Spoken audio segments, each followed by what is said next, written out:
Oh, holy poops. Everybody is pooping. Chris, I'm coming in hot, Chris. I'm coming in hot.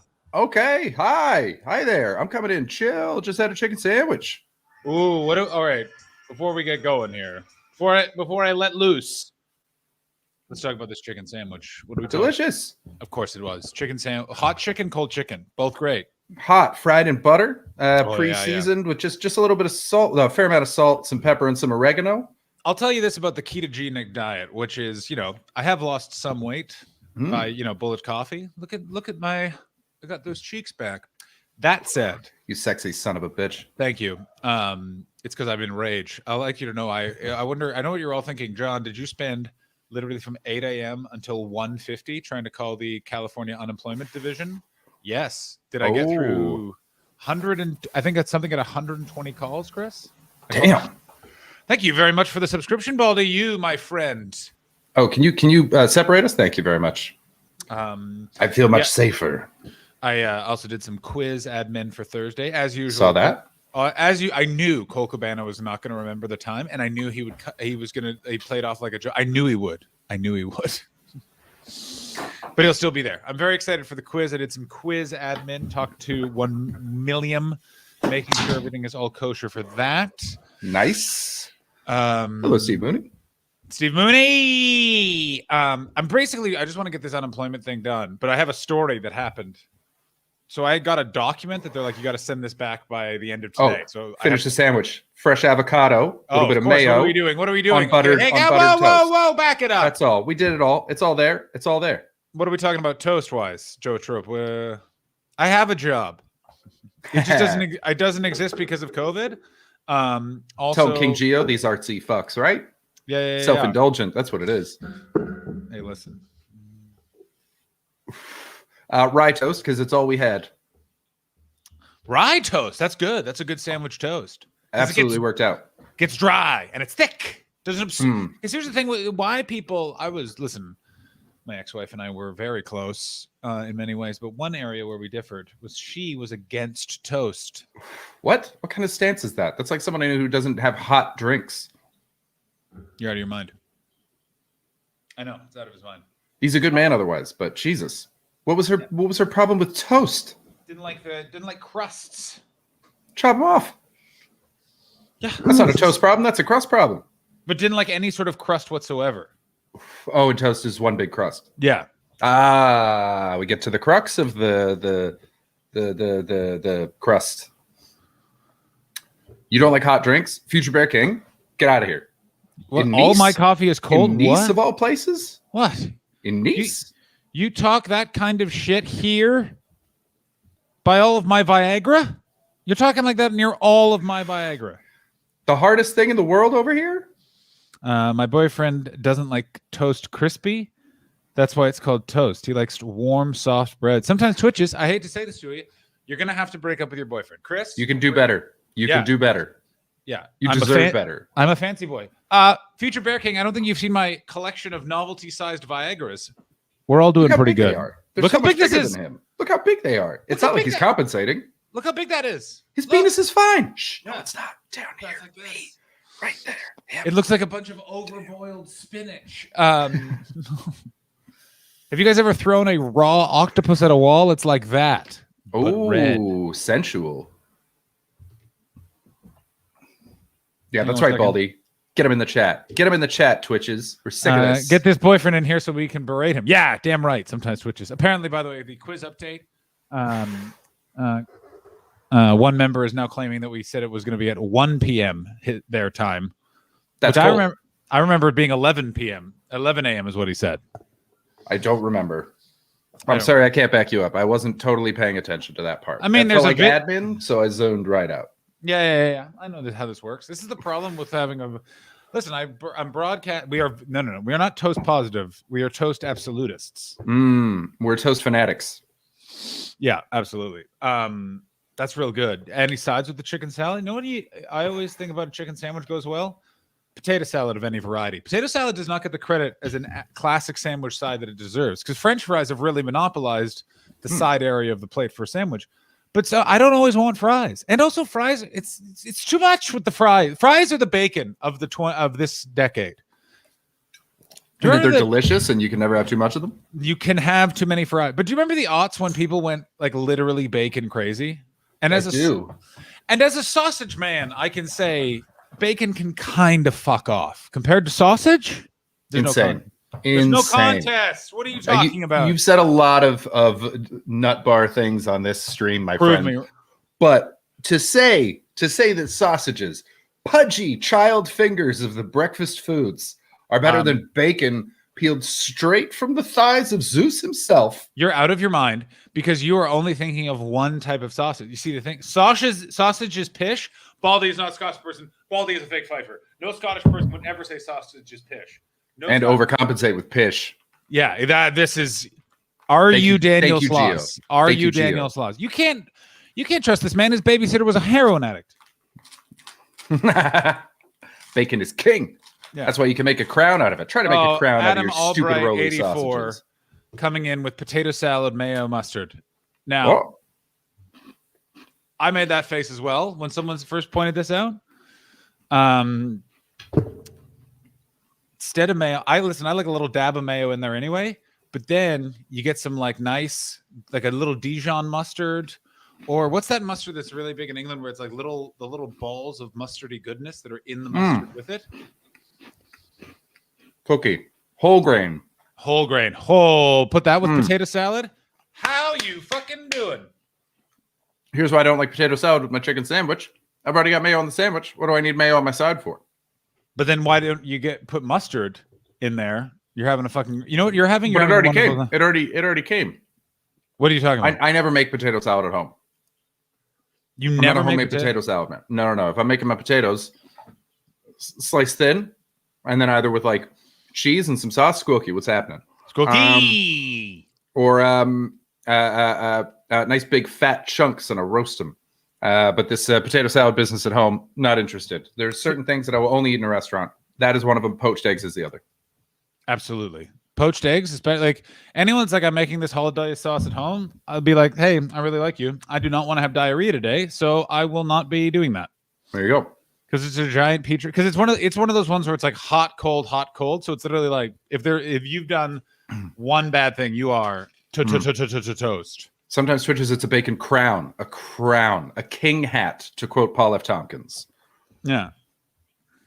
Hey, let me say this about Paul F. Tompkins comedy. Have you listened to his stand-up recently? Like those great albums recently? What was his last one? His last one was pretty good, Crying in Cars. But I mean those old ones, like Impersonal, all those ones. Oh, yeah. Freak Wharf is the funniest goddamn thing. Yeah. It's weird. Impersonal, I feel it seems like it should be funny. It doesn't hit me as funny as much as it did. I feel like a lot of PFT, though, you got to be in the room. He's just so charming and impish. But Freak Wharf still gets me. The thing about where he's in the bathroom and he's doing that thing that everyone does where you just put a little water on your face as if to say, okay, buddy, it's going to be all right. And then they look up, oh, there's a monster behind him. And then he goes through the mechanics of the monster having to sneak in because he's got too small a bathroom for a monster to sneak up on him. Oh, that's very so fun, funny. silly stuff. Hey, Ed Knight, what's going on? You want to come on the stream again? Ed Knight, do you want to come on the stream? Sorry, I wasn't paying attention. I'm still trying to call the unemployment division of California. Oh, so would you like to hear this story? So I get up, Chris, Yes. 7 o'clock, and this That's literally the rude. whole day is devoted to this. The whole day. Is devoted. Yeah, nice. Ed Knight, for sure. Can you Great. please send him a link, John F. No. Hastings? Also, Ed, what are you doing Thursday at 5? Do we want to be part of a trivia? Because We could just ask him when he's here and then watch him lie to our face when he says, oh, I'm busy. oh, bumholes. He was one of the ones I sent it to on Facebook. Baldy, Baldy. yes, 100%. Yes. What did Baldy say? He said, oh, where did it go? Where did it go? No. Yeah, no, there it is. No. Because what is John doing? Oh, no. But what are the rest of us? Yeah, that's right. But John, oh, no. No. It's medical. It's a medical. I'm a doctor. Not just on the screen, David. Not just on the screen. No. What did I just do? I pressed the wrong button. No, get the fuck out of here. I don't want to do this. What have you done? What have you done? Facebook is trying to make me open a room. Ha ha. All right, I'm going to go over here. Yeah, No! sometimes Churches, we're doing a long stream on Thursday. I think it's technically a mega stream, but we're not totally sure the criteria. But we're gonna have trivia. We're gonna do a watch along. There's gonna be other things. Turns out we can't play games because of the nature of StreamYard, but we'll figure stuff out. I'm thinking we watch Roadhouse. By the way, I was going to put this to the group here Fully into Roadhouse because it's so good. I mean, I hope this is Ed Knight's. And it's not just good and genuinely good, like fully watchable, but it's also very funny in ways where it's just too earnest, which is exactly what I like to watch along. Edward, I cannot find Will There Be Balloons hot tub stream 2. Oh, Chris, can you get in the hot tub? What's yeah, Roadhouse? for sure. It's bikini season. I'm not telling, no one tell her anything about what that magical movie could Great be. soundtrack. Correct, Squilky. Correct. Oh, someone just called me. Oh. Hang on 1 second. I gotta go. Okay, well, it's just me now, gang. What's happening? Welcome to Nice, beautiful seaside Riviera town. What you'll find in Nice is beautiful old women with lots of money and young, muscular men servicing them for cash. You'll find old men with beautiful young women servicing them for cash. You'll find French people, racist. You'll find Italian people, racist. You'll find fun in the sun if you're old and rich. Nice. What's up, upstairs, down? How's everybody doing? Had a fantastic stream this afternoon. I'm back, by the way. I just want to crossword. let you know I'm now talking to my city councilor. Oh, very cool. That's right. Getting City Hall involved. Put it on the stream. Live stream it. Live stream your call with the city councilor. It's a voicemail. Yeah, hi, Oh. This is John Hastings. I'm just returning your call after you returned my call. So telephone tag is back in your corner. Thanks for returning my call. Speak to you soon. Goodbye. John just said telephone tag. Fuck off. Get off the stream. No, absolutely not. Remove yourself from I the love stream. saying telephone tag. It's tag. so good. You It's fucking so stepdad. It's so stepdad. That's exactly what it's so fucking like. Wait, what? Anytime someone leaves that voicemail for me, my initial feeling is fuck you. Like it's so good. And I believe you have to become what you hate. That's quite a philosophy. David Hoare, Patrick Swayze is a gift, and rest in peace. We love him. Steve Mooney, poor and ugly. Stay out of Nice. Yeah, you end up in fucking what's another French town? The Chambly County. You know where you go? You go to the Cove. No, That's where you go. Chris, you poor ugly son of a bitch. Everyone else, no! though, stay out of the Cove. I keep, by the way, forgetting to. I found this screen here for when we're rating people for the end. So see, it says raid. Oh, raid. I was just wondering why you had that. That's great Yeah. work. I like that. For when we raid people, or when people. I raid. like that. Imagine John being a stepdad. I'd kill those kids. I just want to spend more time with their mom. They're bothering me. But imagine the hobo fights-esque video fortune you could make out of those killings. Okay, you have to kill one person not famous, just someone from your life. Who would it be? Ooh. A friend of mine's ex-wife, not yours. I like her; she's still a friend of mine. But yeah, I would say you technically were friends with her before I was friends with her. Yeah, dude, yeah. We go back. We're good friends. She's a wonderful woman. But I would say, yeah, my other friend's ex-wife, who's a real piece of shit, divorced him by text from another country. She can go fuck herself. That's not the first time I've heard of that happening. Wait, are you friends with my friend? I don't know. He's never mentioned you. Wait, go in the private. Oh, John's gone. John clicked the wrong button on his mouse again, everybody. This is boomers in action. Not like me. Zoom. Technically, John could be stepdad to Ron McMahon's kids. Fair enough. Oh, no. Chris, can you send me the Cove background? So if that happens, I can come back, but I'm in the Cove?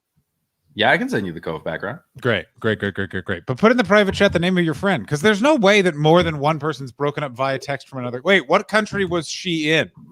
The UK. He was in Canada. Never mind. Not the same. There you go. Mine was Africa to Canada. Ooh, Africa, not a country, famously. I mean, continent. You know what I'm saying. I don't know which African country she was in. Classic white guy.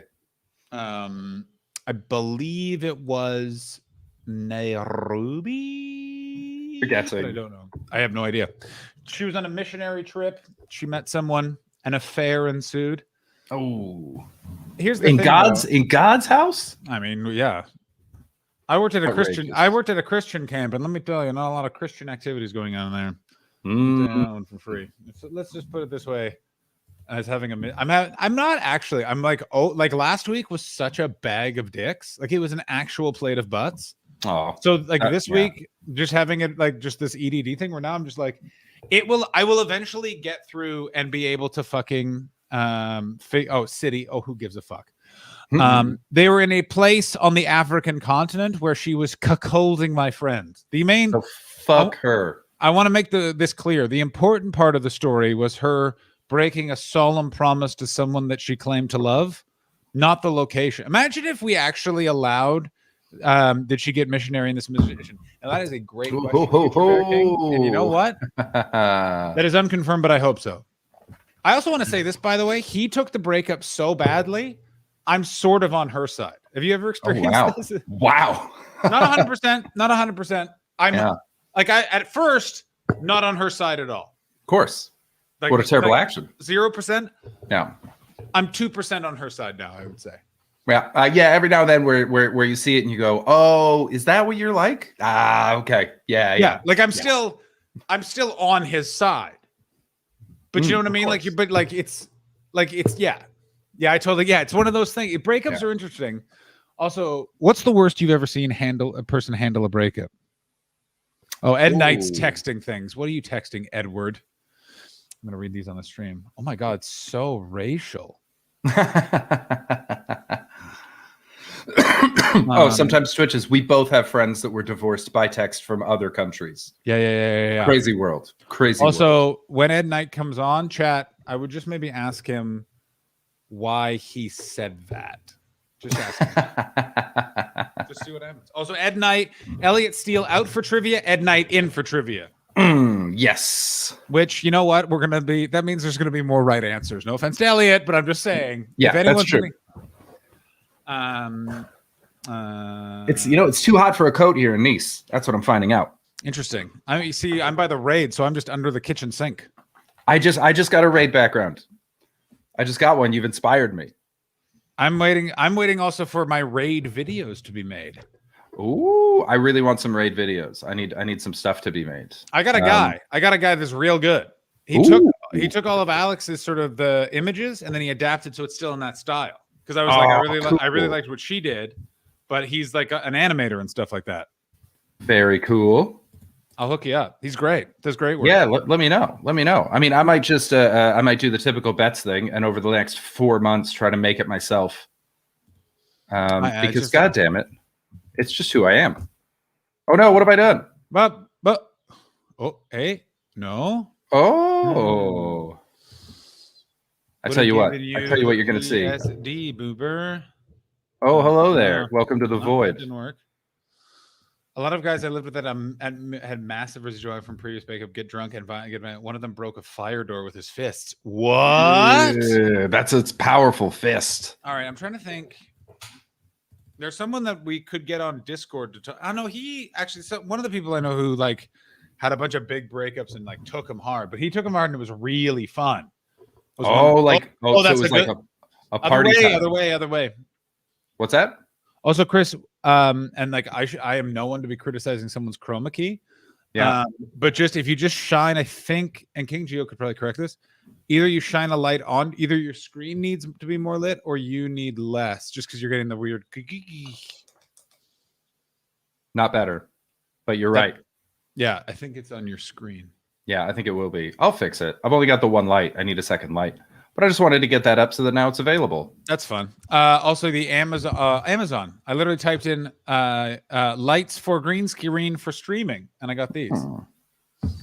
Yeah. The shadow's been a problem. I've been trying to adjust it in the settings, but I just need another light. So, and John, you got a doozy. You're looking good, bud.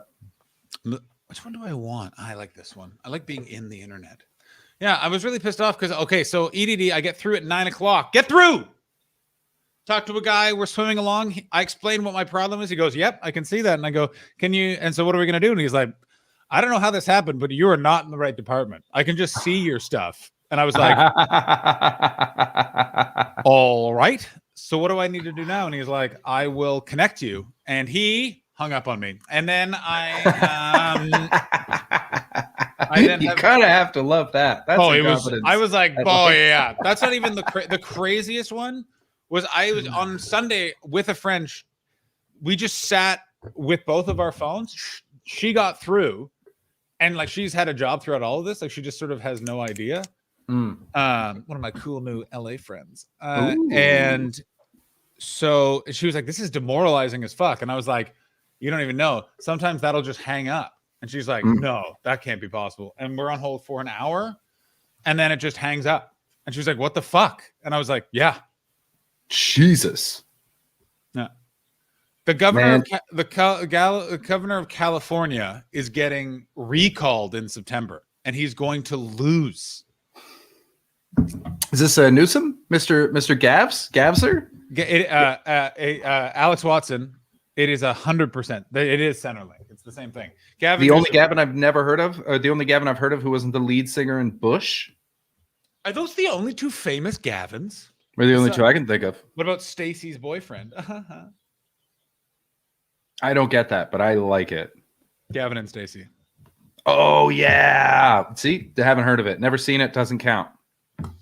You don't have a job, so why should we do ours? Well, here's the problem with EDD right now in California is they're getting fucking slammed because of all the government extensions, and then taxes were filed. So there's like certain little things is used to demoralizing as fuck from his stand-up. That is true. That is often how I've been reviewed. Excuse me. Oh, Gavin McInnes. That's right. That awful piece of shit. So we got 3. Oh yeah, Gavin McInnes. But is Gavin McInnes famous? I feel like he's going to be like, what's going to happen to some of these right-wing guys? Oh, they're going to go to jail, get super radicalized, but come out like a little too much. And they're just going to cycle into the thing of crime. And what happened to poor black people will happen to poor white people. I mean, I'm fine with that. I'm not, because I feel like it's a poisonous loop, regardless of the race. But if someone had to do it, I'd rather it was Nazis. This is my thing. If it could just only be Nazis, I'm fucking fine with it. For no other reason, by the way, I don't want to have to talk to them anymore. How many do you meet? I know what I look like, and people with very radical right-wing views assume I am on their side. Because the thing with living in the States is California ain't like that, but I've been to Arizona a fair amount of times, and they will, like, people will just say shit. Yeah. Canada also is a big one. Canada's a big one for just. Well, I remember moving to Toronto, and the amount of people that one person literally said Toronto was a great city until black people moved there, and I was just like, so it was a great city in the 1700s? Like, what the fuck are you talking about? I just can't take it anymore. I don't get that. Grow a beard. They don't like us. They don't like us at all. But here's my thing: they all have beards now. Look at them beardos. That's true. I guess there's just a way that I carry myself where they go, "This cuck," and I go, "Sir, hello." The thing is that for most of your adult life, you've been in England. And what's interesting about England is the only place where they actually will discriminate against Canadian white men, which, if anything, is really impressive. And specifically, by the way, the comedy industry discriminates against no other facet of British life. And by discriminate, I mean, I've heard this said more than once. We had a Canadian on last week, and they didn't do well. So, yeah. Also, I was... and just in case you're wondering if this is 2 Canadian guys complaining about this, there was a South Asian British TV producer who I was talking to, pitching a show. He's like, "Hey, man, I think you're great, but I've been trying to get Canadians on TV for 15 years. They don't want you." Yeah. Listen, I've talked to Rohan as well. All right. Now, and it's very funny. Like, it's just it goes to show how fucking good Catherine Ryan is that she was able to jump over that fucking wall. It's a fucking nightmare. And Mae Martin. But I feel like Mae Martin, they did not want Mae Martin to be famous. Mae Martin got famous because she just drew in fucking crowds and is very unique. I do not. Mae Martin was not a darling of British television. No. Like, Catherine Ryan. She's like loved here now, but she just surpassed it. That's what I'm saying. It's like she's so good that she found a way through it, and now they have to book her on things occasionally because she's got such a fucking. Well, she's got her own show. Like that's in the end, she's got her own show. ODR. ODR. Yeah, Catherine Ryan is a fucking monster. Like that lady is funny. Oh yeah, very good comedian. Yeah. Exceptionally good comedian. Yeah. Also, how do I say this? She's better than her fame would let you believe. Yeah. Like, yeah, I'm surprised she doesn't come up more in can we talk about the DVD articles taping, about upcoming things and all DVD taping that you went to at the Hammersmith Apollo? We absolutely can. Do you want me to name names? I mean, one of them is a pretty good friend of mine. Well, then let's not name names, and I'll just say that they are two comedians. They weren't Canadian. Two comedians who were the darlings of the UK TV scene in 2012, 2013, 2014. Yeah, about 8 years ago. Yeah, 7, 8 years ago. Do you remember how I ended up going to that show? You were supposed to go to a mirth control. I will never forget it. It's one of the funniest things ever. You were supposed to go to a mirth control gig. No one picked you up, so you went and saw that DVD taping instead. Yeah, I was supposed to meet them outside the Apollo because that was like a pickup near one of the ring roads. And thank you. I just got a message from them saying, "We forgot you. Sorry, we totally just forgot you were coming." And so as a result, I was sitting there, no gig, nowhere to go, pretty new to London. And then I turned around, Hammersmith Apollo, 2 stand-up DVDs are being filmed by 2 of the hottest comedians in the country. And so I was like, well, fucking done. Let's go do that. So I bought a ticket. Right? You had to buy a ticket? Oh, I had to buy a ticket. Yeah, £30. Oh. Yeah, £30. Went there and laughed in between the 2 shows 8 times. The worst part, and I felt bad about that, but then I noticed that a very good, very famous comedian was sitting 4 rows in front of me. And so I watched him every now and then. He also did not laugh. Who was the famous comedian? Chat. Private Chat? Yeah. Oh, interesting. Yeah. Interesting. Yeah. And he's a nice guy. And I think he's friends with them. So I think he would have laughed. Well, he's friends with one of them. Because the thing with the 2 of them is that they were friends, and then I think around that time had a massive falling out and stopped being friends. Oh, well, it might have been over this because they both had a terrible time. They were not having good gigs, or the gear was not good? Do you know what I'm saying? Both. Oh, the gear couldn't handle the Apollo. That was the problem. Just couldn't fill it with laughs. And so it just felt really small and like. Insignificant is too hard a word, but it gives you the idea of how it felt. It just wasn't enough for the room. British people, or particularly British comedians, Live at the Apollo is great, and I love it. I think it's the only stand-up show like I've ever been like, I want to be on that. That's the one I want to be on. You didn't want Comedy Now? I mean, I got Comedy Now, baby. Or did you want it?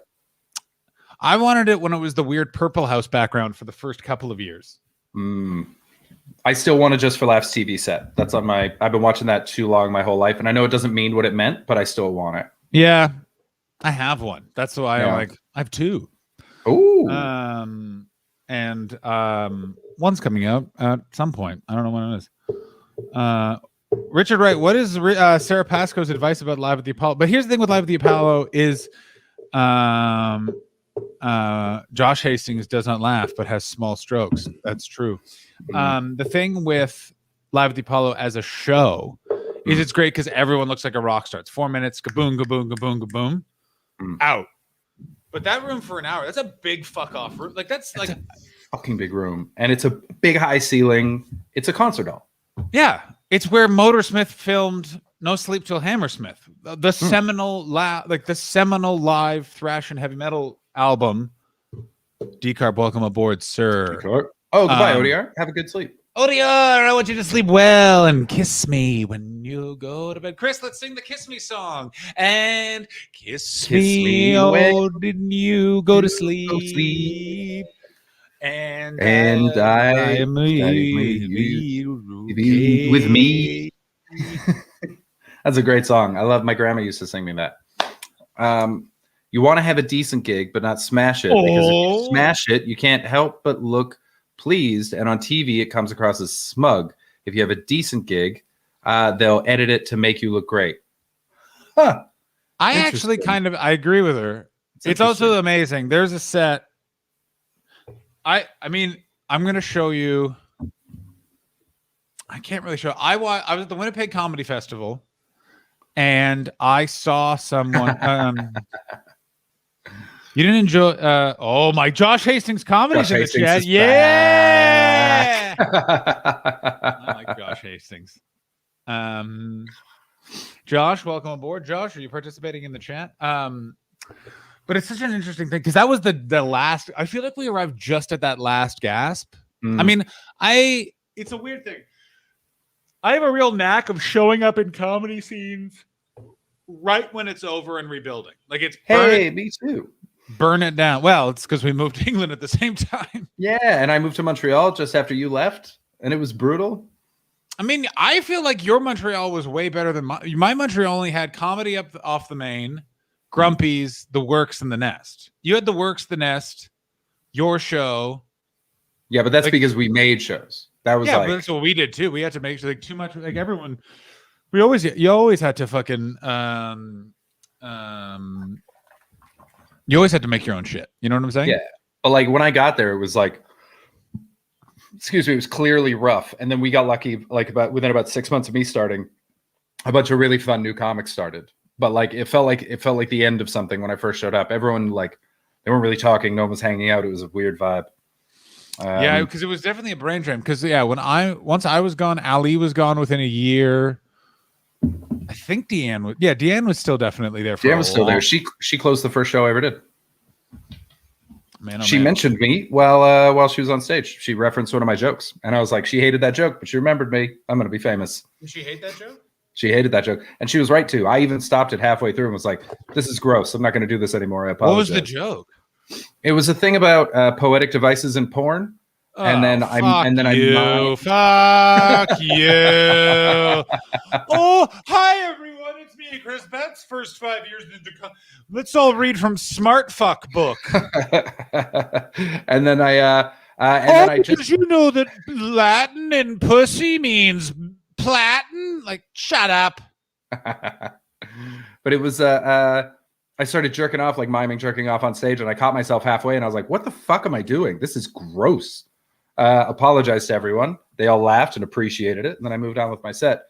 And then Deanne referenced the jerking off. And I was like, she noticed me. Open mic at the Comedy Works? Comedy Nest. Oh, you started the Comedy Nest? Come on, man. You got to, you have to start at the Comedy Works. I didn't know shit. They were great. Ed Knight is on your stream right now. No, Josh, you're poaching our guests. What? Okay, I got to go buy MNMD. Stonks to the moon. What? Wait, who are we talking to that's on Wall Street Bets? By the way, that's not my Wall Street. It's a different Bets. I mean, I like the Reddit group that's Wall Street Bets, and it's just times that you've been to different streets, and then they have the photos up on a wall. Imagine how awful that Reddit group. You might that sounds like the worst Reddit group. What's this Reddit group? Oh, there's this one guy named Chris Betts.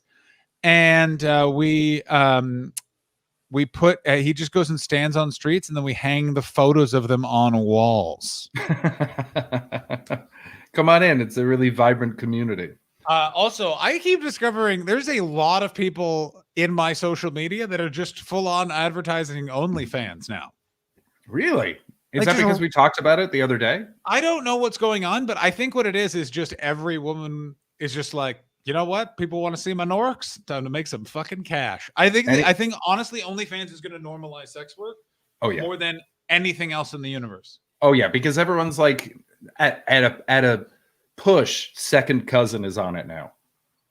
Yeah, like bear in mind, I bet you someone related to Barack Obama's on it.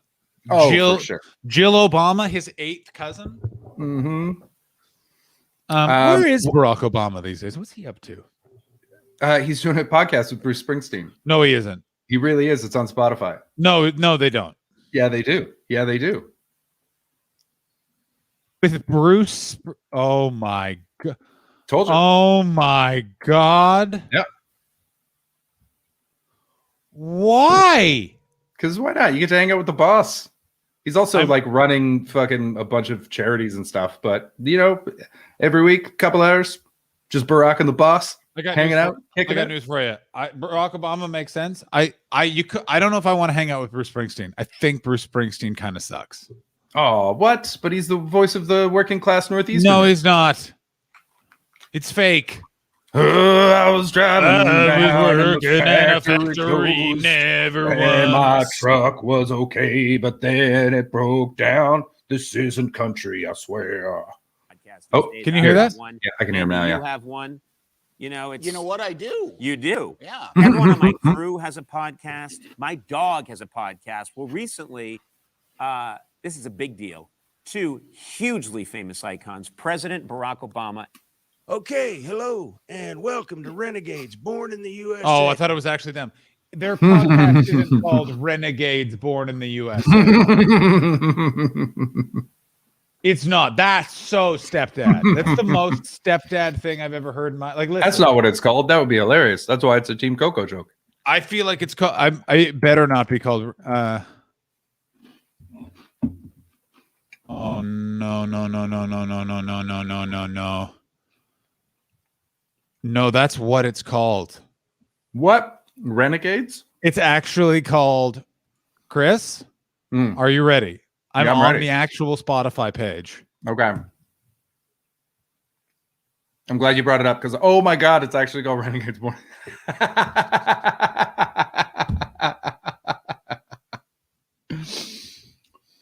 I fucking love that.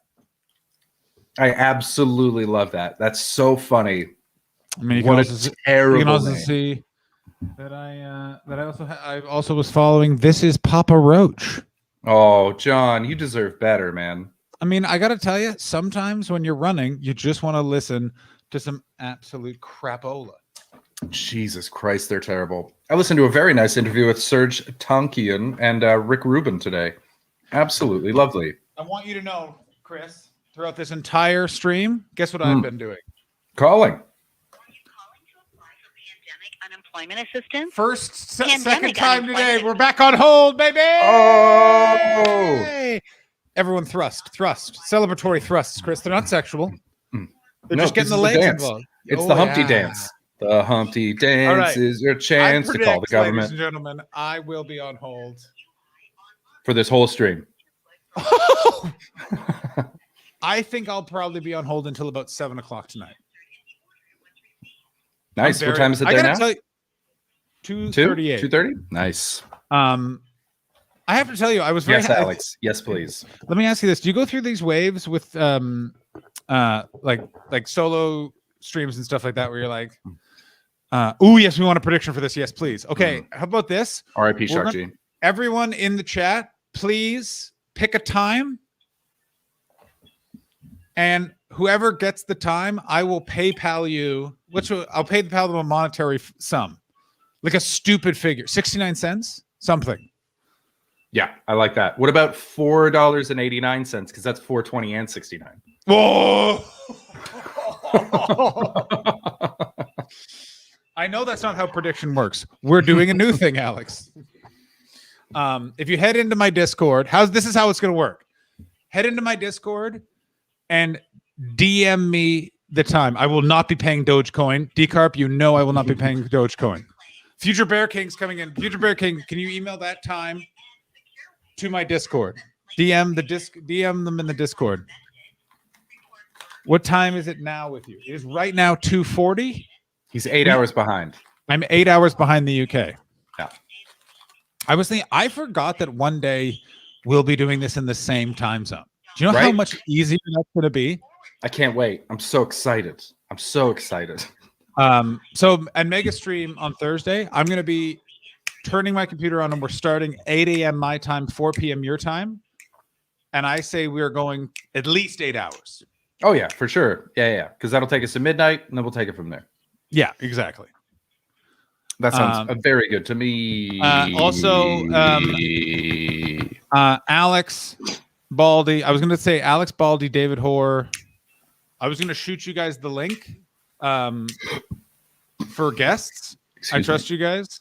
If anyone you find that's going on, stuff like that, someone you see, someone you think be interesting, let's get some surprise. I always like when we're surprised. Like right now, Ed Knight said he was going to come on, and surprise, and fucking shown up yet. That's a real baller move. I mean, it's a fucking badass man move, isn't it? Just fucking. Yeah.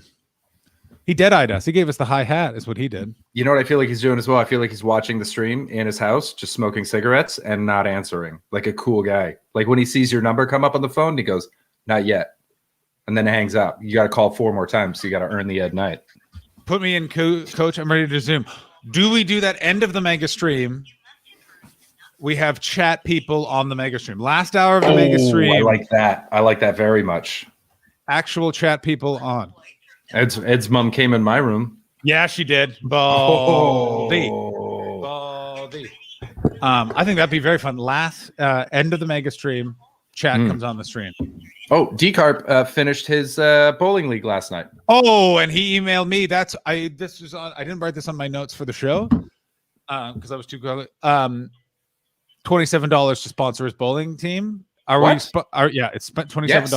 Of course, we're sponsoring okay, that. Of course. All right. So what are we calling it? I was thinking of calling it Chris and John do a Twitch stream every day at 2 p.m. Pacific time, and all of the times 10 p.m. GMT. 10 p.m. GMT. What we can name their bowling team for $27? Yes. That is as I understand it, yes, we can. That's so great. But my question to the Decarb, and because once I agree on this, the Covey rollers. Oh, that's not bad. No, but I think it should advertise our Twitch stream. Yeah. But here's my question: how much are we willing to spend if we buy them uniforms? Because I think anyone can name it. But yeah, you got to have those matching shirts. You need the pin pals. This is the thing. Yeah. Decarb, how can you price out uniforms? Because I only want to do it if we also then get the uniforms. Yeah, because I also want a uniform. Yeah. Oh, we also are each getting our own uniform now. Yeah, but the .ca. Yeah, I'll work on that. Did she say .ca? Are you calling the Canadian government? No, I don't know. What nice one. Thank you, Decarb. Keep us posted because we want to kit you boys out. I mean, I'm and I am guys and gals. I assume it's a co-ed league. Because part of me also, this is Decarb. Is there another bowling team I could sponsor? Because I'd like to name one after my brother in tribute to his graduation. That's so funny. Happy graduation, Cullen Hastings, the bowling team. Silly Bowley knows. That's very fun. That's just all good. But John, like literally the full explanation, just because it's also the idea that it's written on the back of a bowling shirt. I'm for it. I mean, because it's also what's even better is Decarb. I don't want you to explain to them why. Yeah, we're just eccentric 100 heirs that have taken a liking to your bowling style. Mm-hmm. Just the full HTTP.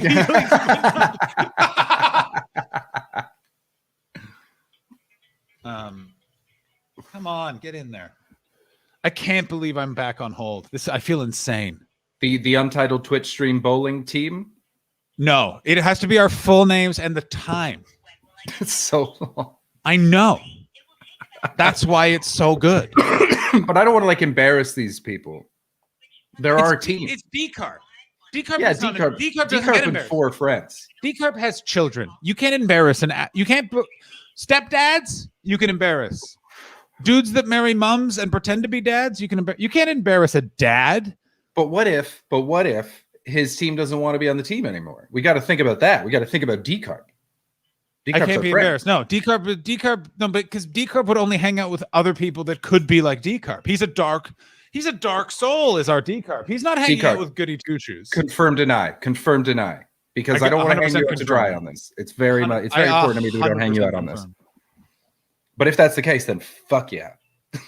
They're like-minded boys. Yes, of course they are. Good, great, fantastic.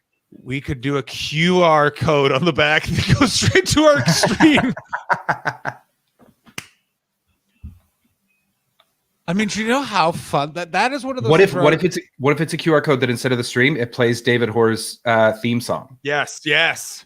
Okay, but here's the thing: if we sponsor the bowl, but by the way, it's not if. It's I just need to know how much the shirts are going to tack on, Yeah. and then we're doing this.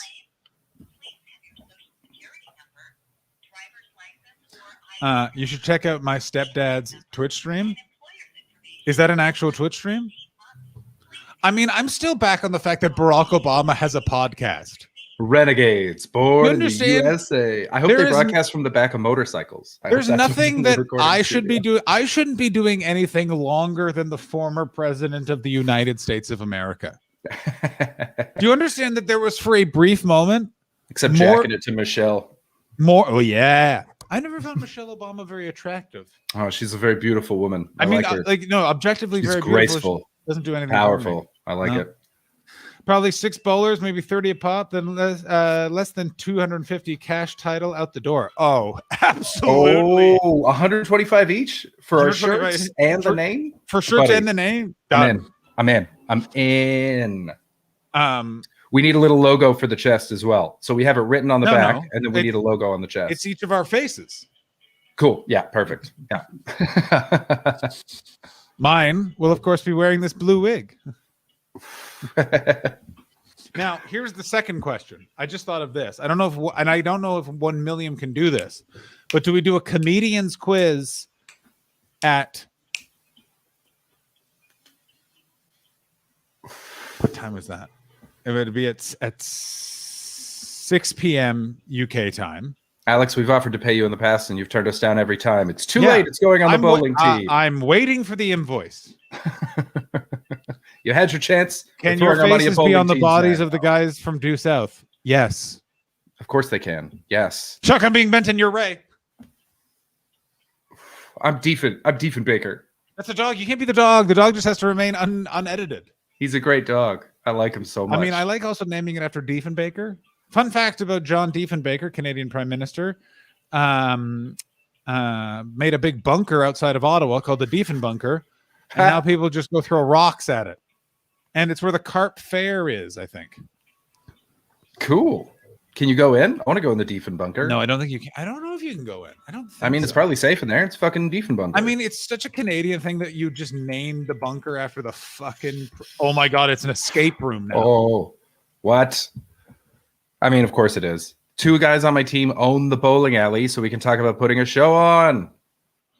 Oh my god. Okay, we're going to Toledo, Ohio. I can't wait to go to Toledo, Ohio. Okay, so that will be so crazy. When That's so I fun. could go to Toledo tomorrow. You understand? That's You so better fucking fun. get your ass vaccinated. We are going to Toledo, Ohio. We are streaming for one. We're doing it's the Hummus Chums and Mistafers Twitch stream festival. Oh, David, much that would to be fly me wonderful. over? What a reveal. I don't know if I'm able. I think that might be out of our season starts in August, September. Okay, so we Okay. have to go. I'll be back by then. I don't know if you will. I will. It's not because of the UK. It's that Canada is such a fucking mess. Hmm. And because I have anxiety, I worry about everything, like things that are not my problem. I will spend minutes being like, wonder if they are aware of that. Thinking about this. You're a Canadian citizen. What is your wife's status with the Canadian government right now? She's got like a 10-year can come and go as she pleases thing within like a 6-month thing. So we can go there, be there for 6 months as long as she doesn't work, hang out, and then we've got to go back to the UK or Europe or somewhere that isn't Canada to reapply. So what are you going to do for 6 months and then go to New York? Well, for 6 months, I'm going to do shows and work and make sure my dad's all set up and see friends. And then I'm going to go down to New York from Toronto a lot. I'm going to stay with Mr. Max White, who we still have to get on the stream. I got to follow up with Get him that. on the stream for Thursday, Chris. Yes, I'll message him right now. Stop. Oh, no, coughing. David, it's Ohio, baby. You're going to Cleveland. We're going to see the Rock and Roll Hall of Fame. No, we're connecting through. I think we'll have to rent a car in Cleveland or Cincinnati and then drive to Toledo. But we're still going.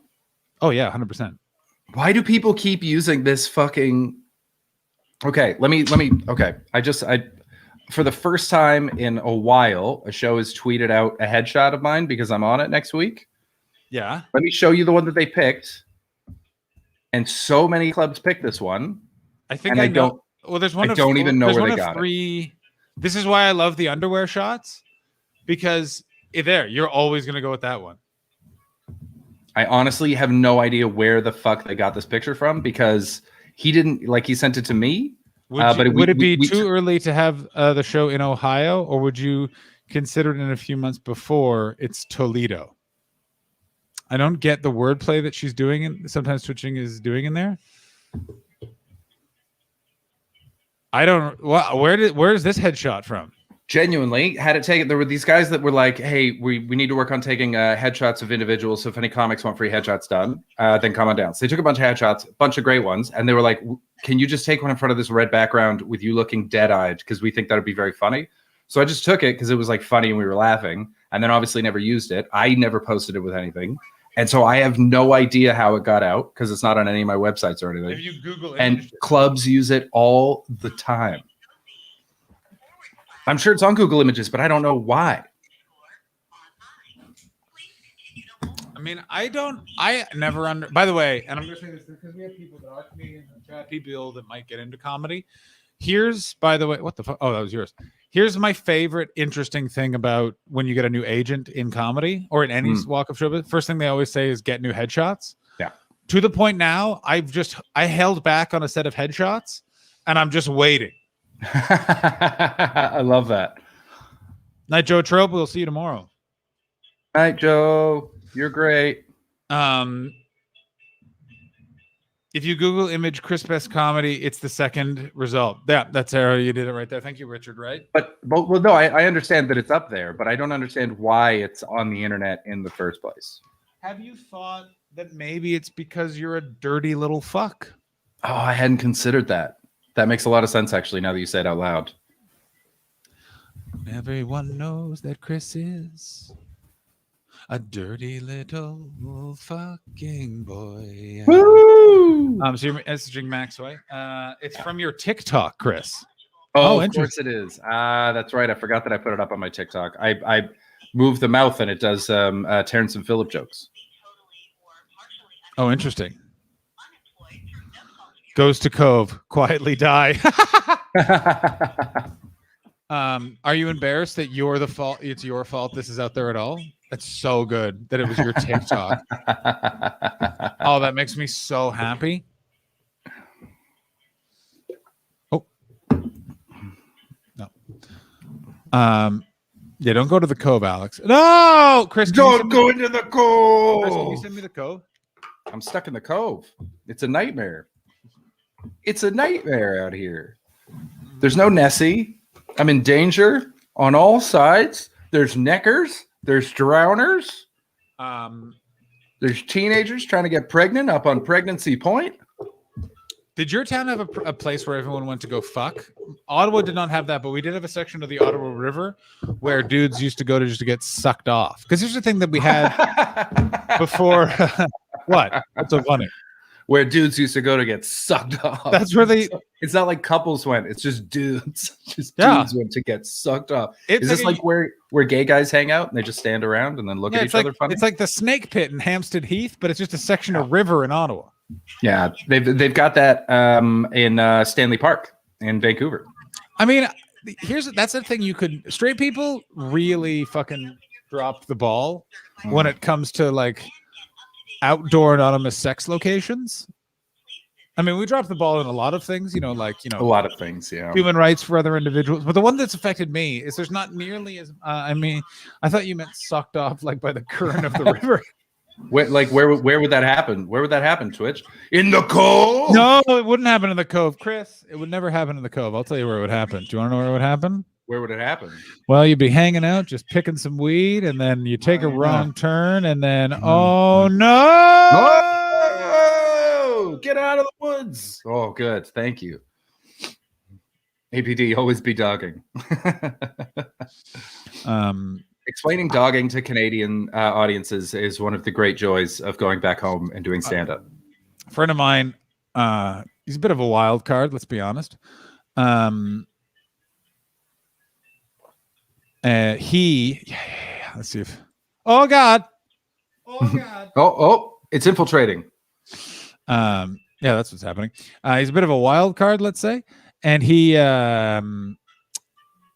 wanted to come to the UK specifically to go dogging. Like he thought it was just a thing like you'd be at a Wow. bar and someone's gonna be like, "We're going dogging," and he'd be like, "Cool, I want to jack off." That guy. Wow. That guy. Let me tell you who loves sex workers in Eastern Ontario. No, Eastern G- Ontario. King Geo? Is it King Geo? It is not King Geo. King Geo has met this Aw. guy. King Geo is there. I don't know if King Geo's on the stream. King Geo is there when this guy gave another one of my comedian friends loose cocaine in his hand. Whoa. Out of what?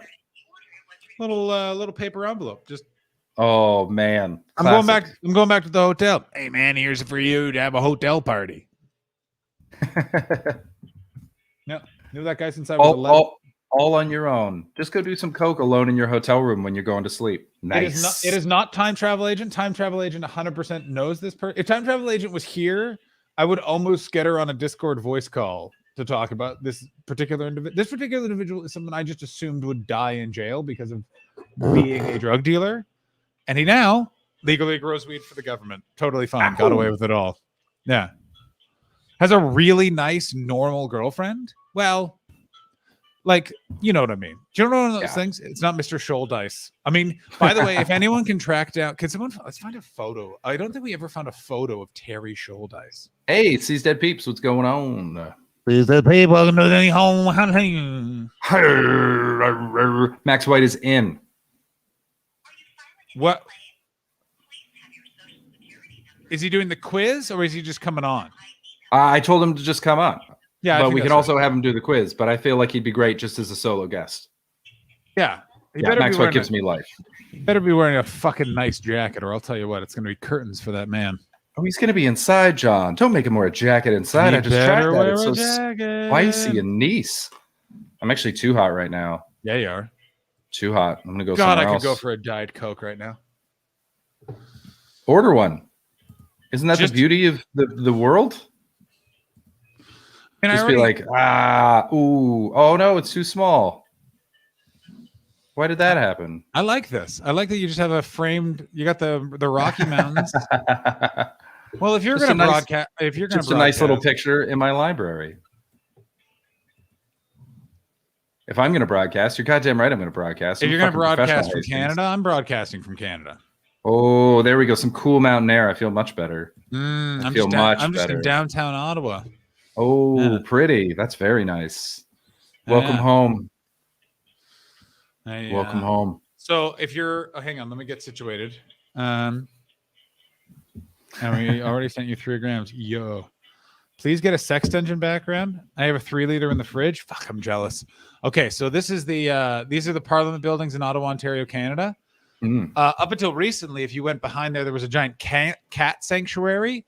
That I assume the cats just froze to death in the winter. It was just sort of unsaid. They can't have allowed that. There's no way they would have allowed that. I feel like there's a cat sanctuary who has 12 cats in their house right now. I mean, well, all the cat sanctuary eventually got shut down because they were like, wait a minute, we government are just running a cat sanctuary in our property? And they're like, yeah.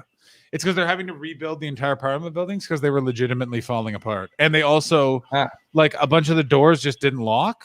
Like, do you remember when that guy shot the soldier at the War Memorial and then ran into Parliament Hill? Yeah, I do, yeah. Well, part of the thing with that, I believe, I can't remember if this was just like small town rumor or was actually in a newspaper. I know it was conveyed to me through friends that still live in Ottawa. So this may not be true. But as I understood it, like, part of the problem is it's not like it's like a state-of-the-art building where like security can press a button and lock the building down. Like it's an old, like you got to get a bunch of people to push against a big woody door. Like there's a guy with a huge bunch of keys. Like nope. Oh heck!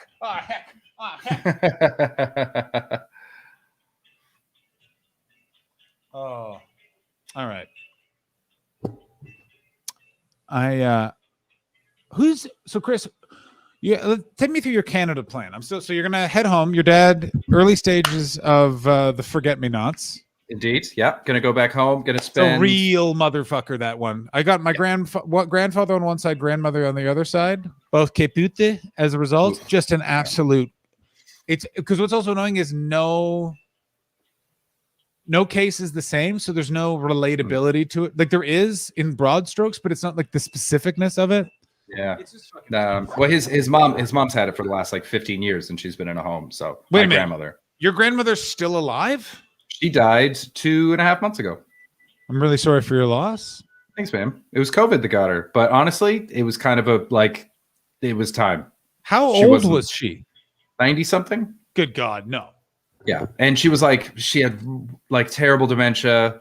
Right before her dementia got bad, she was so fun. She kept escaping from the home. She was like a mischief. My monster? grandmother did that too. She memorized the they figured out she memorized. This is the crazy thing about Alzheimer's. Couldn't fucking tell you anything about anything.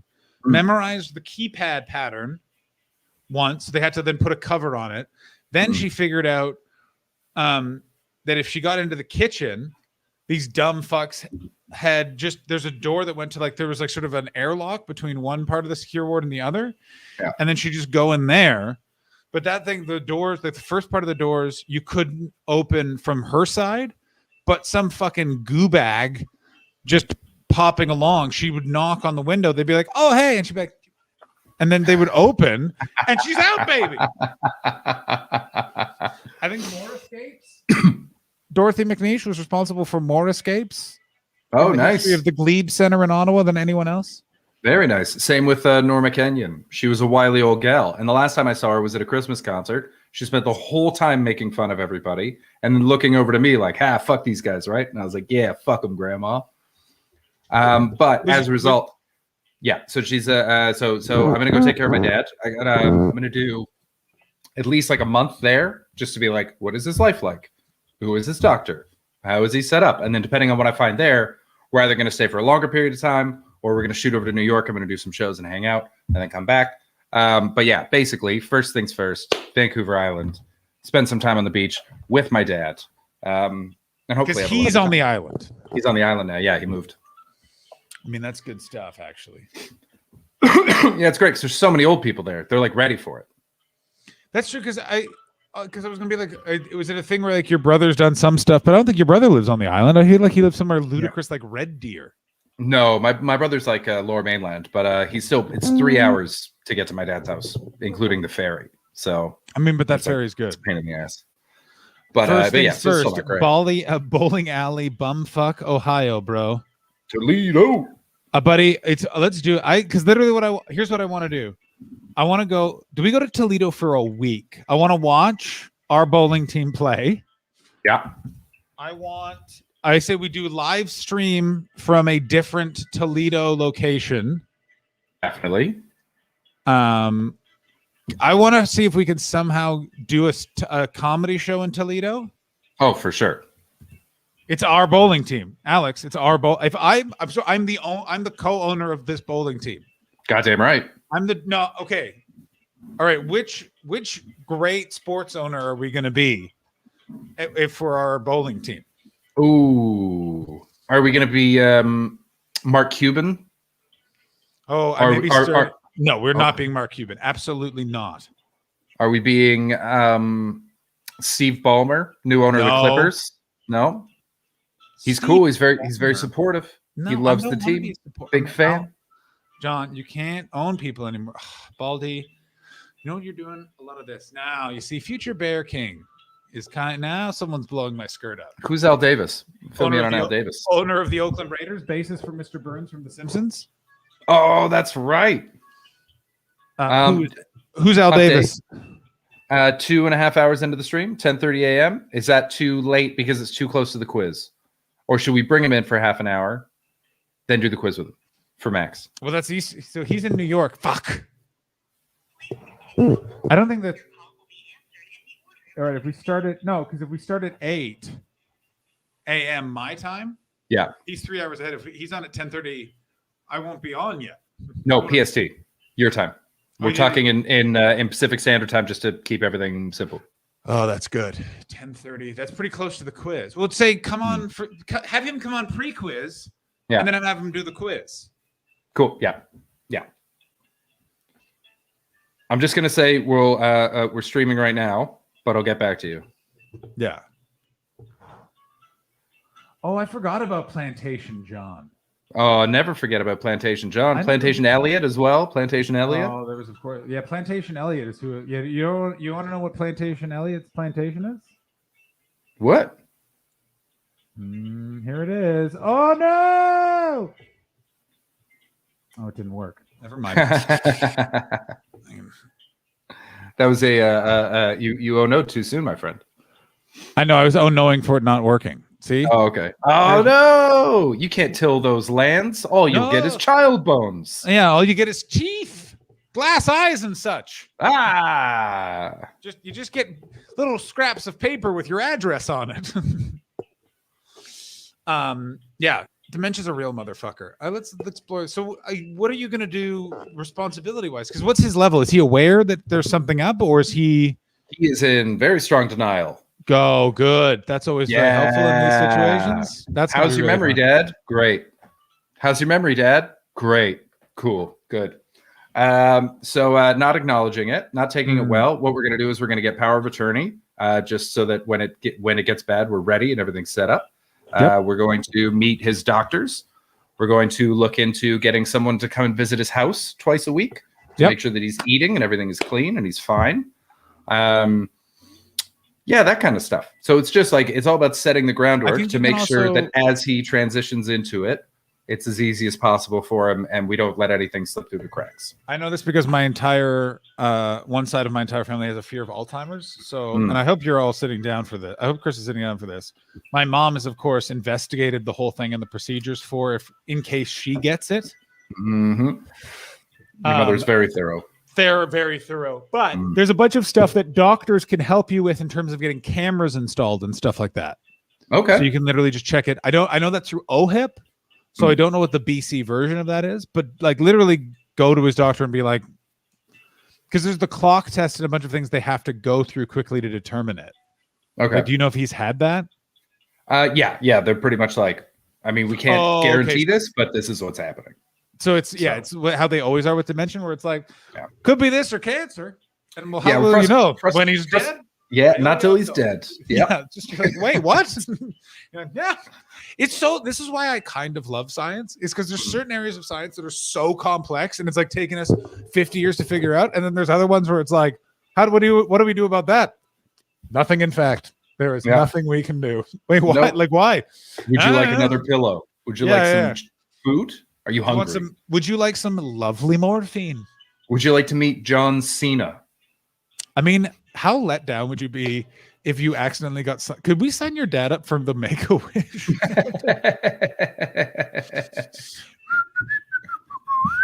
How do you like? I mean, what's the ethics of that? Please continue to hold. Your call will be answered in the order it was. What, getting a Make-A-Wish thing for an old man? Yeah, I don't think you can scam the Make-A-Wish Foundation. I mean, feel like they hang want on. they're I'm gonna gonna- meet him. I want to be clear here. Anyone can scam the Make a That's Wish true. Foundation. What I feel like you're saying is you shouldn't. Also, is that a thing in Canada? I've never heard of it. The Make a Wish Foundation? Yeah, I only see it on American things. Well, we can't prescribe a bullet, but But we can just accidentally leave this gun here. I'm if they go, you have dementia, I'll be like, that's cool. I'm gonna need 80 morphines. Ask me Oh, no you- more questions. You know what we should do is if we're in Make a Toledo, I'm looking at a map right now. We should both jump over to Toronto and fucking pack out a comedy bar and have a good ass time there as well. Where is well, how close is Ohio to Toronto? It's not that far from Detroit. Like how far? T-Carp, how far is it? Detroit to Ohio, Toledo. I mean, it looks close on a map, but I zoomed out pretty far. So it's not that close. Well, I don't know. It's right up there. It's fucking tucked up in the area. Hey, that's not bad. It's 5 hours. There you go. So yeah, we can just shoot up to Toronto, do some, Oh, do that's some a- goddamn gigs. That's a goddamn dog dick of a fucking drive, though. Oh, we could totally Hey, do let's it. hop on a sweet little jumper jet. Cleveland to. Plus, then we can go to Cleveland. I want to go to the Rock and Roll Hall of Fame. Of course, I want to go to the. Great- Why wouldn't we go to the Rock and Roll Hall? I mean, Michigan's so stupid. I want to go to a Cavaliers game. I don't. I mean, Cavaliers. It's the Cleveland team. I'd rather go to I a know, Philadelphia 76ers game. That's why I looked at the map. I wanted to see how close Philly was. Well, why don't we But, just, if we're already driving, well, let's see how close is Philly? Hang on, let me just look at this map here. Yeah, because Philly is. Bring it up. Philly's Okay, where all I right. wanna First go. of all, and I have to make this point every time I look at a map of the state of Michigan. It's stupid how north fucking Michigan goes. Yeah, Look how close Michigan and Minnesota get to Thunder fucking Bay. yeah. Michigan is a real DNRB. Yeah. Also, by the way, and I can't stress this enough, if you're ever driving from Ottawa Ottawa? to Winnipeg, Mhm. whatever you fucking do not go this way. Wait, I couldn't see that. Do that slower. Can you see my mouse No. on the map? You No. can't see it? Oh, there it is. Okay. If you're in Yeah. Ottawa, there I am. Yeah. Yeah. Don't, whatever you do, Yeah. do not drive this way to Winnipeg. Okay.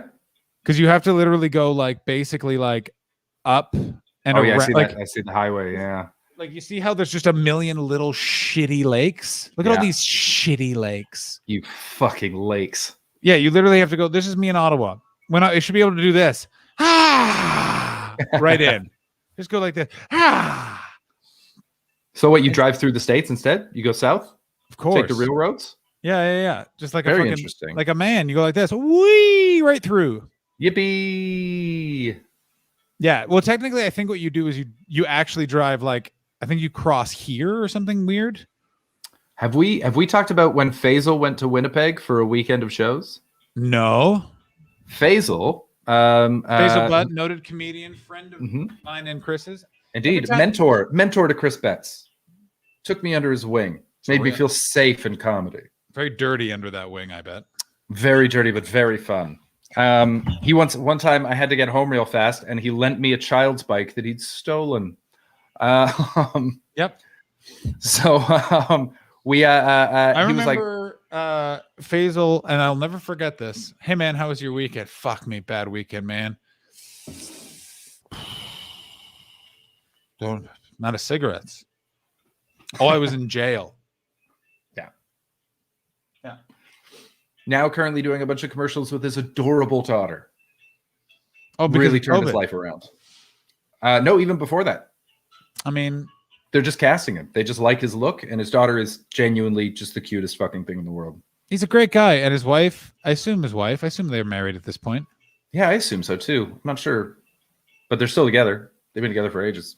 I love that guy. He always tells me, he goes, right. "I was always in your corner." And he was. He used to. He used to talk glowingly about you. I love that guy. I wish he was around. Let's get him on the stream on Thursday. Chris, Let's reach out to definitely get Faisal. him on stream. Fucking done. But yeah. So he was like, "Oh God, right. I got a headlining weekend," and I was like, "That's amazing, man. Good for you." And he's like, "It's in Winnipeg," and I said, "Cool. I have to take a bus there." What? Yep, because otherwise he would have lost all of his money if he'd flown. So to make it financially viable, he had to take a bus from Montreal to Winnipeg. Okay, we're gonna look that up. Yeah, let's take a look at how long that took. In my memory, it was 3 days. It was a 3-day journey each way. Driving. It's 25 hours straight. Okay, but let's say you're in a Greyhound that doesn't drive for 25 hours straight, and you probably have to get off and on at different places. We're talking probably I want to look that up actually, because the Canadian Greyhound, because you can take a Greyhound across the country, True. right? I'm not sharing a Greyhound, Winnipeg to Montreal.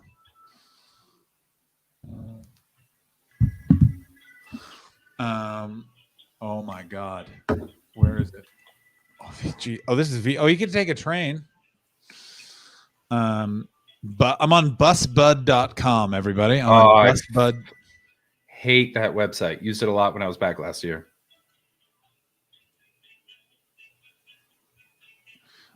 Route unavailable. Doesn't exist currently. Oh, great. So they got rid of it because it was such a nightmare. Let's say 3 days each way. That's how I remember it. 3 days each way to do 3 days of shows. So he left on the Monday, got there on the Wednesday, did the Thursday show, 2 Friday, 2 Saturday, Sunday, got on a bus, came back. He was different for 3 months. Yeah. Different. Quieter. I mean, but that time of his Weird. life, he was really going through some shit. Yeah, he really was. Like of all of the people I've seen in Sid and Nancy type relationships, I've never seen a situation where both people are both the Sid and the Nancy. Yep. Fair enough. Did you ever meet that girl, or had he moved on to a different girl at that point? No, he wasn't with a girl when I first met him. He was dabbling, let's say. But there was a girl. No, because wait, when did you show up? Because they broke up as I was leaving Montreal, I think. Okay. Well, I just missed you. Yeah, she was at Grumpy's a lot. This was her name, I think. Please continue to hold. Your call will be answered in the order it was received. Look at the private chat, Chris, you bastard. Oh, sorry. What were you? I thought you were looking at it. No. I was looking at messages with Max. What's he fucking want? What's the I longest was trying to bus get him to come on now. trip? Ooh, that would have been fun. He cannot. He is a busy boy. He's ice climbing. My question is this: what's the longest bus trip you took in the UK? Because I wish I had more bus trip stories, and I'm like, I've got so many bus trip stories. Well, you and We I took the together overnight bus from Glasgow to London. No, that's the best trick. You get on that sleeper, Mhm. boom. Yeah, because we went to a pub, like we had like a bunch of sleepy beers. Yeah, man. I remember that trip because for some reason I was a bit drunk and whistling, and an old man was like, "Cease your whistling." I was already asleep. I passed out as soon as I laid down in that tiny, scratchy coffin that they put you in. But it's so good.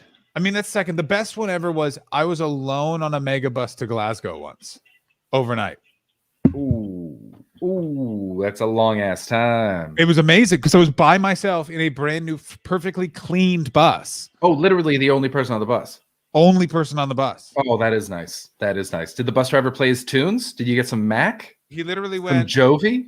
He went. You head upstairs, because he goes. What it was there was two buses. There was the sleeper bus, and then I was the only one. I didn't know that there were two tickets to buy, so I didn't buy a sleeper ticket. Okay. I just bought a regular boy.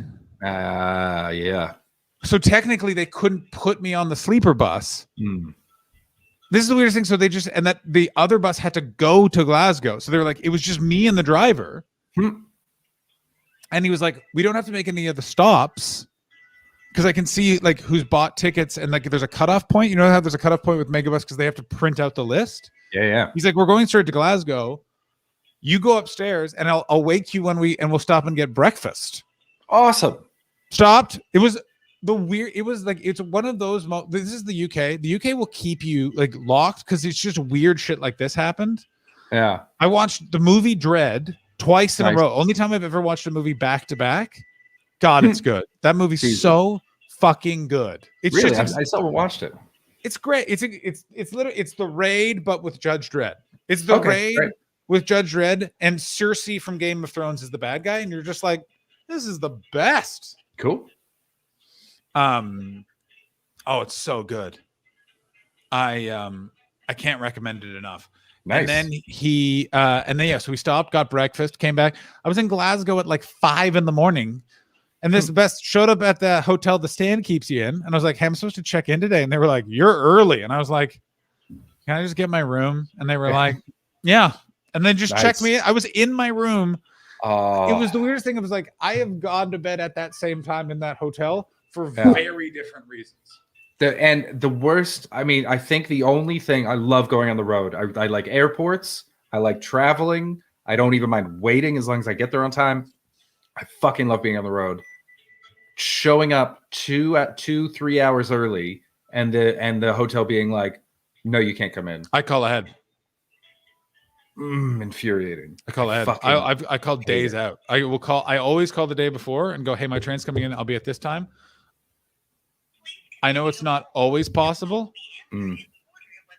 but if it is, Yeah, that's a good call. I'll call ahead. That's very smart. I never thought of that. And every time they're like, "Oh, it's you. Yep, your room's ready." Every time. Nice.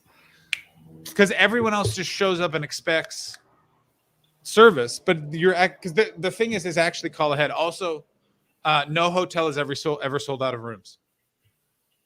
Well, that's not true because I've worked in hotels that were sold out of rooms. Oh, I've always heard that like you can just walk up and be like, "It says sold out. Do you have a room?" Yeah, no, they definitely sometimes are sold out. Like when I was in Vancouver, part of the way that I was able to stay around was a friend of mine owns a travel agency for gay people. And so he had a bunch of vouchers for hotels within the Hyatt group. And he was like, it's December. I'm not going to use these. So just take as many nights in a hotel as you want. And so I stayed in like a really nice hotel in When was downtown this? Vancouver for like 4 days. This is last year, 2 years ago now. In 2019 Christmas? 2019 Christmas, yes. And there was one night where he's like, I don't know why, but there isn't a single room in the fucking city. They're all gone. So I just stayed on my friend's couch that night. But Hilarious. wait, Where was your definitely wife happens. for all of Definitely this? happens. She was in the UK. She was supposed to come with me. So this is the trip where I came out to your wedding, and then I did Toronto for a while, and I was supposed to record. Yeah. Oh yeah, like you were out forever. Yeah, you came to my wedding. Yeah, I was out like for months, and she was gonna come with me originally, and then she's like, no, you're going out there for work because I wanted, like, I came out for that, but I also needed to. I knew that we were moving back to Canada At some I was point, like, yeah. I don't want to start from nothing, so I want to go out there for a few months. Your wedding was a perfect reason to do it then, Yeah. and I'm just gonna reintroduce myself to all the scenes, so that when I show up, I can just be like, hey, remember me, book me. Smart. And it was great. I had a fantastic time. I feel like they've all forgotten about me now, but it was a good idea at the time. And so because Well, it was I a was good going idea out at the for time work- because you were probably going to be moving back now. yeah, that was the plan. But yeah, and so she stayed behind. She decided to stay here instead because she figured that she would take the time to finish her PhD. So she's like, we'll meet at the end of it and we'll both be done. And then one of her friends died of a stroke out of nowhere about 3 weeks into the trip. Fuck, I remember this. Yeah. Oh. He literally was bending down to like turn the modem back on or something. Just went, oh shit, dead. 30, Jesus. 35, 36. Now, what Chris is not telling you is that modem was in a Wolverine cage. Yeah. And that cage was in a Indiana Jones style cave. Yeah. Which was being for chased some by reason, Nazis and Aborigines. submerged in water. Yeah, we don't know why he put it there. It Chris, do you like doesn't how seem I a pronounce place for coverage? water? Water. I like water. Water. What I like is, judging by the chat, they stopped listening to us ages ago. I mean, yeah. I That's really fun. like that. I really enjoy that. Also, who else is excited for the State of the Union? Me. This will be the first State of the Union in 4 years where something. Listen, I don't love mainstream politics, but Oh, look who finally decided to show up just in time for me to talk about Joe Biden.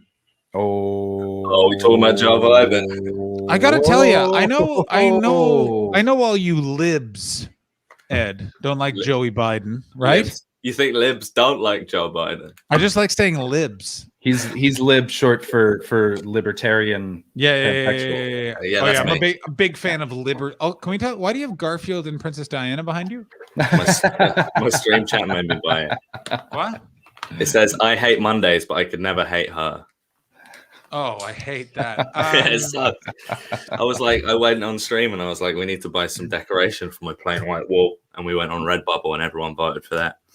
Why don't you just get a green screen? You can be broadcasting from inside the internet. Or I have a green screen, but it's just named. no, guys, no. Oh, get out of just- the woods! I'll just think Get out of of the something woods. soothing. Something Ed's mom. I thought you were gonna Oh, get my it's mum like- on the green screen then, That's a or, good. or my real mum walking in the room. I'm an idiot. I literally just Googled Ed's mom. I I remember that stream, Ed, What? because what? the one where you bought that because I tuned in early. I can't remember if I rated you or not, but I tuned in, and Ed was talking about the music of Mussolini's granddaughter. And then I had to step out to take a piss, and when I came back, he was buying tapestries, and I was like, "What the fuck is going on in this stream? It's a magical place." By the way, always if you, talk about if you how the Google songs Ed are Night reading. comedian mom, you get a Twitter thread about a comedian named Ed Larson. How America Killed My Mother is the something or other, and then a bunch Cool. of Ed Night clips. Wait Also, to- Ed, for some reason, when you type in Ed Night comedian, yeah. I gotta say, real fun Google suggested stuff. First thing that comes up because of me, Ed Night comedian mom. Second one, Ed Night Wikipedia. Third one, Good luck. which I feel like this one should be first, I guess, is Ed Night bisexual. And then, because that's the only one that's actually about you, Ed Night Instagram, Ed Night Twitter. Weird. Ed Night Twitter, Ed Night Instagram, Ed Night Bisexual, eat hot chip and lie. Also, am I crazy or is this just LA and that someone recently said bisexual and they went, you're not supposed to use that term. You're supposed to say pan. I thought pan was different than bi. Pan I'm is very- different than bi. When Pan people, is different than When bi. people say, "Oh, you're not supposed to say that," it's pansexual now. It's them trying to do the outwoking thing. Yeah.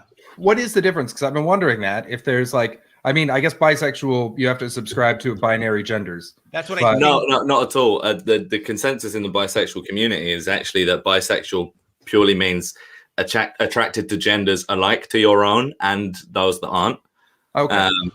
Whereas pansexual, and also the thing with bisexual is there's like a fluctuation in like attraction. So you can like, you know, one day you'll like, this is a kind of a reductive way to put it, but you know, I 90% fancy like men today and 10% NB people, and then the next day it's like I'm 15% women. You know, like it's sort of, whereas the suggestion with pan I've always thought is that it's like a sort of an equal attraction to anyone. Okay. Yeah. Mainly it's just a like matter of degrees. I mean, yeah. Okay. I do hate that all of this stuff gets weaponized into divisions when I actually do really like that there are a shitload of terms and things like that so everyone can feel accepted and find a community and discuss these sort of things. Like it's one of those things where it's like, listen, being a straight white man in North America, I cannot tell you. It's great. Every day it's good stuff. Like it's It's so just good. easy stuff. I can ask a police officer for directions in any country. Like Colombia, in the middle of like, I could be in a favela in Brazil.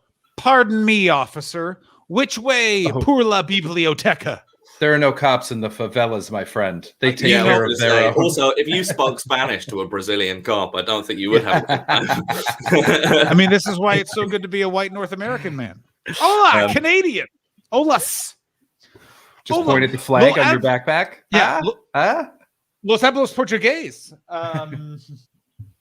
But yeah, I've always thought that it's like the especially at a time when there is a lot of like transphobia going around. Like there is. Especially on this stream. Don't get Chris started. He's a real Graham Linehan. Oh no, you're not a fucking Glenn. Are you? No, women are things. Men are Can I just animals. say this about the turf Violence movement, by the is way? fine. Can I just say this about the turf movement? And I can't get over it. It's just like you couldn't have guessed who are the comedian spokesmen for this hate group. It's the guy from Father Ted and J.K. Rowling. Like what? Wait, what? Why? And kind of Ricky Gervais as well, isn't he? Yeah, is turfy? he? Yeah, Is he? but Gervais is the kind of like he's the kind of like militant atheism as a personality kind of guy. Anyway, Oh, he's leave it out. empty in the fucking brain anyway. I cannot describe to you. I have a real problem with militant. I have more of a problem with militant atheism than I do with militant Catholicism. I don't. And- less kids were fucked. This is my problem. That's my ratio. It's number of kids fucked. You're The number of 100% kids right. not fucked. Let me say this on a basis to basis level in terms of believers, Catholics, sure, they look the other way for a great deal of kid fucking.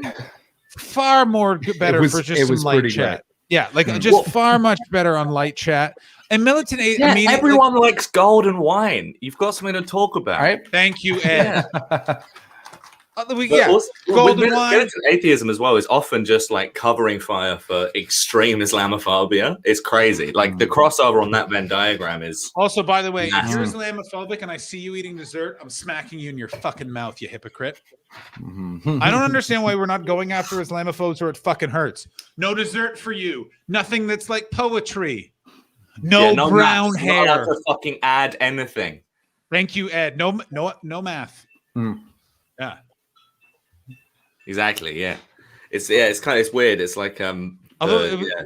Isn't there like a big divide in that Persia claims they invented all those things, therefore Muslims didn't? That's my favorite thing. If you talk to a Persian guy, they're like, Islamic people didn't invent that, it was us. And I was like, wait, what's the religion of Persia though? And they're like, shut up. People go to cafes in Edinburgh to be in the same place. Wrote her first transphobic tweet.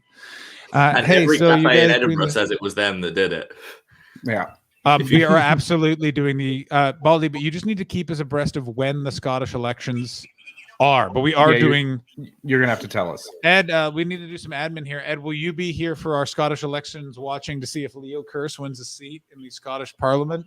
Stream? Are you fucking kidding me? No, I did you not know about this. Did you not? You did not know this? Yeah, he's running for now the we seat. know what Yeah, we're doing for the rest yeah. of the stream. All right, With Ed, Lawrence sit Fox's party. Ed, sit right there. Let's watch ourselves some campaign videos. Stop it. Hang on. I'm gonna get my I'm I'm gonna get my Stanley knife out and I'm gonna commit seppuku right now before you make me watch any of Eddie, this. no. The world needs laughs. You are the future. Yeah, the world needs laughs. Why are we watching a Leo Cast video? Because we're going to make fun of him. Fuck me, man, that's so stupid. Did you see what the Scottish Tories did today? Some crazy No. shit. No, I No. don't live in England or Britain. I don't live in Britain anymore. I so do, guess but what I do? but I refuse to engage. Yeah, I can't. This is my problem with Britain: is you guys act like you're a first world country and you're fourth world.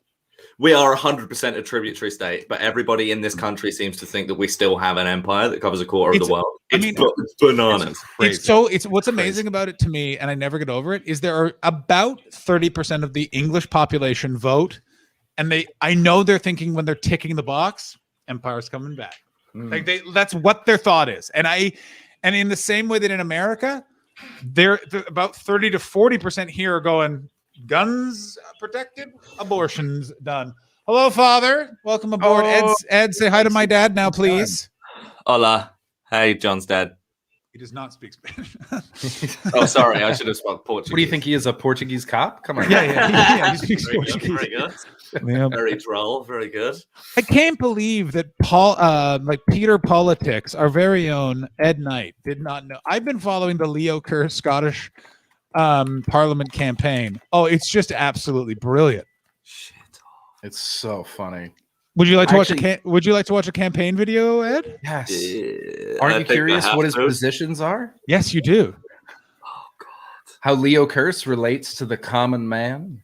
Yeah, I'd love to see that. Also, what happened between Leo? I used to Kearse have a and- job at BAE Systems where I would bomb poor countries. You guys like Yeah. that kind of thing? You what? He did? What are you talking Yeah, about? Leo. Yeah, Leo used to he do used, that. he used to have a job at like I think it was BAE Systems. It was like a big arms dealer, arms manufacturer. Rather. Well, he wasn't no one who also does stand-up comedy is an arms dealer. I assume he worked in shipping and receiving for the arms dealer. Mate, I'm an arms dealer, mate. those away. Oh, look at those Embarrassing. guns! Embarrassing Look at those talk. guns! Oh, Gonna Guys, have to my put an dad's speaking embargo on Ed Portuguese. Knight. Bonjour. Bonjour, monsieur. I can't stress this enough about going to Lisbon, Portugal. Every meal comes with one of those delicious Portuguese tarts, like the burnt tarts. In The every natas. restaurant, Natas. it's Oh my like god. you can. It's you literally just go. How is Spain considered the great paradise of Europe? You're not getting cake with every meal. Surprise! Portugal's fucking rock. There's a massive Portuguese community in South London. There's shit Portuguese Portugal cafes. fucking rules. Mhm. Here's what Portugal gave everyone.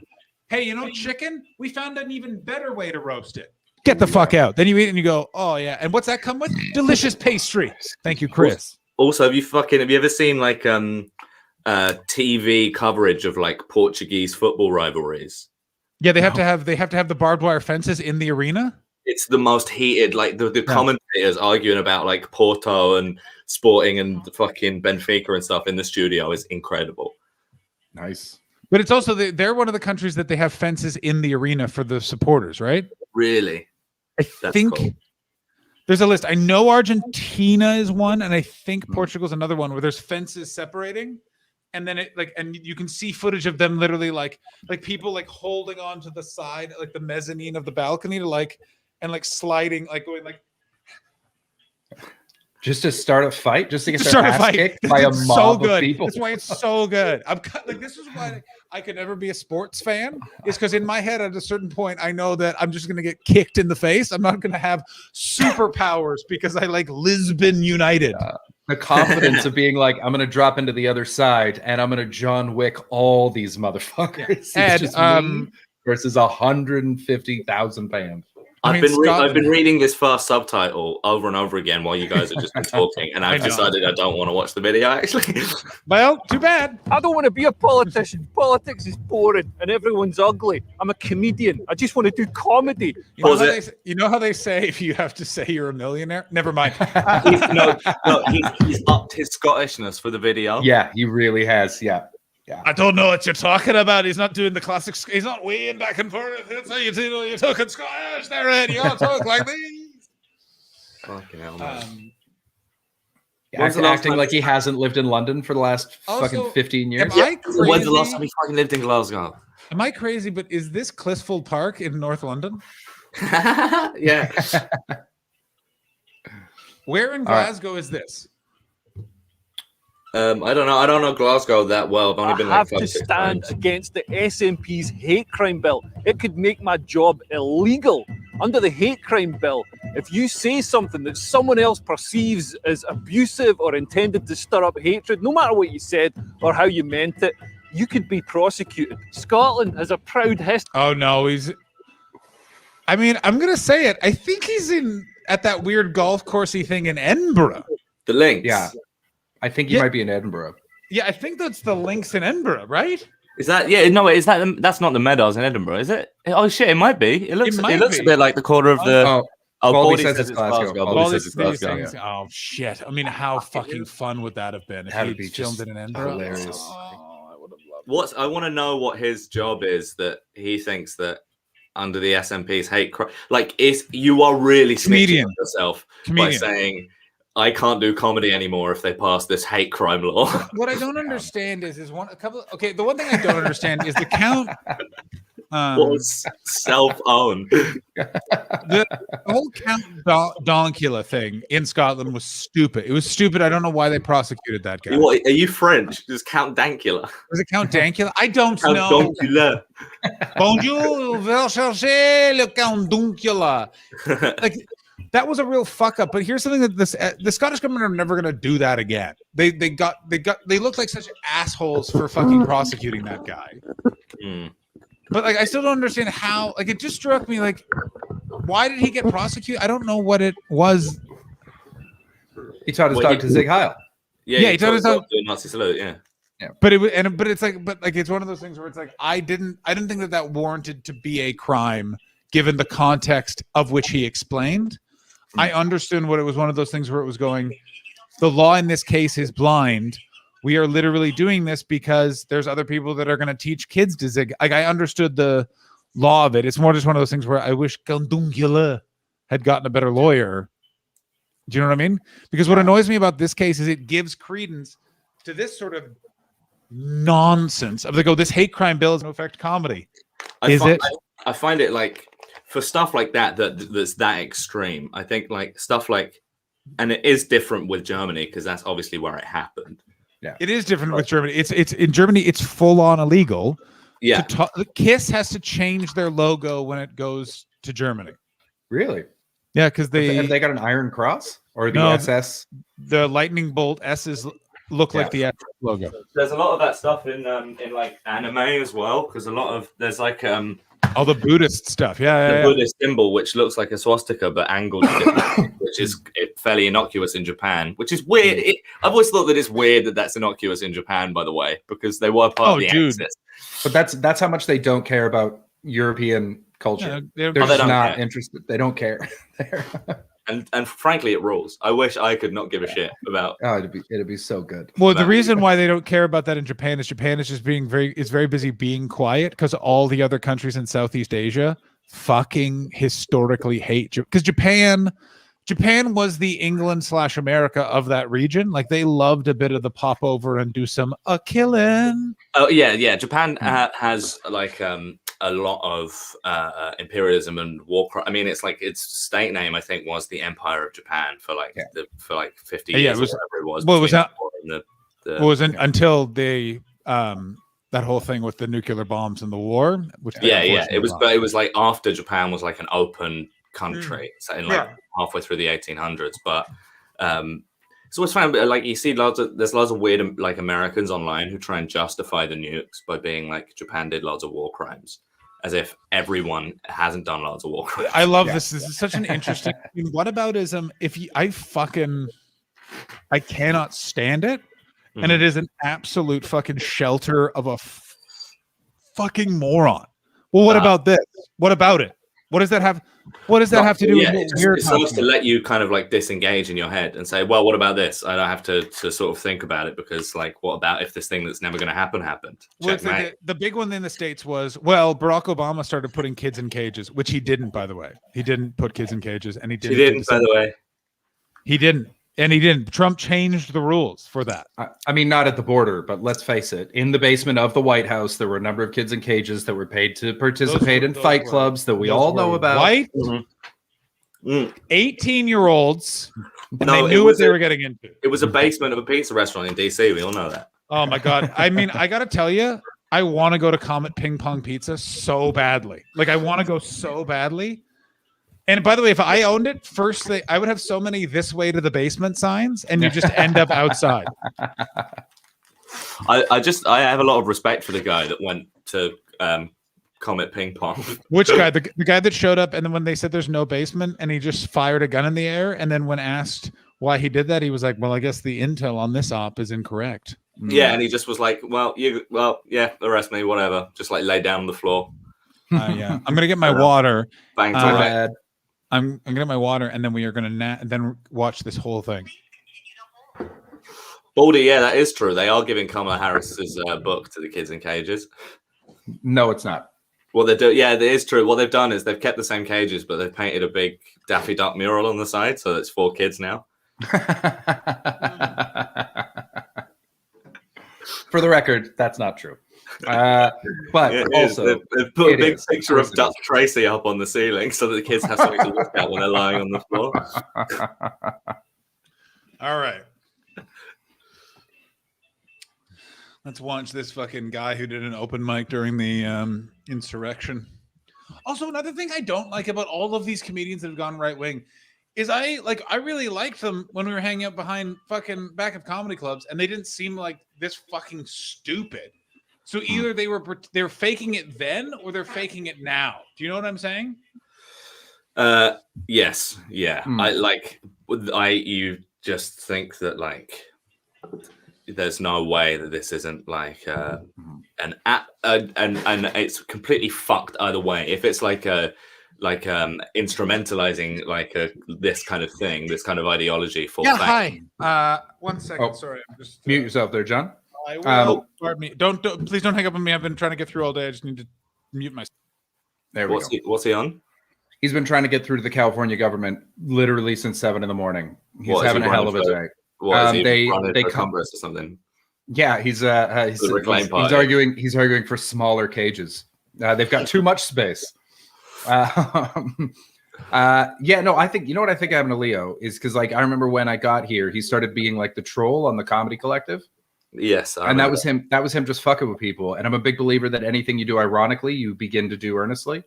And I Sure. think that he went from doing that as a joke to starting to believe it because he just wanted to keep the fight. And now he's gone whole hog and he can't see a way out. Well, there's the distinct kind of if you exist in the microcosm of like an incredibly insular and like falsely, in my opinion, individualized industry What like the classic example is everybody in the industry really gives a fuck about chortle, but nobody else knows what it is. Like it's like your perceptions of what the world is actually like completely warped if you exist in this industry, right? And it is chaotic, and it is like not a meritocracy, and it is subject to the same like power structures as everywhere else in society. That's you start to give yourself like reasons why you have your place in it when you feel like you should be somewhere else. I think it's arrogance. Like, that's what happened to Alistair Williams, right? Well, I was going to say the whole thing with Alistair is batshit because he starts going, I'm not getting booked for stuff, but I'm getting passed over because I'm a white man or whatever the fuck. It's like you were on fucking Comedy Central, my guy. You're already in the top 1th percentile. What are you talking about? Yeah, I don't know what more you want there, champ. But he was going around being like, I'm the best comedian in the UK. While he's on, his management has better comics than him. He told me, he told me that his Burger King bit was the best bit of British comedy for 15 years. I was like, I fucking pissed better bits than that at the fucking Seven Dials. What are you talking about? Yeah, you're right. There's a lot of bitterness that leads down this road, and then when they're all bitter together, they're like, all right, well, whose fault is this? Oh yeah, Franimal in the chat is correct. Andrew Lawrence, the exact same. Andrew Lawrence, exact same. Yeah. Despite having a meteoric rise, adamant that he was completely looked over. I'm old enough to remember in like 2011 when there was that new stand-up show with like I think Pascal was on it and Ramesh as well, and he was one of the like 4 new fucking stand-ups platformed on this massive new comedy show and like had the world at his feet, man. It's just bonkers. Yeah, it's absolutely insane. They put him on Cats, they put him on everything, and then but he's just a creepy sort of weird dude, and he's off-putting. And so he didn't take when surrounded by your Rob Deerings and your Rameshes and your Josh Whitcombs because they're super likable. And so I think goodbye, well, Weasel. Yeah, exactly. I also just think that when you have like a distorted sense of either victimhood or that you are like that there's a gulf between where you are and where you think you should be or what you think you should be getting. I mean, it's really hard to not look left and right in this industry at what your peers are doing. I get it all the time. But you can convince yourself that it's like you against the world, or that there is a countercultural element to the things that you just assume to be true without any looking it in the face, which is obviously not the case. Like for people like Leo to play the victim in the industry, because like it's absolutely bonkers to run for MP because you think that the hate crime laws are going to adversely impact your business. That is a fucking bonkers way of snitching on yourself. Yeah, and also it's not like I mean, Leo is a fine comedian. He's serviceable. He does the job. He gets the laughs. But there's nothing special about what he does. I don't think he's headlining anywhere. I don't think anyone's like, oh, look out for Leo Curse. He's about to crush. You can't follow him. So it's not even like there's nothing. There's no. Where does he think he should be? And that's the thing is like when you look at it and you don't get what you want, and so you assume that something must have been corrupted. There's no. I'm being denied by outside forces that have it out for me. Because on any even playing field, I'm amazing. You were Pun Man. You used to dress up in red latex. You were fucking Pun Man. I remember with when you were doing fucking unibrow. I remember when you were doing the fucking Leicester Square sketch off as Pun Man. What the fuck are you talking about? Yeah, like you're Pun Man. Like what's subversive or countercultural about that? Like, and I think it's insulting. It's genuinely insulting for comics that do have an uphill battle. Like Leo is remarkably well off when it comes to, firstly, an entry point into comedy. Like, he's tall, son of a bitch. He's tall, that motherfucker. But he's tall. It's just like have a bit of self-awareness, man. Because it's not like it's a very open mic mentality to like it's this like instead of growing as a fish you want to make the pond smaller. Do you know what I mean? Or just looking at, like, I remember before I went to any clubs in the UK, when I moved over here and I was doing the open mics, everyone in the open mics would just talk about how everyone that does clubs is a hack. And I was like, I mean, I know these people. They're my friends. They seem rational in other areas. Maybe they are hacks. And then I went and I was like, well, some of them are hacks and some of them are fucking amazing. Yeah. And this is this is just jealous nonsense. And you've made up a reason as to why you haven't been passed. Sure. That's all. Yeah. But it's also, you know, it's not like there are so many arbitrary reasons for not getting passed at clubs or not getting on at clubs. Like, Yeah. oh, by the way, tell me if you're getting like feedback and stuff as well, because I've not got headphones in at the minute. Oh, no, we can hear you fine. Cool. But like you guys aren't coming back through my mic or anything. No. You're good. But yeah, it's just like fucking, you know, I've had all my work pulled from clubs before because somebody else that I am affiliated with has had to drop out for a good reason with 4 months notice. Oh, you know? wow. Okay. Yeah. It's completely like unpredictable and stupid. Yeah, And they're industry is- fiefdoms. I think we talked about this before. The clubs are fiefdoms. Every time you show up, you don't know what the Lord wants. Exactly. But they want something. Is it kiss the ring? Is it fight back? Is it just be quiet? Yeah. And if you're complaining about, like, I don't know, if your whole thing is that everyone's a hack and everyone's sold out and to be able to do the clubs, then how are you any better by like picking up a hateful ideology to justify like why you don't have what you think you're owed? Yeah, right. Build your own scene. Fucking take some responsibility. Exactly. You know, like, I mean, it's just so upsetting because it's like it has like real world ramifications as well. And nothing like, any comedian does should. for sure. I mean, I remember this time last year or a little bit later, maybe like 10 months ago, I had comedians with massive platforms. I'm using comedians in a very loose sense here. I had comedians like with massive platforms tweeting about and messaging me about how George Soros was funding Antifa. Are you serious? You can't be doing that. You can't be doing that shit, my guy. Buddy, private chat. I want names right now. Oh, please. yeah. I'll put it. Put that in the private chat. I need to know who that is because that is bananas. But this is from the DMs. So I'll keep this between you and me. Oh yeah. That's what the private chat's for, buddy. But this coded anti-Semitism that goes. Oh, okay, yeah, that makes sense. Yeah. This like coded anti-Semitism where they say George Soros or New World Order when they mean Jews. It's absolutely it's like an anti-Semitic dog whistle, like spouted by people who are either too stupid to realize that's what it is or comfortable with going along with it, and they're both absolutely awful. Baldy, you are correct. It was John Hastings. It was John Hastings. It was John Hastings. You're absolutely right. He's being canceled as we speak. That wasn't the government. That was the Comedians Alliance calling him posing as the government. But also, it's just so bonkers as well because these are like British acts telling me this shit, and it's like, what do you possibly think? Like, Alistair's the same now. He's sort of purely does his stuff to like an American audience that kind of want to be tricked into thinking there's like a global resistance or whatever the fuck. Yeah, he's gone like, full bunker. Yeah, like Brexit and Trump and the Matrix and all of that. They're like a complicated sort of countercultural matrix again, and they're not. They're just sort of like, yeah. Has he gone Q yet? I feel like it's only a matter of time. Oh yeah, like years ago, like 2 years ago. Yes. Oh, okay. Yeah. Yeah.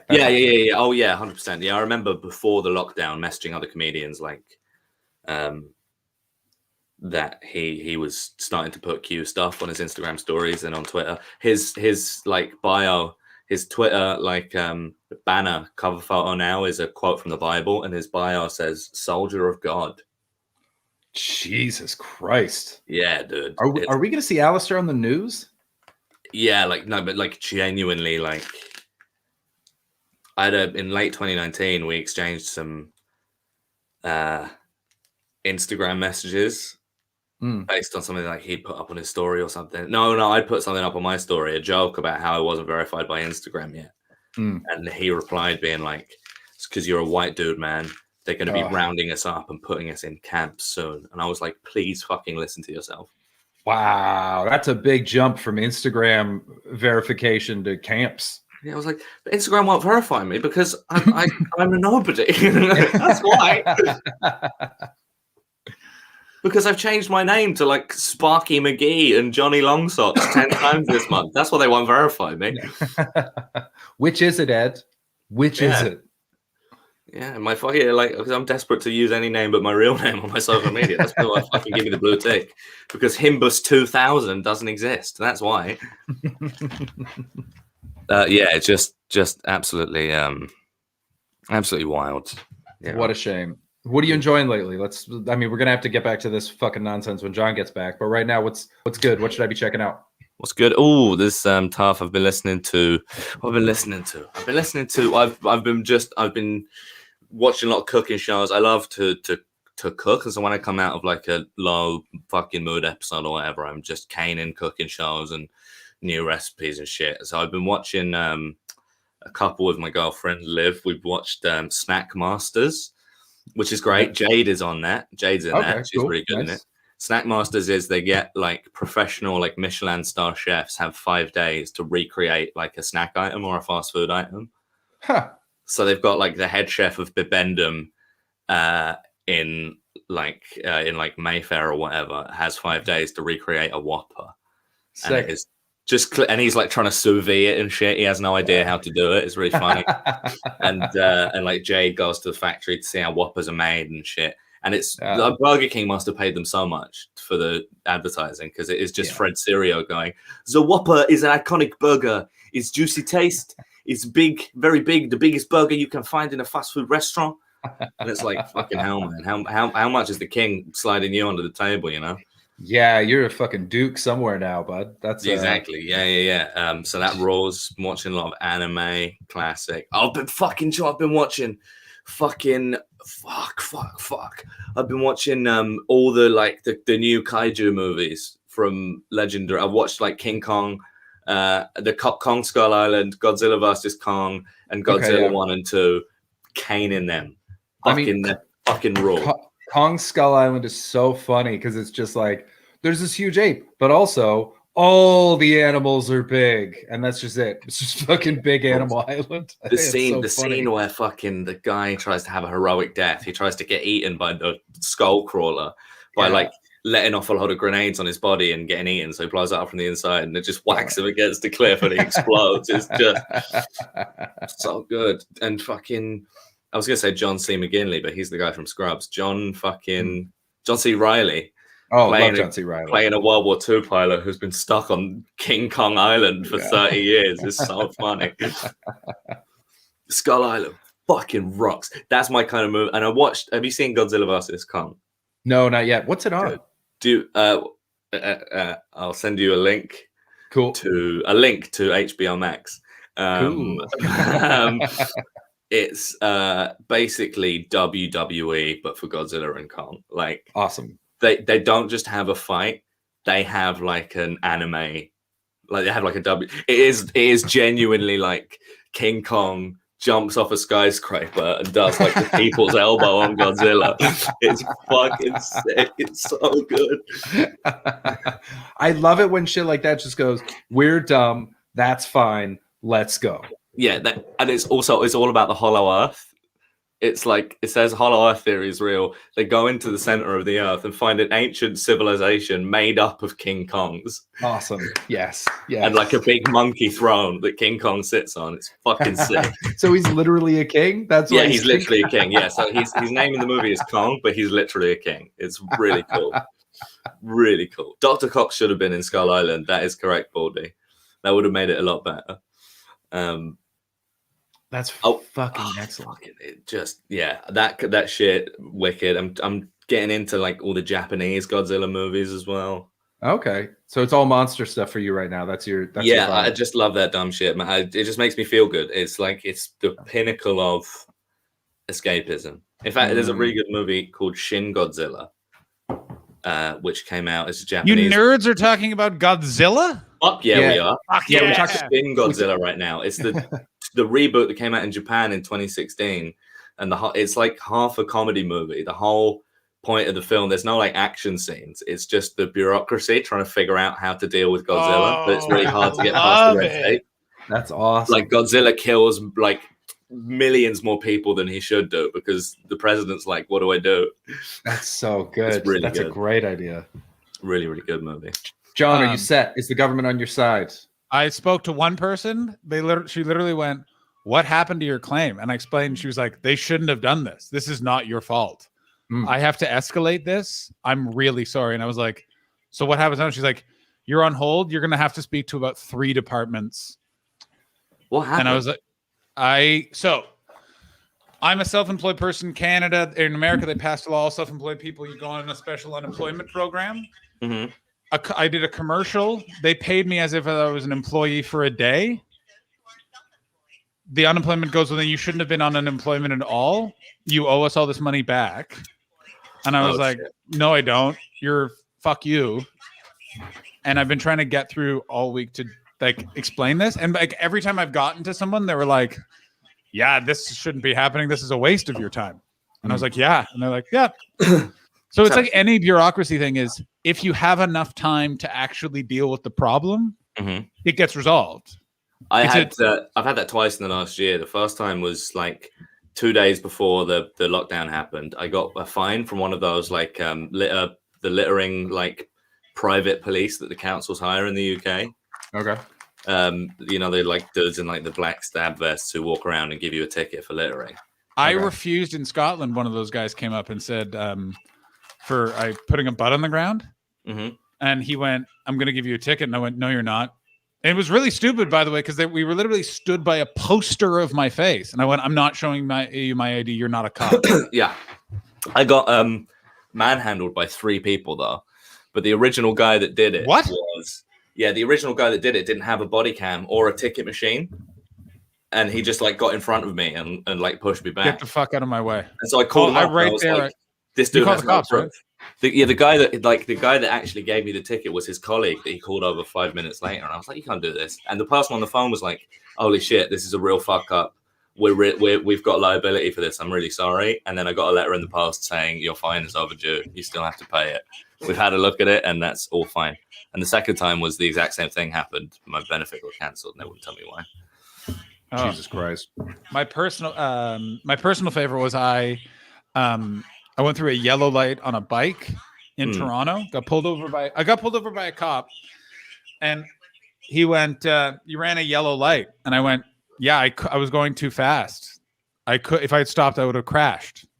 And he's like, "You can't go through yellow lights on a bicycle," and I went, "I've never heard that law." And he's like, and I remember this. He's going, "Are you talking back to me?" And I went, "No, God. I didn't know that was a law." And he's like, "Where's your helmet?" And I'm like, "I'm not wearing it. Are you going to give me a ticket for not wearing a helmet?"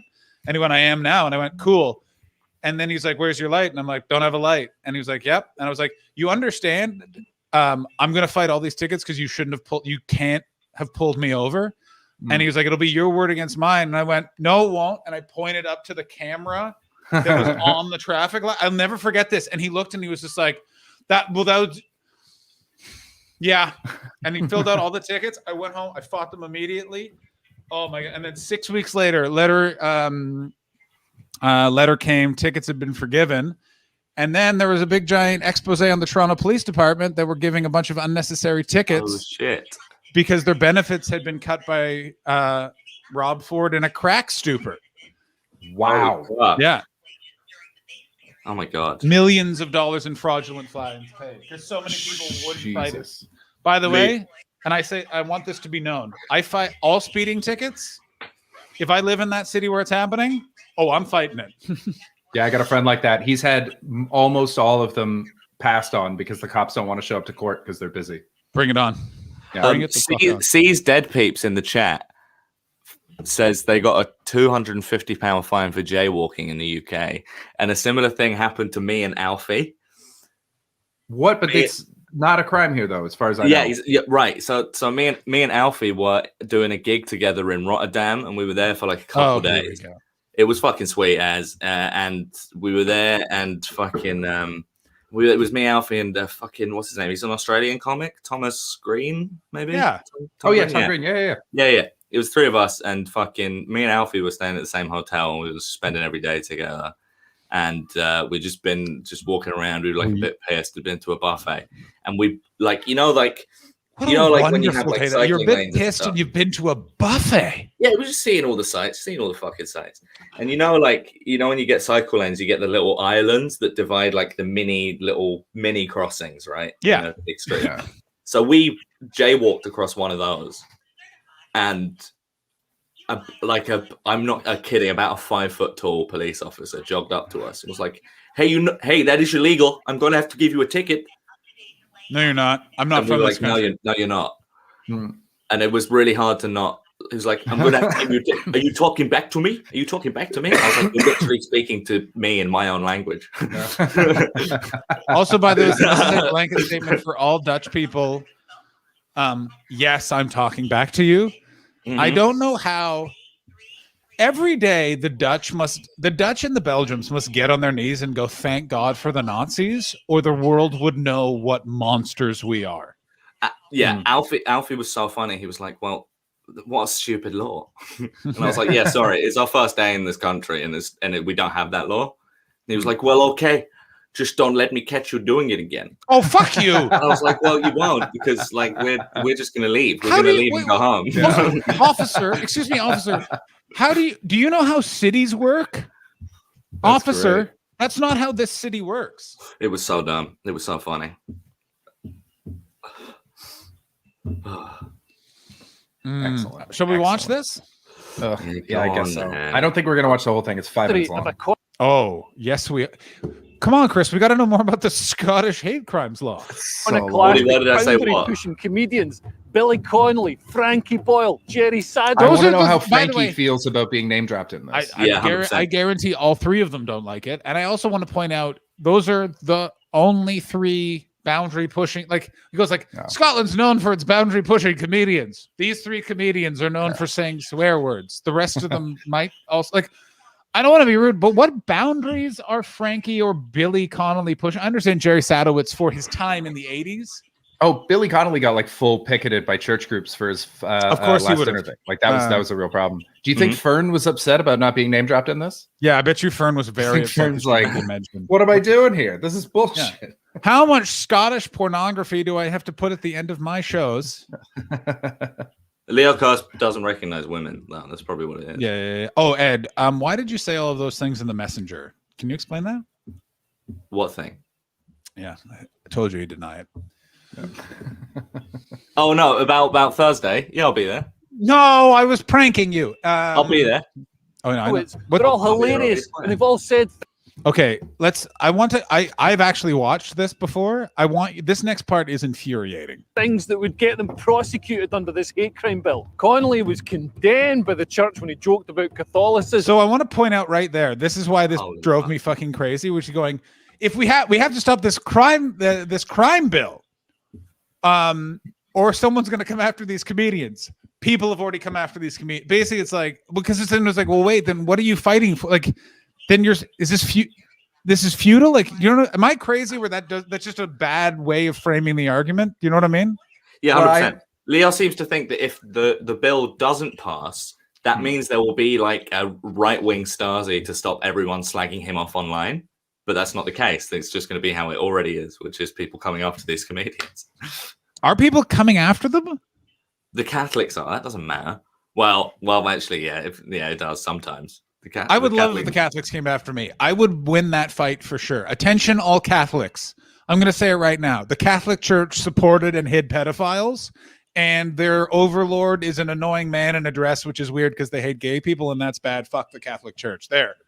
Oh, any problems? This is being heard in Scotland. Baldy, is the Stasi at your house? I think we're fine. Chris, you seem quiet. I disagree lightly. I wanted to let you finish your thought. I Oh, understand. I don't agree with him, but I understand that he's saying that the difference is, Yeah. Catholics picketed, the government in theory can send you to jail. So that is a big difference. Consider the Ohio trip canceled. Oh yeah, we sponsor a bowling team now. Oh yeah.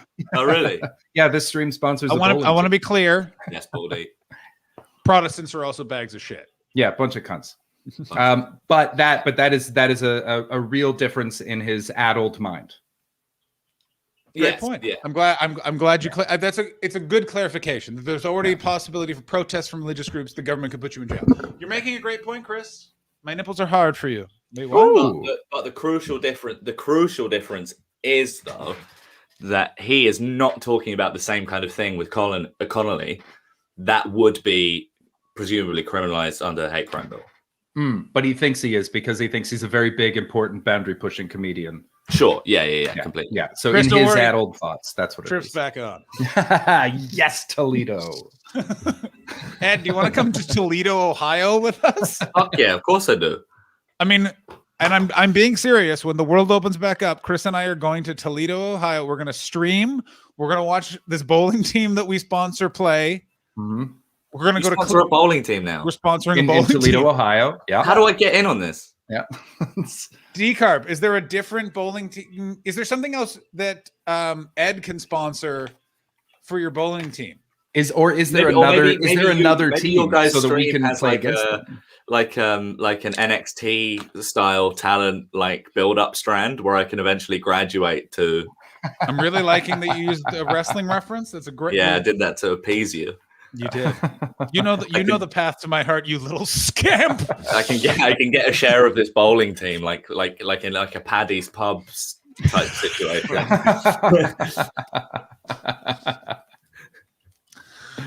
He's going to check on other teams because I think in my what I would like to see is for Ed, for you to sponsor a stream, for Gareth Watt to sponsor a team, and then all of our teams go head to head in the bowling league, and then we have a big feud with within a Toledo amateur. Is it amateur or is it professional? I believe. Can I sponsor a team called Ed Knight's Mom? How's it going on? It's all I want, and I waited for so long. Does your mom know about the things that are being said about her and inside jokes on the internet? No. Good. Not Why yet. would I tell my mom that? Mom, everyone says you're hot. Come on Twitch. I feel like you've told your dad. Today, if he joked about certain religions, he'd be arrested. That's for Whoa, Boyle. Not true. Why Not true. did my dog just start barking? Yeah. Whoa, that's crazy. I think all the dogs in my street just started barking. That's crazy. Which religion do you think he was talking about, guys? Yeah, Let's that's Catholics, take a poll. Catholics, Hinduism? Catholic. Yeah, maybe. Do you think he was talking about Shintoism there? I think it's Yeah, probably should. He always talks about Shintoism, and he's Yeah. like, "Pick a god, Shintos." Yeah, he's like, "What? Not everything could be a kami, you idiots." You know what? Not enough comedians say nice things about the religion of Islam. I like that they take their shoes off. I think that is a nice sign of respect that the fucking the other Abrahamics could fucking learn from. Didn't Yeah. you used to have a bit that was for them? I have a bunch of bits that are pro-Muslim. for That them. was I remember it was the like they don't try to wake me up at 8 in the morning on a 100%. fucking Sunday. How did that go? Very good. As it turned out, No, how did the joke go? I know Oh, how how it did the went. actual I'm not asking you actually to go? brag. Oh, tell me how your shows went, John. very well. Tell me. The joke, the long, the short of it is, I don't respect religion. I don't respect anything that holds meetings at 10:30 in the morning on a Sunday.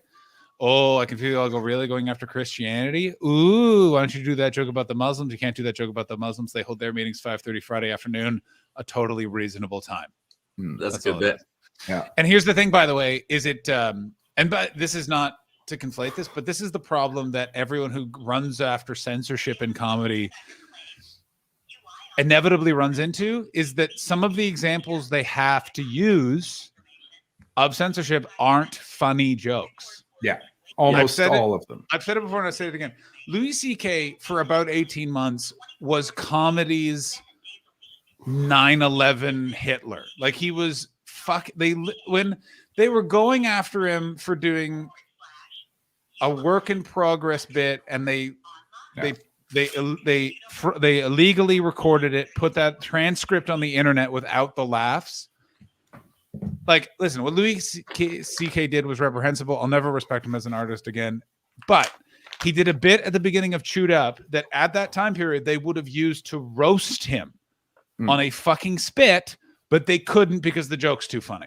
Yeah. If your joke is it's really hard to do a joke as a white straight man about, say, and I'm not saying that that's the religion Leo is talking about, but let's say for purpose of example, jokes about Islam. It's a very hard thing to joke about. To make it a funny joke that works for everyone, which is our job as comedians, it probably has to be one specific joke that works.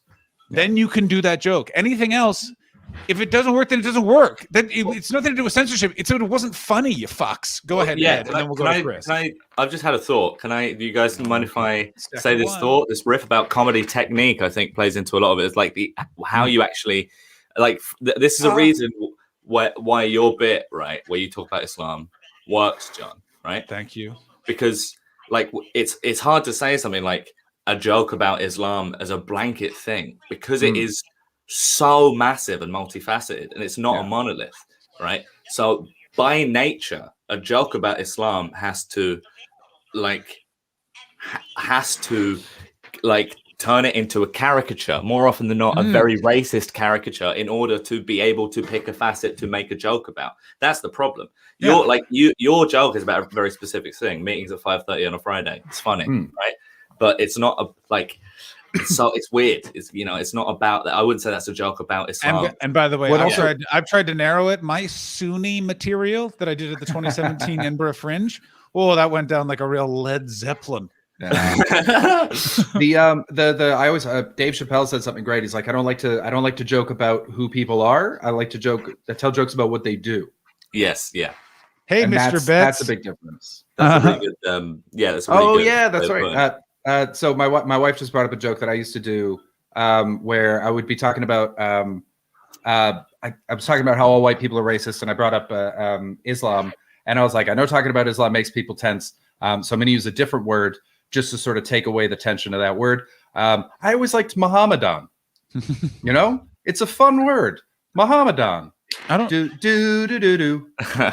Mohammedan do Mohammedan do, and then I get the whole crowd to go do,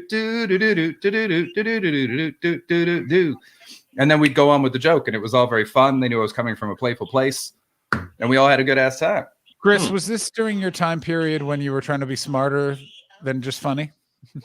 No, this is it's like 3 years ago. All right. Yeah, it was a good joke. Manfred Sunni or shite will never be beat. Classic man. This character comedian Stuart Lee makes a very good point about the difficulty of joking. Yeah, he's exactly sort of making Ed's point, I'm going to assume. Also, I really like how you guys are just acting like it's the 90s. Ed, you're smoking in your parents' home? It's my room, innit? Is the window open at least? Yeah, the window's cracked open a bit. Get that thing open all the way. Your young pink lungs. My lungs are all right, actually. Eddie! I had to go to the emergency room on Saturday night, and they said my lungs are Gucci. Oh no, you okay? Yeah, I accidentally inhaled a load of poison gas while I was cleaning the toilet in my house. Jesus Christ! We got a new brand of sink cleaner just from like the all-purpose shop near my house, and instead of like a name brand one. And I looked on the ingredients after I poured it in the sink. And I poured it in the sink, and a big cloud of like white stinky gas came up, and it went like. Oh. And and on the bottle it said, "Do not get in contact with water," and the ingredients were 95% sulfuric acid. Jesus Christ! Just 1 second. Thank you so much for the raid, Chris Rubio. Thank you so much, muchly appreciated. Oh, they raided me, but thank you very much. Did they raid you? Yeah, they raided this guy. Oh, not at all. Yeah. I've got one of those. I got one of those. Poison. Oh shit! Wait, give me a shout out. Give me a shout out. Oh, the raid has come. Thank you so much for raiding. Much obliged, Chris Rubio. How are you? Check out Ed Knight, Ed Knight 3000. I think I misspelled Ed Knight's. I never remember if it's a night as in Night of the Round Table or night as in nighttime. Nighttime, yeah, the opposite of day. Oh, Chris Rubio, thank you so much for subscribing. That's so kind. Very much obliged. I always wonder why you picked Night as your stage name. Oh, really? I know exactly. Okay. I said it to my agent at the time as a joke. Thank you, Stream Elements. I said it as at the time as a joke to my agent, and she was like, "That's great, we're going with that." Like in the list that I sent her as well was like Ed Spider-Man, Ed Channel 4, Ed Gamble. Who was your agent at that time? It wasn't Sophie Chapman. Mm-hmm. Chris Rubio, thank you so much. Chris Rubio's living in California right now, so he knows your pain, John. Whoa, Cali swag, baby. Yeah, there's a lot of shitty comedians defending a lot of garbage jokes. Oh Yeah. my God. It was horrible, but it was hilarious. And today, they'd probably have to bring back hanging for it. And promoters and venues and directors can all be prosecuted too, adding on layers of stultifying self-censorship and sucking all the fun out of our state-sanctioned comedy. And it's not just comedians who can... Why does his voice keep breaking? Is anyone else Yeah, noticing right? that? He's doing like a comedy. He's doing a comedy Glasgow accent. He's doing like a parody. Ed Day, fighter of the Ed, Ed Night. Night. Ah! He's a master of comedy and friendship for everyone. Ed If- Night. If this was, if we owned a bowling team like Paddy's Pub, who would be who in this? You're clearly Dennis. Me. Psycho. You fucking psycho. What are you talking about? I think it's pretty clear that John is Dennis. John Are is you? 100% I'm Dennis. 100% John is Frank. Dennis. John is absolutely Dennis. You're 100% Dennis. It's my gun. Yeah, Pipe you're gun. Oh, Alex says that Chris is Dennis. So maybe we just have Absolutely three outrageous. Dennises. Yeah, The but we, worst Just a combo. bunch of Dennis. yeah, I think we might all be Dennis. Shit. You just, the trick I'm is Mac because I'm fucking jacked, you guys. The problem is you just don't want to be Dennis later seasons. You can be Dennis early. Because seasons. Dennis is a bastard. Yeah, Dennis early. I rewatched some of the early seasons recently, and he's so different. Well, but Yeah. if you watch, it's one of those things where if you actually have been watching it throughout, Baldy. yeah, go on. as the cabin boy, it like Dennis gets progressively worse. That's why it's Yeah. an interesting. In the same way, Mac's also pretty different. Mac's a lot weirder. Yeah. Yes. He finally because it's like 8 years until they hit on the thing that Mac's secretly gay. Like that takes so much longer than you realize. Ed is cricket. Thanks, Alex. Yeah, Ed is cricket. That bike with the exercise bike with the dick just coming out of the seat is one of The the dildo funniest reveals. The ass pounder is so like the outtakes for that episode are so funny. I mean, I love all the episodes where it's like the five of them as a group versus one sort of hapless member of the public, and they're also really good at being really generous to like the guest cast member who is playing that person. They give them lots of funny lines, which I really like. Yeah, I love the one where they're arguing over who has to wash the dishes. Oh yeah, yeah. Where's Chris going? Show up with all the dishes in the mediator's room, and just One of the funniest drop is I bet he tried to suck on this. It's one of the funniest, one of my favorite line deliveries in for anything. me, when the McPoyles take over the bar, hold them hostage, I think that's such a that and Dayman Nightman episode. Those are the two this is one of the greatest comedies of all time. Yes, probably greatest. Like, Well, where that are you? and- Where sorry. are you right now? I'm just in a very uncomfortable space with a lot of broken bottles. Oh, that's where Charlie goes to break bottles. Such that a good and one. the one with the broken stool. Remember, D Oh, has the yeah, idea the- for the the prank with one-shot the nail on episode. it. Yeah, Yeah. just amazing, absolutely so well phenomenal. done. Yeah. The chicken steak air miles scam. Yes. So funny. So what was there was a oh fuck, I'm trying to think of what a message that was something that really I'll think of it and then I'll come back to it. I'll circle back to it. Oh, thank you for the follow, Chris Rubio. That's so funny. Ada got an ad for condoms on my channel. I'm outraged. I mean, I feel like we should shut this down. All right. And if it's not just wait, what? Can be prosecuted. You can too. For the first time in history, private conversations in your own home could be illegal. It raises the prospect of the police interrogating your children and your children being Jesus. forced to testify. It's nice that he's being subtle. You know, I really appreciate the subtlety of his arguments. Yeah. There's no way that's true. Ed, No way. like there's And not have you read this law? Neither of us have read the law or like looked into it at all. No, I haven't. Shall I get it up on my phone? Let me see. yeah, man. No, I mean- if you're hearing weird noises, it's because it's hold music. Because I'm on hold again for another. Well, I don't think I'll ever not be on hold. It says, money me, money now. Me a money needing a lot now. Someone just farted on my channel. Very funny. it's Farts are fun. Here's the question: do I take all of these edibles and then wait for them to get back? No. That's a good point, Diamond. If Tommy Shepard MP, ex owner of the Stand, is all right with it, it's probably not a problem for comedy. No, Alex. I mean, if I could just get this. No, I'm not taking any right now. No, I have all this admin to do. But Well, it seems like the in the words of I'm on the gov.scot page. In the words of this like article about the passing of it itself, it pretty much just seems like it's a broadening of protected characteristics under an extant piece of legislation from the 80s. So it's basically taking a 1980s hate crime bill and saying this, but now it includes like transgender people and like bisexual people, age and disability as well. Okay.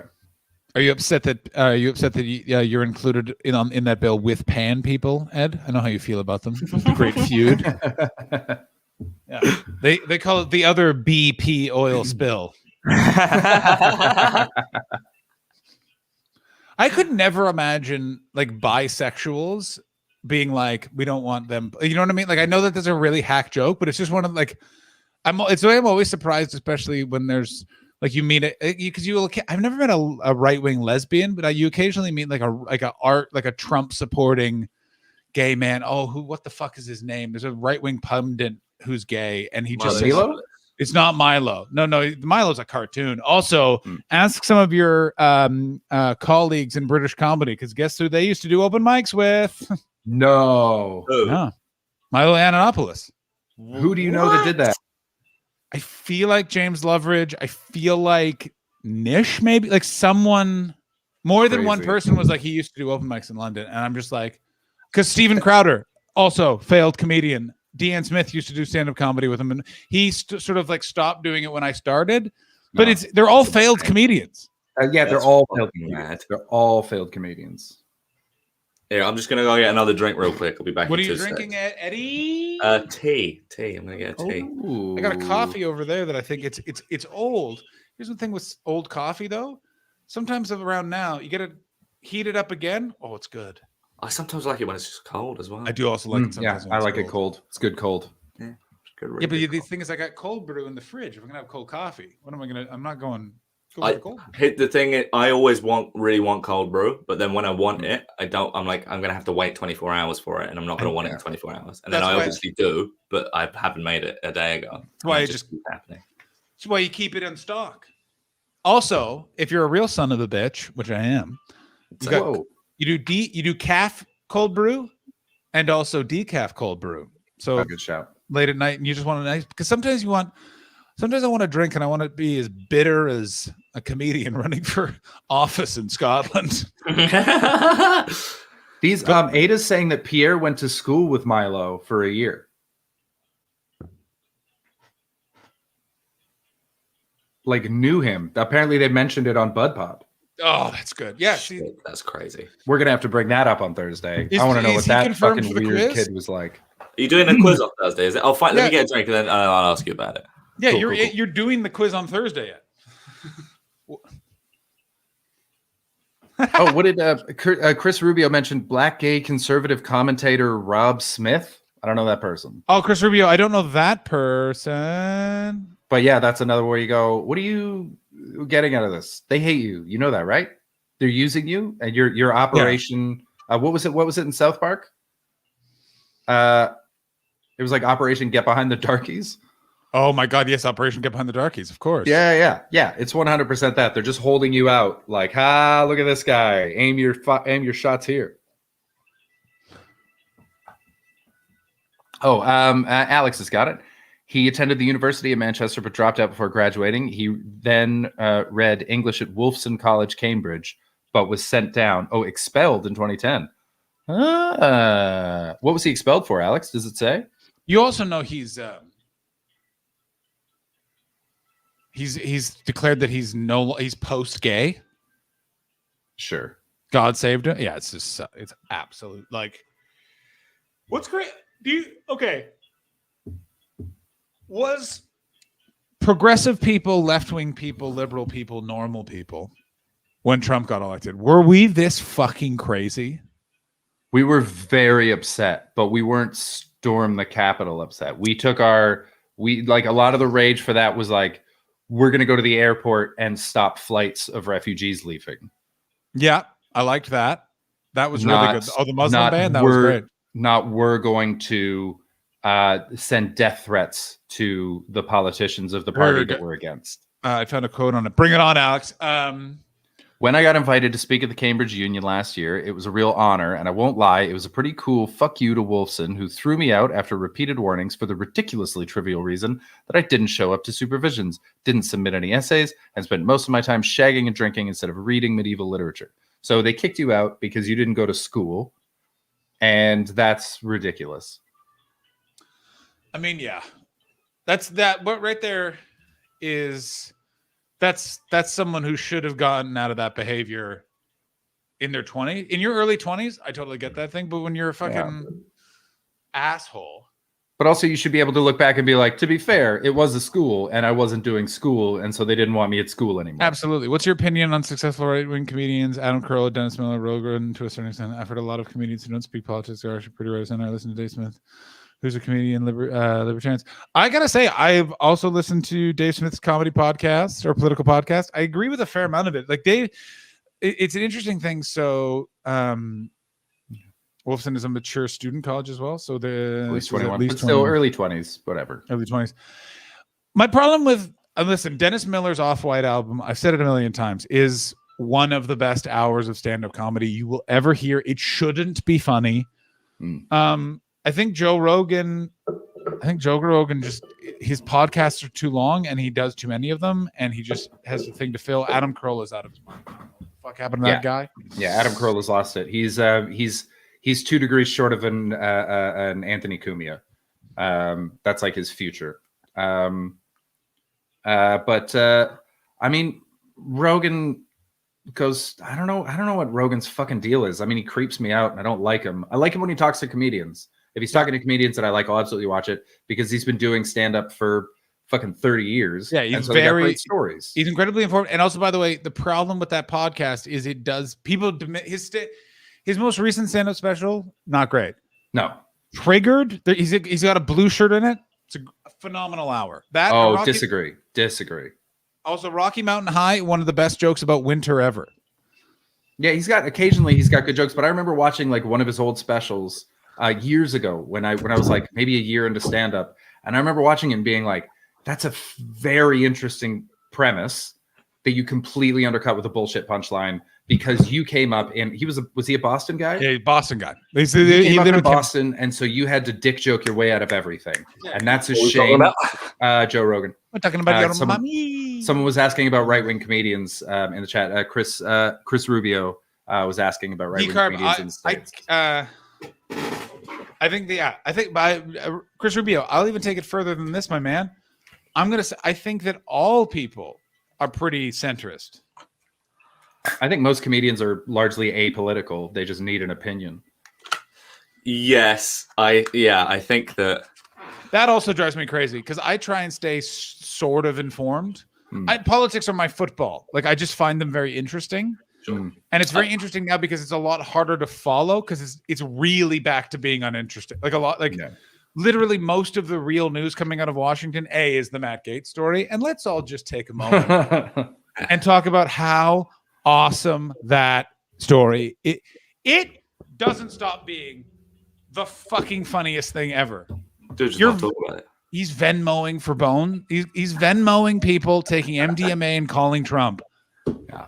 Hello. But it's literally that. And then being like, who are they inviting to the State of the Union? Now, Nancy Pelosi is mostly actually just invited members of her individual caucus. AOC may not be attending. Like, it's so just sort of like, oh, it's wonderful. Oh fuck! I was about to say something good, but I forgot it. Sorry, First guys. time for I'm gonna go. I'm gonna go get a drink as well. So you guys vamp away. I just Chris, I realized. remember what it is. I was just gonna say. Well, tell like, me and Chris go get a drink, and then we I'll can be kill right Chris. Yeah. I was gonna say. I think that I agree that Baldy, stop going on about Speroni. I agree that a lot of comedians are apolitical, and some comedians will try and paint comedy as like an industry as apolitical when it isn't. I think that's really interesting. Wait a minute. Unpack that a little bit. I think that this is an interesting topic. This is a topic because this is a thing of, Ed and I are friends for a lot of reasons, but I particularly enjoy Ed and mine's friendship because I forget that Ed is 10 years old or whatever he is. Ed does not forget I'm much older than him. I'm so old now, man. It's crazy. What are you, 24? 25. Oh my God. Nearly dead now. It's almost all over. Ed and I, by the way, first young comedian ever. It filled me with absolute glee. We were having a beer and he went, having a beer with one of the old guard of the Fringe. And I was like, what? Your dad is one of the old guard of the Fringe. It was pretty good. And I took it because, let's be honest, I had definitely 2 evenings before made a lot of jokes about having sex with Ed's mom. Yeah, you talk about fucking my mom all the time. Yeah, no, I have to. I completely agree with you, Decarp. Decarp, you speak truth. So Ed, what are you saying? So you're saying that you're saying so like a lot of people will like a lot of people like Simon Evans wrote this big fucking dog shit article in the Spectator recently about how comedy is inherently apolitical and like it's just a Wild West industry, like kind of that exists in a vacuum and is untouched by like the like wider society and shit like that, and the only political force in comedy is like the lefty BBC that's putting the cosh on everyone. It's just stupid. Like it sort of helps to I think it helps to disengage yourself if you try and tell yourself that your industry is inherently apolitical, because you don't have to you don't have to look at the stuff that is bad about it and that is wrong. But I don't think comedy is apolitical. I would say politics have nothing. Have nothing to do. Like, comedy is a reflection of what's going on in whatever society that comedy is taking place in.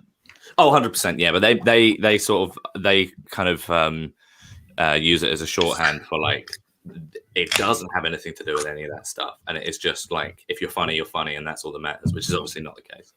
Well, this is the thing that at a certain point, yes, funny is funny. That's all that matters. But people, I think, and this is a very much I feel is isolated to British comedy. Chris Rubio, who's a comedian in LA as well, probably can actually illuminate this a bit more. But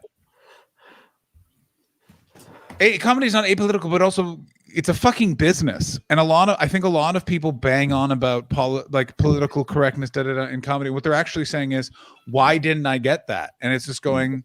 Show that's what I mean. Show business is unfair. It's not fair. I got news. Completely. And it's not, and it's subject to like the same modes as the rest of society. Like it is like people will like not let you unionize and will treat you like shit and underpay you and give you terrible working and unsafe working conditions wherever they can if it's gonna help them make money. And it's somehow gotten spun into like a really individualized, oh, you're just not tough enough, you don't want it enough, kind of mad grift narrative, which is well, it's interesting because that you don't want it enough. All of that sort of stuff has existed in North American comedy forever. Also, by the way, chat, if we're boring the fuck out of you all, please let us know and we will switch. Please do let us know. Yeah, chime in. We'll talk. We'll do more. It's Always Sunny bits or whatever. Yeah. But I remembered the episode that I was thinking of, by the way, Frank's Little Beauties. I think so good. I don't think I've seen Frank's Little Beauties. It's what Frank. Oh my god, are you kidding me? It's so good. It's so good. I think this boy has a genuine love for pageantry. It's so fucking get it watched, man. It's so good. It's so funny. But I often find it's really interesting. It's often comedians who are already enjoying a modicum of success or a lot of success, like relative to the rest of the comedians in that country. It'll be people like Simon Evans, like your Joe Rogan level people who are desperate to like it's if you are successful in a job, like you want to believe that it is just entirely yourself that's got you there. Obviously, that's why a lot of people are uncomfortable with people fucking talking about privilege and shit like this over the past few years. Do you know what I mean? Yeah, that's why like rich people don't want to be called rich right now, because rich is the connotation that, you know, you've stolen something. They want to be called the elite or something like that. Like, Well, no, I don't think they want to be called. I don't think they want to be called that either. I think they just want to be. I think they just want people to forget that they're around. Sure, yeah, and it's really like people don't like to feel like victimized or whatever, I guess, but it's just not. It's not that. It's just not that at all. It's just. It's these are. I'm kind of annoyed about this in particular because I always got along with Leo. I've always had a nice time with him when I've like gone out for beers. He's like a nice hang, and it's like you are fine one-on-one, and then you're this on television. I've never hung out with him like that before. Like, I mean, yeah, we used to we did like open mics together. We sort of came up together. I did. I remember doing open mics with Leo. I remember it was like my 6th or 7th ever gig. Leo was the headliner at the open mic. Do you know what I mean? Oh yeah, a slightly more experienced actor. Who'd yeah, Alex, I really want to hear this California government. Yeah. But fucking yeah, like it's like it's not like, and this is I think the problem, that like we have a very individualized industry. Everyone sees everything in a very granular and detached way. Like, so when you start to have these discussions about like extant power structures and privileges and how everything like intersects with everything else, and you bring it into an industry like comedy that is, like say, so individualized, people will take it as like an individual thing rather than as indicative of things that are much bigger than all of us. I mean, this is a conversation you hear, to give like racism as an example, like the like fucking systemic racism or whatever, or microaggressions or whatever the fuck, on people accusing you of having a bad character, but you know, being privy to something that has affected absolutely everybody in the world for the last 400 years at the bare minimum. I gotta say that the because I've had friends over the years who are racist, and I still have friends who are racist because I've known them my whole life and I like them, and I think of racism as a stupidity more than anything. Sure. And so I've got a bunch of friends that are dumb in a lot of ways. This is their dumb. And structural racism has been the easiest way to explain away, because the immediate like gut reaction is this defensiveness of like, I'm not a bad person. And when that's you go, that's entirely what it is. Yeah. And it's like structural racism is cultural forces that have been fed into you for years and years and years, and long before you were born, and they've just become norms. And in all these little ways, we've learned how to fuck with people, and we didn't even know it was a thing. It was like when I was a kid, we used to say that you gypped someone, and it wasn't until I was like 20 that I realized that was code for gypsy. Yes. And you go, okay, I'll stop saying that. And it's little things like that. And when I start explaining it that way, then they go, oh, okay. And then they're willing to listen. But you've got to get rid of that feeling that you're attacking them and calling them a bad person first. Completely. Like there is an astounding, horrifying amount of anti-GRT racism, anti-Zionism in this country in the minute. It's horrible, really, really. What's GIT? GRT is Gypsy, Roma, and Traveler. Oh, okay. So like but it's really, you're completely right. It's there's just things that we have grown up with that are like just completely, you know, none of us can go back and change how we were raised or the environment in which we were raised or in which we still have to live. It's nobody's fault. Like, you know, like fucking, it's the same thing with all the like the comedians that went to private school and then Oxbridge or whatever. When people slag them off, or when people talk about how that gives you an advantage, or you know, and like, it does, but not in the way that people think that it does. And I've seen it in action, where like I remember being at Soho Theater, right?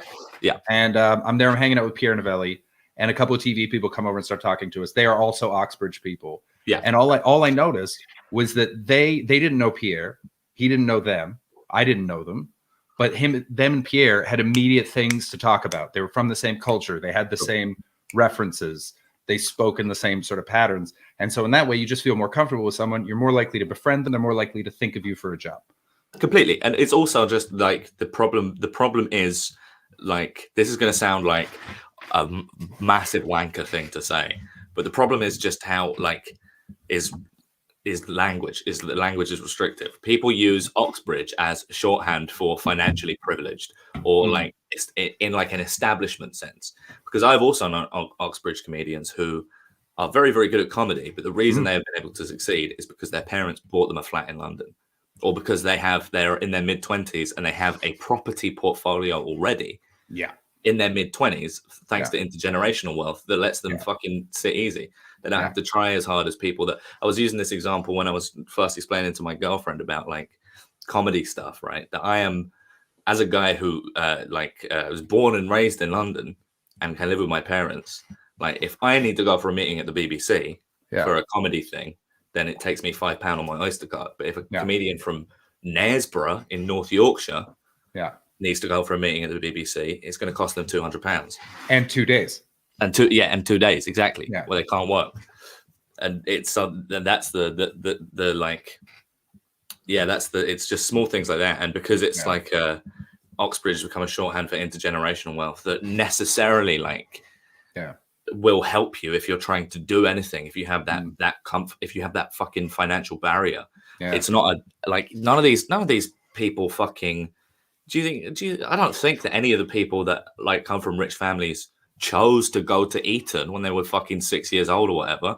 That's not a reflection on them. And of course their parents put them in a great school that will look good on a resume. What parent wouldn't do that if they could? Oh, 100%. Yeah. And like another thing is also like just in money terms, like I remember when I moved over, I couldn't afford to drink. I didn't have pub money because I was working a day shift at a bar, so I could do work at night. And so the tips were bullshit. And I was working like 6-hour shifts 4 days a week. So I could barely afford my rent and to like travel. I couldn't afford to take the tube. I had to take the bus everywhere because that was the only travel I could afford. And so when comics would go out with promoters after the show, they'd be like, "Oh, we're going to go to the pub. Do you want to come?" And I'd be like, "Yeah, but I can't really." Yeah, I remember having to do that. I remember having to like go, like if I wanted to schmooze with people, I had to like get waters and cokes and shit. Oh, what and the it's heck? different. And it's different because then it's like, "Oh, let me buy you around." And it's like, well, now I can't get in on rounds. I don't want to say, "Oh, I can't afford to come out," because that feels like that sets up a weird power dynamic. Completely. Yeah. And all these things are like, it just, it stands in the way. And so as a result, it's weird. I don't know as many people as I would have. It's weird explaining to like, and people are like, sometimes people are like, oh, like I'll get you around. It's the power dynamic is a really real thing. Yeah. Like I'll get you rounds in or whatever. It's like, I don't want you to flash the cash around just for me to stick around. Like, that's not what I want, Yeah. And I don't want to be a burden. I don't want Completely, I don't want you to have to pay for me to come, things like that. So these are all barriers. It's also the weird thing of, it's also sometimes I just don't want to drink. That's but what I mean, what we're talking about is like the advantages that people with money have. Yeah. That people that don't can't. And so like as a result, like I missed out on a lot of nights where I could have hung out with people. And I didn't because I couldn't afford to. Well, yeah. Whereas other people will. You build relationships that way. So it's also that thing of like, for a while I was always like kind of like, oh, I should have stayed in London more, made more connections, but it was like I had to pay my rent. Like I was one of those things where it's like I can't afford to just do a Soho theater run and the Fringe. I have to work clubs. I have to go up into. I also don't know how many of one-nighters. I know there's a few people that have done very well and are of that advantage, but I don't think that there's as many as perception denotes. I think there's more than you think because you can't live off London gigs alone, and there's a lot that you never see leaving town unless it's for tour shows. 100%. Yeah, completely agree. They're doing other. There's also a lot of people that are doing other things. That you know what I mean? Like you're surprised, like, oh, of course you're writing for this and you're writing for that, and you know what I mean? Like they're. Sure, but like, I've like, I've written for stuff before. Like I've been in writers' rooms and shit before, and I'm like balancing the books. It was like, like I've done days in writers' rooms for flagship BBC shows where I got paid less than I would for a 20 at the Glee in Birmingham for 120. Yeah. I like for a London-based writer, I'm trying to balance the books, and there's still a secret ingredient here that I'm not. That's seeing. true. All right, put in the private.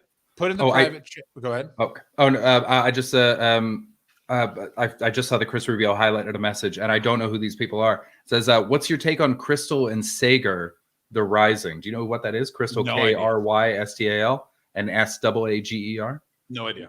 No idea. Sorry, Chris. We haven't heard of them. Sorry, John. What were you going to say about the private Sorry, chat? Chris. I was going to say, Nice to meet you, Chris. Put in the private chat who are the richy bitchies, not bitchies, but you know what Not I mean. necessarily bitches. Yeah, just Yeah, like, not just the doing- richos. The I one, think like, we all know who they are. Like, Yeah, I I don't don't think think I there are do. any This names is- that would surprise us. like that's the one I always know that I've known. really? Yeah. Up until Oh. this second, I've always thought he was one of the few that was. Oh my god, are you fucking Yeah, kidding me too. I had no No. idea about that. The Oh one. my This days. is. I this was is the literally one. thinking of them earlier when I was like, oh, at least this person's big and oh fuck me, man. Mate, That's crazy. They got a I mean- flat in London. Like they have they've had a flat in London for as long as I've known them, and I met them in 2012. I had no Fucking idea. hell. Wow. From the old days with this guy. I mean, this one I didn't know. I didn't know that. Well, that I didn't one's- know that the one's- lineage, and I I knew that didn't. But that I didn't one's- know that one for like a long time though, and so it surprised me when I found it because that's not the vibe that I got off. But that one's not as much as you'd think. They're not like there was a lot of I've asked that person a lot about it, and there was a lot of divorces and a lot of spunking of money. So a lot of the cash didn't make its way all the way down. Mm. Edward, do you have anyone? Well, I think you probably know like the ones that. I don't think I do. That the one I put is the only one I know for sure. Well, Everyone else, the one that I talked about earlier with the property portfolio Mm. is who's that one? Oh, I know. you know who that is, right? Oh, I didn't. Hold on. Yeah. Okay, yeah, I didn't know that. Wait, yeah. he I had does, or no his idea. family does? Well, he like when I was like going on the road with him, and I love him to bits. I think he's Yeah, like it's great. I think he's great. He's so funny and he's really Yeah. lovely. But Really when I was on the nice. road with him, like went to his flat in London, which is in like a really rich part of like Yeah, I've been to that flat. West London. Yeah. And Yeah. I think his parents own that. And at the time, this was like in 2018. At the time, he was talking about how him and his girlfriend were like picking like houses in a different city in the UK to buy and like rent out. Okay. So that's what I mean by property portfolio. I Who's- mean, yeah. I won't get in sniffing distance of owning a house for as long as I live, let alone two. Yeah. It's an interesting one. Do we know any ladies comedians? 'Cause I don't know any lady comedians that come from this level of privilege. That's the list we're looking at is all male. I don't That's think so. interesting. I remember sleeping with a woman in Montreal, and we went back to her house, and it was like she was a regular at Grumpy's, and her house was nice, and she was, and I was like, oh my god, this is beautiful, and she's like, yeah, I own it. Please don't tell anyone, Oh, because interesting. she just didn't want to get shit for it. She was like a poet. Who and was she it? was I just wish like, I was a I don't fucking think poet, bruv. I don't think you know her. I wish I was a painter. I'd fucking love to be a painter.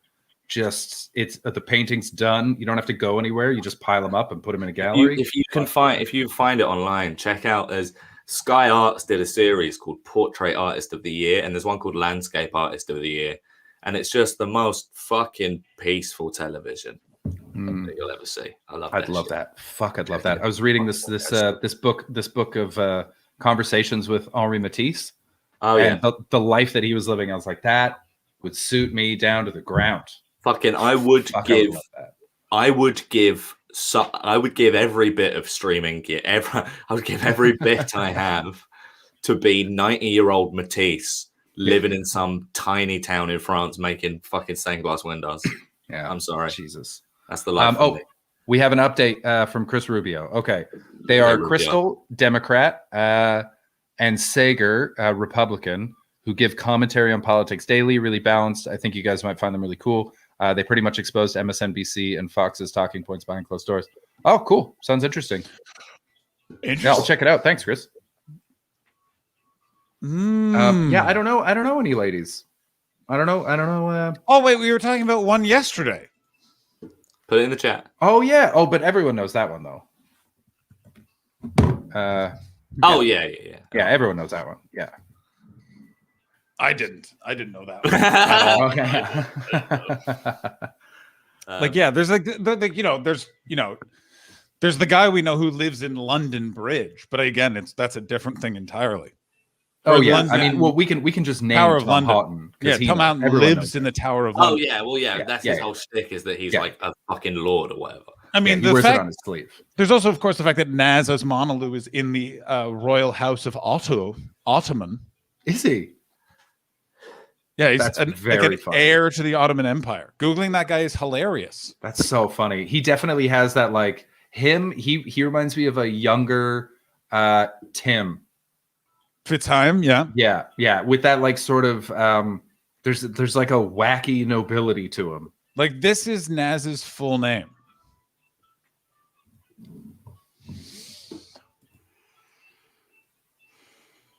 It's so long. Shut up. Yeah. Good for him. I like I like how that I guy. like how there's one of them is in twice. That's cool. Yeah. Yeah, I like that guy. Oh, Baldy knows. Yeah, he's 10th in line for the Ottoman throne. That's very Yeah, he did a funny. show about it, I'm sure. Fucking cool. That's so funny. Yeah. His house is so in Shoreditch. It's the most in Shoreditch house I've ever been to. And you're just like, God, this is in Shoreditch, isn't it? Hmm. To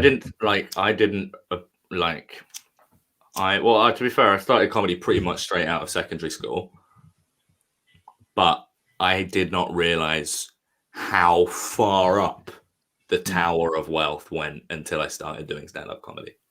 Yeah. I didn't People, realize I assume, think that you probably come from a couple of bits because Pops was on television at one point. I don't know if you. yes, in the Stone Age, yeah. But yeah, it's kind of like a Was he the guy in the ostrich costume? Was that your dad? he's gritty. My dad is gritty. Yeah. Like, I mean, I middle class is what people call me. Yeah, I would say you're middle class. So am I, by the way. Can Yeah, we just get? I mean, can we even just get if- rid of Leo. He's so big, and I don't care about the rest of this video. I'm, I just- I mean, like Let's just. I just want. a lot of people in this. Yeah. Yeah. Let's see how he finishes it. I want to know how. Yeah, he that's what I'm closes going to it. go. Yeah. Parliament without fearing prosecution. I'll also split the prosecutorial and governmental responsibilities of the Lord Advocate into two different positions, removing the conflicts of interest that have influenced James Wolfe in his dealings with the SNP. Look, I told you politics was boring, as well as running against the architect of the hate crime bill, Humza Yousaf, in Glasgow Parliament. I'm on the Glasgow list, so anybody in Glasgow can vote for me. But won't I be wasting my vote if I vote for a nobody? Humza Yousaf is a rich, privately educated MSP from the ruling party. And You I are say also rich. most years your vote Yeah. against him wouldn't matter. Is he? He is. Yeah, he worked for hang on, BAE gotta go. Systems. Seize dead people. I am from Streatham in South London. Same postcode my whole life, baby. I'm not going to dox myself again by saying which one it is, but it's one of the far away ones. You probably haven't heard of it. So he's running literally against Humza something. Yeah, I don't know who the incumbent MP is in Glasgow Parliament. I guess it must be Humza. It sounds. I mean, the way he framed it right there is he's running directly against her. Humza Yousaf. Humza Yousaf. Thank you. Baldy put it in the chat.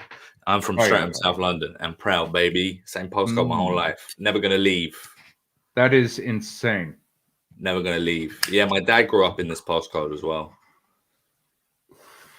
Just cigarettes, Chris. Just cigarettes. The weed in the UK is terrible. It is fucking dog shit, mate. Yeah. So when I get back to Canada, you best believe I'll be smoking something else. But for now, just straight up cigarettes. My friend, there was a very good period in 2012 when I was a 17-year-old boy. That was a Where, very good year. Very good year and a fucking I do smoke American Spirit when I'm back home. Sorry? and there was a 2-week period where my friend got his hands on some bona fide OG Kush. It Nice. was like nothing I'd ever smoked before, and then it was back to Ami and fucking spice. It's a whole other world, man. When I started smoking weed over here, I was like, this doesn't feel right. And then so I just quit after a year of living here. I haven't smoked weed in 6 or 7 years now. Really? Except when I go yeah, back I just home. smoked weed for fucking. I smoked weed since I was 19. Sees dead people. Are you so generationally brought up to think that all Londoners and Southerners are posh? Because I've got a lot of like my family are Irish, so we're spread across like the whole of the UK. We're the only bits from London, and all my family in the north think that I am posh, even though they're much more well off than we are. I love that. I love that. Yeah. I remember my friends in high school thought that my family was rich because we went on a vacation. And I was like, nope. We lived in a trailer when I was born. But Yeah, I mean, it's interesting how people see you. We never went on holiday when I was a kid. First time, like, I went to Disneyland Paris when I was 7 years old. Nice. And that was it. How was it? Was it very French? I walked into a lamppost dressed as Peter Pan, and the Iraq War started. It wasn't very good. So it was your fault. Mm-hmm. You son of a bitch. My Chris, I'm mum in tried London to as well. explain to me what Helmand Province is while I'm fucking bleeding out all over my like my Robin Hood costume. Listen, son, these words aren't going to mean a lot to you later, but I'll mention it now so it's not a surprise. Abu Ghraib. Yeah. Oh yeah, but for sure, Alex. Yeah, definitely. I mean, like the fact that my parents are on my parents got on the property ladder in London in like the late 90s is a significant thing. Comical Ali from South London. Who's that? That's really spooky.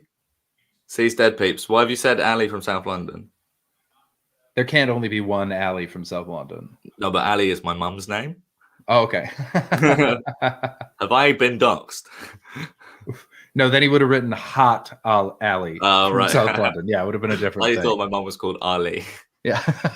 My mum, Yeah, she's the my mum champ. actually, She's my the mum greatest joined of the all time. nation. My mum joined the nation when she was in Brixton prison.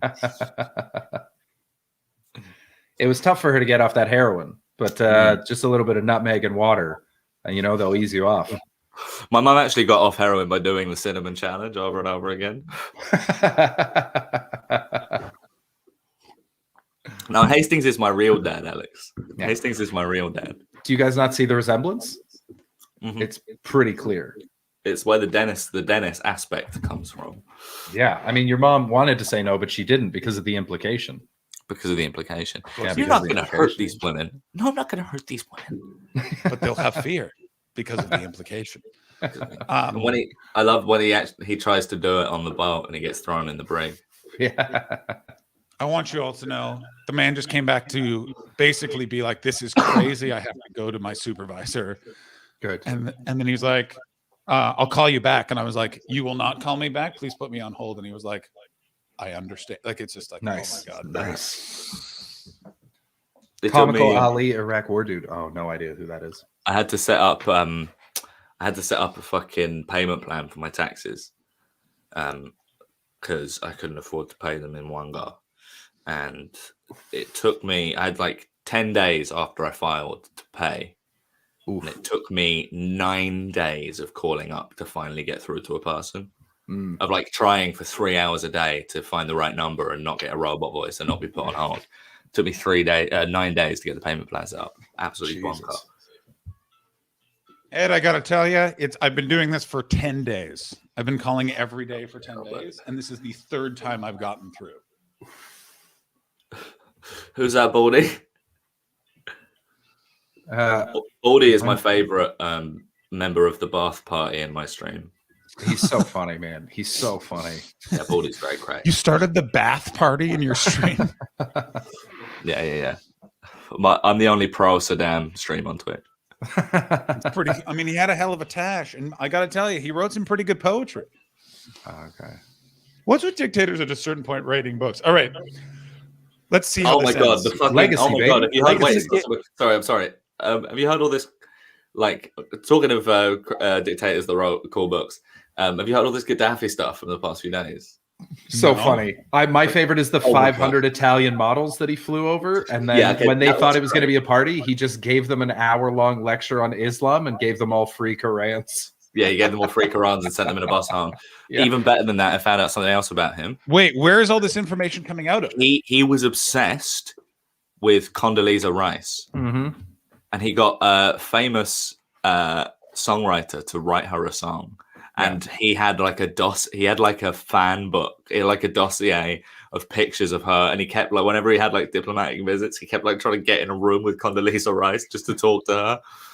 She said she was like briefed by the Secret Service, being like, by the way, Muammar Gaddafi is obsessed with you.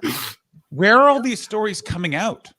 Twitter is where I saw him. Yeah, what was the song called? It was called Black Rose in a White House. Yeah, something like that. Yeah. Insane. Fucking incredible. Like, Gaddafi is just like the pinnacle of dudes rock.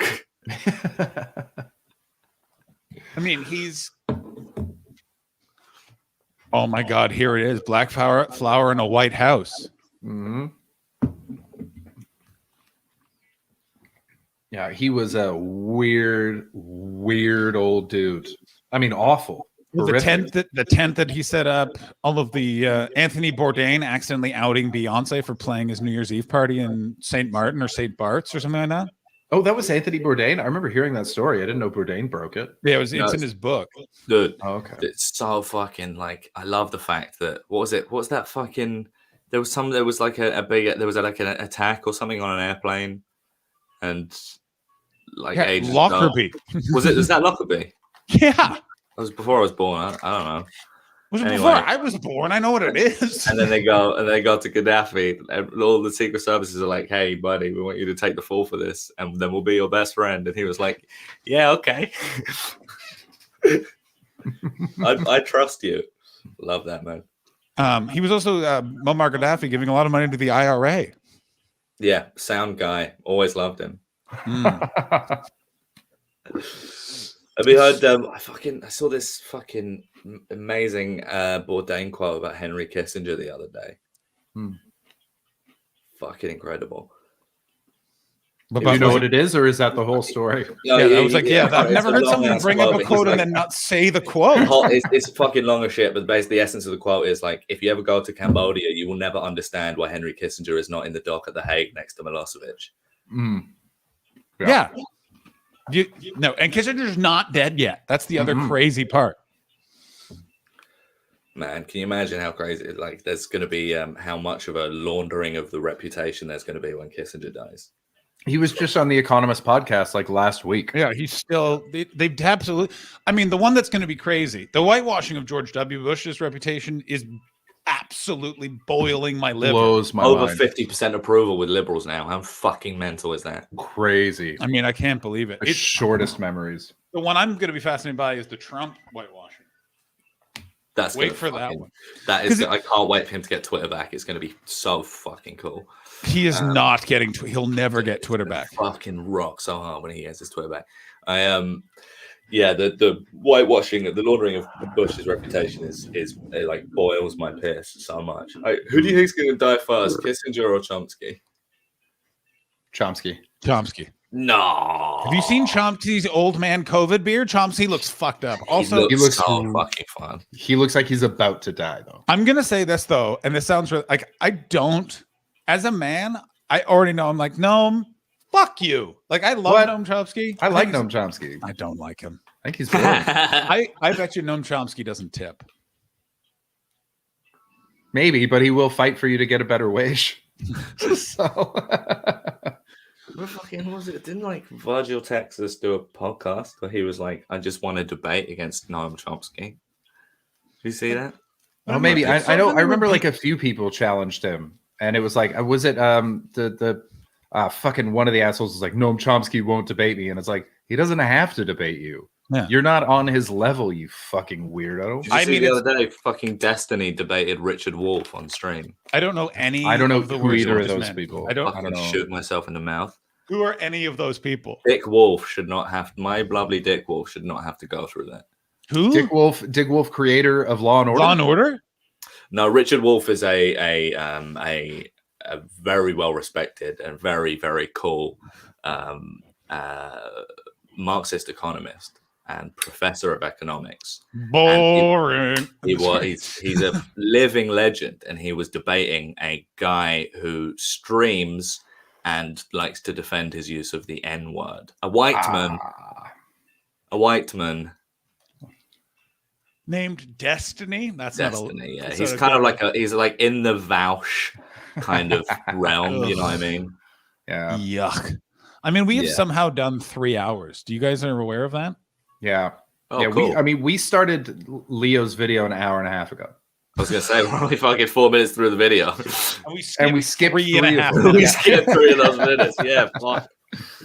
In any way, this year, the vote can make a difference. I don't even need to win. If we get just 8% of the vote across Glasgow, we send a message to the SNP that Scotland is a land of freedom.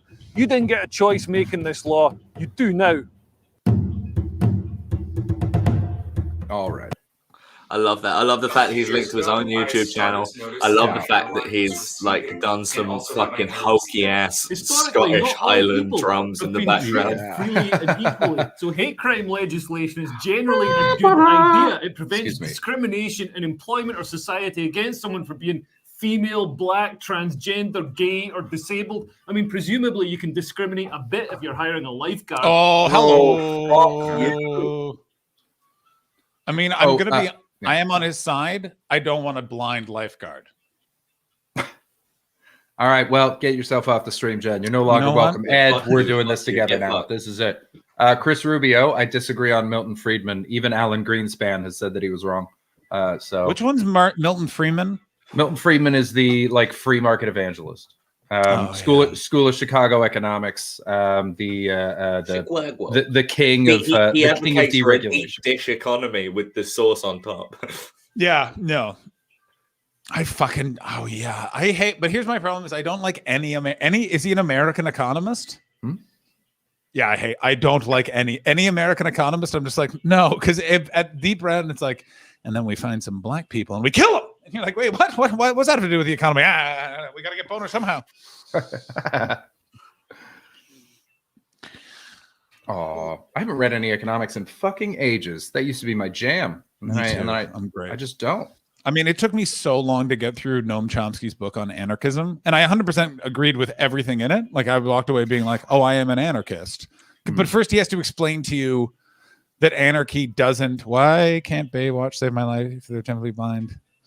That's a good point. That's a good point. But the idea that anarchy is actually a philosophy of the government is He's boring himself. defined by the people. Like it's defined. It's just a government that is reflective of the people. That's what anarchy is actually striving for. Well, sort of, yeah. But Yeah.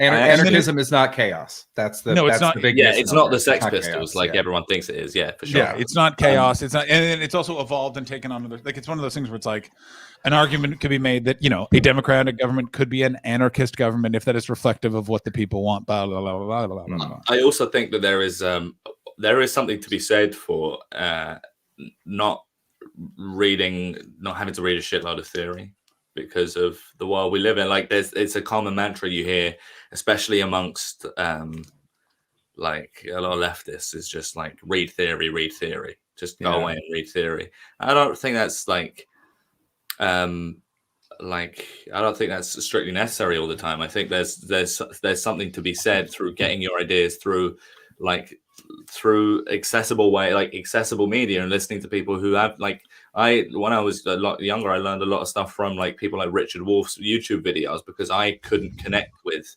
like 19th century parlance, it didn't. So I really think there is something to be said for like, I don't think your credentials are any less if you haven't read all of Capital. Yeah, I mean, there's something to be said for it because it is the underpinning and the foundation of all these things. So if you really want to get into it, you kind of need to understand it. But if you want to have a workable understanding of it, you don't have to read Colbert on the fucking corn laws. Sure, 100%. And also, like when you you take a lot of the great economists, right? I'm a big Marx fan, right? No, can you hear me? Secrets All right, there, but it's not his what was great about him wasn't like the what he wrote down at the time being gospel. It's like the modes of thought that were applied and can now still be applicable to like direct action and organizing and shit, which is the like at the end of the day the really, really important stuff. Yeah. You know? I mean, John, if you want to read a very dense tome on anarchism that really spoke to me, it's by a guy called Kropotkin. No, It's called On Mutual Aid.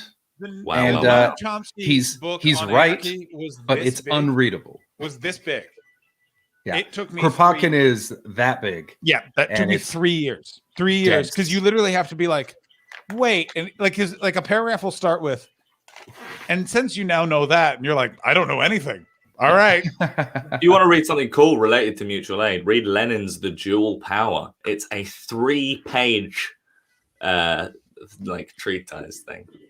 It released in like Pravda in 1917. Of course, You know what I recommend everyone reads is Einstein's social theory essays, because they're Yeah, big beautiful and well thought out. And I don't know why he doesn't get more credit for the stuff that he did. Also just check out like don't get put off by the name, but check out Marxists.org. It is a free internet library, completely free internet library of like just an absolutely insane amount of leftist like political and economic writing from across the spectrum of like left-wing thought from the past 200 years. It's like there's lots of anarchist stuff on there. It's really incredible. I would totally really yeah, incredible resource. I'm gonna just give me a time code between somewhere in this, and we're just gonna watch we're just gonna watch a second. We're just gonna watch a second of it. Just Let's skip just go into to 2/3. Yeah, two-thirds. Yeah, they're in the rhythm at that point. So There, an hour 11. Yeah, perfect. Right there. Your issues are with the Democratic Party or with the politicians that Americans elect. I know that it's a very popular Oh, pastime. here comes the end. I was I mean, interested in cool he's sports already in the league, flailing. 'cause He's I- talking. this He's little doing that problem area, quick I talker. wouldn't Don't call know it what so I'm much as talking a about. problem Talking. as- Yeah, he's very much a debate I'm bro. among Like those who demonize the Democratic Party for not being able to authoritarianly or totalitarianly rule the country. What is absent, Dick Wolf the looking other for? half of Look, Congress. Richard Wolf He's is laughing. laughing at the use of the word The left has control of our authoritarianly. government functions. I don't know if that includes you or not. Well, But we, yeah, we're I think lucky just though. given we have Also, who's we this have folks like you goober that down will help here? us. Moderator? I have no idea. I guess we'll see. Yes. All right. Um, Why don't we move on to the questions? all I learned, the thing that I've learned the most today, I'm happy to see that the Democratic Party, under definition 1 of socialism, I guess, is considered at least somewhat of a socialist party view, as they are No, it is. believers of enterprise I and just private spoke against capitalists. that. And I guess, I just spoke against that. How you got out of that? I told you. I can't for the life great. of me. No, it's really it is just destiny. Like he just sort of lies about stuff very quickly to try and make a point. And what's great about Richard Wolff is like, no, I just explained to you like that's not the case, and I am a very respected economics professor. Yeah. That is a lie. I mean, whenever I see guys like this, I think of Joe Rogan interviewing Neil deGrasse Tyson, and Tyson, and he goes, right, Neil, moon landing, faked. Let's get into it. And Tyson just very calmly goes like, well, there's this theory, and here's why that doesn't make any sense. And there's this theory, and here's why that doesn't work. And there's this theory, and that's been proven wrong. And so, no. And Rogan goes, and the whole time he's going, yeah, okay, that makes a lot of sense. That's a good point. I hadn't thought about that. And then Tyson finishes, and he goes, but I still just think it was faked. And you go, all right, go fuck yourself. Yeah, completely. Yeah, no, because Rogan's Joe Rogan always just goes because it's fun to believe, but it's not. Also, and by the way, and this is just for everyone to use, remember, when someone talks to you about the flat earth movement, that was termed and invented by a guy I used to do comedy with named the modern version of it. He's in that documentary that's on British Netflix as Matt Powerland. Or Powerhead, but Matt Boylan. I used to do stand-up comedy with him at Grumpy's. That guy would smoke. Matt Boylan. I remember Matt. He's in the Flat Earth documentary? He's the flat. Oh, fuck you. I didn't know that. Now I've got to watch it. I remember Matt. He did a show where he was supposed to do 5 minutes, and he gave a 30-minute presentation with PowerPoint, no jokes, all about how the earth is flat. Yeah. This is 10 years ago. Oh, I did not know that was Math. Now I have to fucking watch it. That guy's a maniac. But also, he made some weird like art films that I watched on acid, and he might be a genius in other He is ways. not a genius. He is. He not might a be. genius. He might be an art genius, but not You a know not a flat Earth that's like genius. that's not like how the whole Illuminati thing started, right? Acid? No, like two fucking idiot, like libertarian, weird pranksters in the 60s submitted an article to a magazine because they wanted to make a point about how people will believe anything. And they did some stupid shit about like how the Illuminati was controlling the world. And it Ladies and gentlemen. Chris, thank you so much for coming on the stream. It was great to meet you. Hope to see you again soon. Take care, bud. Chris. You, Chris. You know that's how the flat Earth theory got spread around, right? Cambridge Analytica. Cambridge Analytica did it to see what they could get people to believe in advance of Trump and Brexit. Same with the Illuminati, exact same. Crazy. I'm not going to stop him after this. One of the best. All right, let's just. Didn't he used to be a great comedian? It's like change. There was some change here tonight. Eh? You dropped a whole bunch. Because everything in Europe. So one of those pennies, because they got copper in them. Backed by real, the other stuff is just fucking paper. You want to hold on to your pennies. Like I know the story. He got blackballed by Just for Laughs on the French side because he came and did a gala. Yeah. Even the gala in Melbourne, Ed. Yeah, I did same thing. So it's 5. I think it's 7 minutes as opposed to 4 minutes in Melbourne. He did 45 minutes, walked off stage, and when they were like, what the fuck was that? He was like, oh shit, I forgot to do that joke. That's why I took so long. I was trying to remember which joke I wanted to close on. And they were like, dudes rock. You're out. Jesus Christ. I heard, so you knew him when he was doing stand-up though, as opposed to weird flat earth rants. Was he good? Because people talked about before he lost it that he was very funny. I only knew him when he was a crazy, weird, bad comedian who would show up and do like circle paintings at Mainline. Okay. And like he didn't have a bathroom in his apartment. That sounds right. Oh, Baldy, it has been around a lot longer, but the reason that it became a big internet sensation and we all heard about it was because Cambridge Analytica was pushing it. I love that he's just trying to get his money midstream. This is great. I fucking love that. This is so good. Yeah, it's so crazy, man. Like that's the comedian to conspiracy crank pipeline is fascinating. Oh yeah, it's a straight line. It's a feeding tube. Yeah, it's bonkers. Absolutely bonkers, man. We should start a conspiracy right now. Oh, what's a good one? Have I heard any good ones lately? We should start telling people. What's that? We should start telling people that like Hastings, we were talking about earlier. We should start telling everyone that Hastings comes from like aristocracy money. I like that. Yeah. We should start telling everyone that Hastings is like Austrian. He's a Kennedy. He's a Kennedy. Start telling people that Hastings is a Kennedy. That was my favorite thing. Was it 2 or 3 years ago where you were just going around starting rumors about comedians at Edinburgh?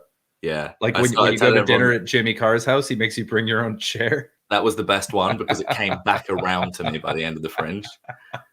I started telling everyone that when you go to dinner at Jimmy Carr's house, he makes you bring your own chair. And it's so stupid. Like, why would anyone make that up? That's why it works so well. What were some of the other ones? I can't remember. That was that's the one I remember because it was a successful one, but I tried to start loads. Yeah, I remember you telling me that in I think Loft or something. It's one of those fucking things. And I've never forgotten it. That's just one of the funniest ways to spend your time in Edinburgh. What is just this? Telling stupid lies about people. In Edinburgh 2018, I had a bit in my show where I was like, I had a bit in my show about how I was starting a rumor. I wanted to start a rumor, so I told the audience to go and tell people that when they go for dinner, they heard that when you go for dinner at Jimmy Carr's house, he makes you bring your own chair. And by the end of the Fringe, it came back around to me. Yeah. It's really weird. I heard. Did you ever hear about this? Go on. I mean, someone that wasn't me maybe spread some rumors about Louis C.K. before he was the worst monster showing up at various shows. Oh, what was it? I mean, he might have maybe be coming to do a late night show at the Gilded Balloon, and I might have heard that someone just spread that rumor, and then that person might have been told about that rumor by maybe someone who has something to do with that venue. I don't know anything about it, so I can't really explain, but like that's what I heard from. I loved that day, and I'll tell you why. I was telling everyone, I was texting all the group chat saying, Oh my god, have you heard Louis C.K. is in the Loft Bar? Oh, and all the people that derided the Loft Bar, I like left the dome and I went over, and loads of comedians turned up in like suits. No, they didn't. Really dressed really nice to try and go and name meet their names. Louis C.K. They brought suits to Edinburgh. Yeah, it was like right? there was one or two like open mic guys that I knew. This was in like 2016 or some shit. No, it was 2017. It was 2017. I remember. Oh, was it? Yeah, there were a couple of dudes that I knew that like dressed nicer than I've ever seen them dress, and came to hung out outside the door. It was so fucking cool. I mean, so funny. I know I'm supposed to hate the Loft Bar, but I do like the Loft Bar better. I than like the it other when one. I go with friends. Yeah. Well, why are you going by yourself? Yeah, you gotta show up with like 5 people because you're gonna lose 2 immediately. Yeah, and then you've got 3, and then it rotates around, and it's a nice. I would time. like very much. I would give a lot of bits to be having a very contrived cocktail in the Loft Bar with you two at the moment, right now. Right Yeah, that would be lovely. I remember you, Ed, when you were very young, and you had very tall hair. Yeah, and you always found me in the Loft Bar. Yeah, you just show up next to me with like a big grin on your face. You'd be like, "Hey, what's going on?" That was like my first because I was like, I did So You Think You're Funny that year, I think. Okay, so that was like I was hanging out in the Loft Bar because I got a pass around. I was like, this rocks. This rocks shit. Who did you You're win? Great. I came third. Oh, who won? Who beat you? Hey, Russ. Let me see if I can guess. Heidi Regan. No. Ed. Oh shit! I forgot his last name. Ed something. Ed fucking potato wedges. Ed Hedges. Ed Hedges, no. Ed Hedges was the year before me. That was Elliot's year, I think. Did Elliot got beaten by Ed Hedges? That's fun. That's I think fun. so. I gotta remind him. Of No, that. oh no. No, that was maybe the year before. I can't remember. No, it was maybe Aidan Strangeman was Elliot's year. My year, the winner, I came third. Eureka came second, and Luca Capani came first. Really? Luca Capani? Who the fuck is Luca Capani? Dude, he doesn't even do stand up anymore. He's like a TV producer in Italy. Yeah. That's Luca was crazy. funny as shit. He smashed it. He's funny. Oh, as fuck. really? Fair enough. I did some shows with him. I never really took to his style. He was a nice enough guy, but it was a fucking. None of us were expecting how, especially for how new we were, how bad of a gig it was going to be. It was so hard. It was so hard. Yeah, because it's the end of the Fringe, and this is the like, come see the greatest people. Well, the the way they market is so annoying. It's like Ramesh. You're seeing the Ramesh Ranganathans of the future. I want to fight the marketing department of the Gilded Balloon. I love the Gilded Balloon. You doing a gaming stream tonight? I don't know. I'm literally going to be on hold forever, so I don't know how long. I literally thought we were going to do 90 minutes, but I don't think that definitely. Yeah, we're at 3.5 hours. I was going to chat to you guys for for 10 minutes and then stream, but I'm enjoying it too. I mean, could we? If everybody gives me a follow at the end of the stream, then I'll Ed, for Thursday, message me. We can stream so it goes to your followers on this platform. Stuff. Yeah, we'll just need to set it up beforehand, but we can pop it off. And I learned from the Oscars, I can add it when you come on, and then take you away. Well, what I was thinking of doing is just I could just screen share, right? I could just do that. What do you mean? I can you can host also. Yeah, you can. Yeah, I mean, I can just stream normally and share the browser window minus the private chat. Yeah. Of course, yes. You want to make sure. Yeah, private chat's really got to be off screen. Yeah, very 100, obviously. Very important. Natch. But yeah, it was Luca. Luca won my year. Yeah, that's crazy. I'm surprised I didn't hear about that as well. But that's genuinely crazy. I remember that year when like Eureka was crushing competitions. Oh my gosh, you won every competition. That 5 that was that year. Yeah, just went. That it was, 5 it was fucking such crushed. a fucking. If I say so myself, very strong. So I think you're funny final. All right, who else was have? Neil O'Rourke was in it. Who I think. Oh is yeah, so I like Neil.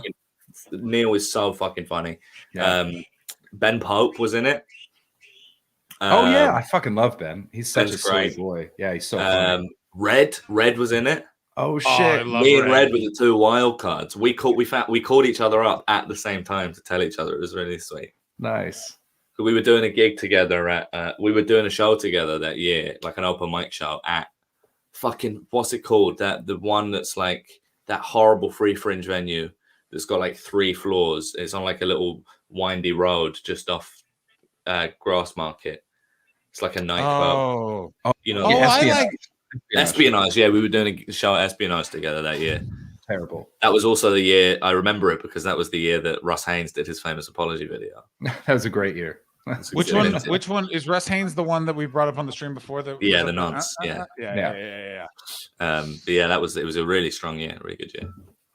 That's a really good lineup. I remember doing when I did Leicester Square, it was like, oh, actually, I don't remember anyone that was on Leicester Square. I just realized I remember the year before because it was Tim Renko, Garrett Millerick, Alistair Beckett-King were the top three. It's like that's a fucking shit. A really good year. Yeah, I remember that. Yeah, I remember that year. Fuck. Tim didn't win. I remember that being like, good. That's funny. Like that. Yeah, Tim. But he also didn't necessarily deserve to. I think Alistair won, and he did crush it. And I remember thinking Garrett fucking nailed it, and Tim did great, but Garrett like smashed the shit out of it. And I was like, he's just won. That's a wrap. And then Alistair came out, and it was over. It's so weird. I never did any of the competitions, which I could have gotten away with when I first moved. I could have just lied, and I just didn't. And I don't know. I should have done that. I got lucky as fuck though with the one because I was like, well, I can only apply for these competitions if I've been going X amount of time. I didn't know that people just didn't do that. I'm lucky as fuck with the one that I actually got through in because Julia from Gilded Balloon, who runs So You Think You're Funny, is incredibly supportive and nurturing if you're in a competition and she likes you. So as soon as, and at that time, she was the gig booker for Jongleurs. Yeah, the highlights. Yeah, it was because Julia. Okay. Yeah, so it was because Julia. Yeah, so it was because I did So You Think You're Funny when I was like I'd been going for like 5 months when it happened or some shit. But it was because I did that I got like my first paid club spots and my like club CV started to fill out. And they were they were like it was like Camden Jongleurs and I like most and like fucking Portsmouth Jongleurs and I just bombed. Constantly. Portsmouth Jongleurs. Portsmouth Jongleurs was my first paid 20. That's like oh my god! It's all uphill from there. Everything's gonna be fine. One of the it'll never be worse than that I've ever had in my life. Atrocious. Still to this day, my favorite death I've ever watched was in Portsmouth Jongleurs because it was Glenn Moore doing his perfectly crafted bits, and they couldn't have hated him more. There's something so funny about watching Glenn Moore get no laughs. We turned up to Portsmouth Jongleurs. Harold Shipman hung himself in the. Oh, Joey Page! Thank you so much for the raid. Hey, Joey! What's up, Joey? Hey. You started saying that exactly as the raid started, which I very much appreciate. What was that, Chris? You started singing Harold Shipman right when the raid started. I know, it was great. Harold Shipman hung himself. I thought you were gonna do it like the fucking Lion King song. No, it's a Glenn Moore bit. Glenn Moore's fucking amazing bit. I actually saw Glenn smash it at Southampton Jongleurs. When we did Portsmouth Jongleurs, we turned up. Like I got there at the same time as one of the other acts, and the tech was like, "You mean you guys didn't bring your own mics?" And it was Halloween week, so they had like loads of spooky decorations up all over the stage. Thank you so much for the follow. So funny. Hey. Did they have their own mics, or did you just have to yell? We had to borrow one off the DJ next door. It was so fun. Amazing. Yeah. We're at Portsmouth Jongleurs? Yeah. That's so funny. Terrible. So funny. I remember doing Southampton with Laura Lex and Raymond and Mr. Timkins. And I remember Laura was hosting, I was opening, Timkins was closing, and it was a fucking nightmare out there. Like it was packed, and it was exactly what you picture when it's like 15 stag doos and 8 hen doos and no one else. Joey, you want to come on? All right, Joey. Yeah, Joey, get in here. Hey, Joey. Yeah, come on in. Get in here. And that was the moment that I was like, oh, Laura Lex is awesome. Because she came out and turned it into a gig. 10 minutes, just bullied a sailor into submission. Everyone else fell in line. And then she's like, all right, it's a show. Let's go. Bring up Chris Betts. And as she walked off, I was like, that was fucking amazing. Raymond and Mr. Timkins is the kind of throwback name that I haven't heard for. So do you guys remember Frank Sinatra? Of course. Yeah, of course. I mean, there's also certain things. So funny. What a crazy idea. How the fuck is this guy? I remember him like I was working in comedy clubs when I was like 15. I remember him. Wait, were you doing gigs when you were 15, or you? No, I had jobs like in front of house and like which clubs? Do you remember the Hideaway in Streatham? Yeah, I do remember the Hideaway in Streatham. But that was Yeah, like an yeah. open mic when I got here. Well, That it depends was, on which one. So there was the Hideaway that Eric ran, and it was like Friday and Saturday night. Not the Crack Comedy Club, the other one in the small back room. Oh, I I'm put out thinking the of a different chairs and did Hideaway. lights up, lights down for that, and got my 20 quid a week. Who ran that other Hideaway? Was that a PJ gig? It was not a PJ gig. That was the Bedford. PJ. Uh, Good, Joey. No problem, man. Have a good night. See you later, Joey. I love Joey. Wait, so who ran that other Hideaway? The other Hideaway was run by my uncle Brian, who likes comedy and decided to start a comedy gig. Yeah. Nice. It started in this tiny pub in Streatham Vale, called the Railway, and then it moved up to the Hideaway because it was doing really well. It was one of those classic, like it was in a tiny, like back of a pub room that just happened to be perfect for comedy, and the lineups were really, really good because he didn't know anything about comedy, he didn't know anything about booking people. And like the people he got on weren't like the headliners weren't like massive yet. Like I remember Chris McCausland headlining there and shit. Nice. In like 2010 or whatever. And yeah. But then it moved to a slightly bigger room in this flashy new venue that had opened up around the corner and was like looking for events, and it fucking just died. Like it was like cunts smashing ice around in the bar and like delivering people like their pasta across the stage, and it was just unplayable. Fuck. That But there sucks. was- Night, there- David. Take care, man. But there was 2 Hideaways. I'm not crazy that there Yeah, was there was two. one in North London and there was one in There's one South in North London. London. I was Yeah, thinking of the North London one is where I started doing open mic. That Okay, one yeah. was With like the Joe? hits. With Joe? Yeah, with Joe, man. Wait, the Hideaway. I definitely played the Hideaway in North London. That was in Archway, I think. In Archway, yeah. Yeah. My And the first Mexican- ever gig there was at the Hideaway. It was my And it first was gig. like a Latin family owned the bar, and they hated Joe. And Joe went on and said crazy things. Crazy. Yeah, Joe would thing. like do a shitload of MDMA and like fucking He hell, would be man. a fucking mess. I remember it's the first gig I ever heard of where it wasn't that he didn't book women, it's that women just didn't come. They were like, this atmosphere is bad and I don't want to be here.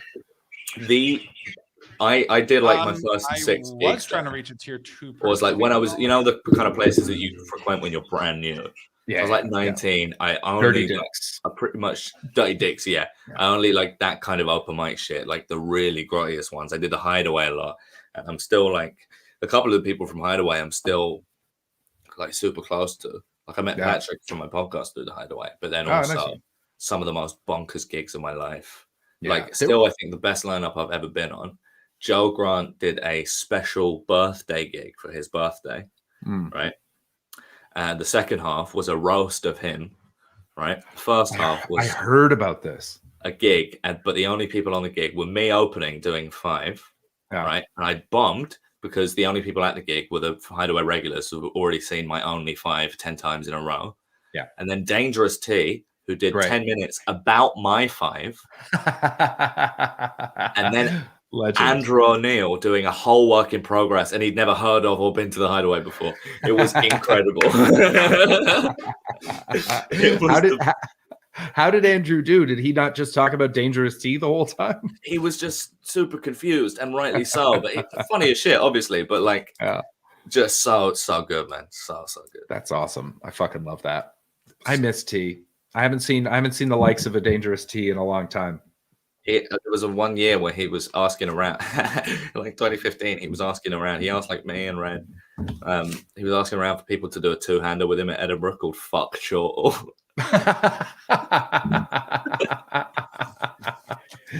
My favorite memory of him is doing like open mics where he would set up his camera on his huge tripod, but he wouldn't put it at the back of the room. He'd walk into the middle of the room during the act before him set and just tinker around, make a ton of noise, set everything up, and then it would be in the way of the person leaving, so they'd have to climb up and fucking around it after he just ruined their show.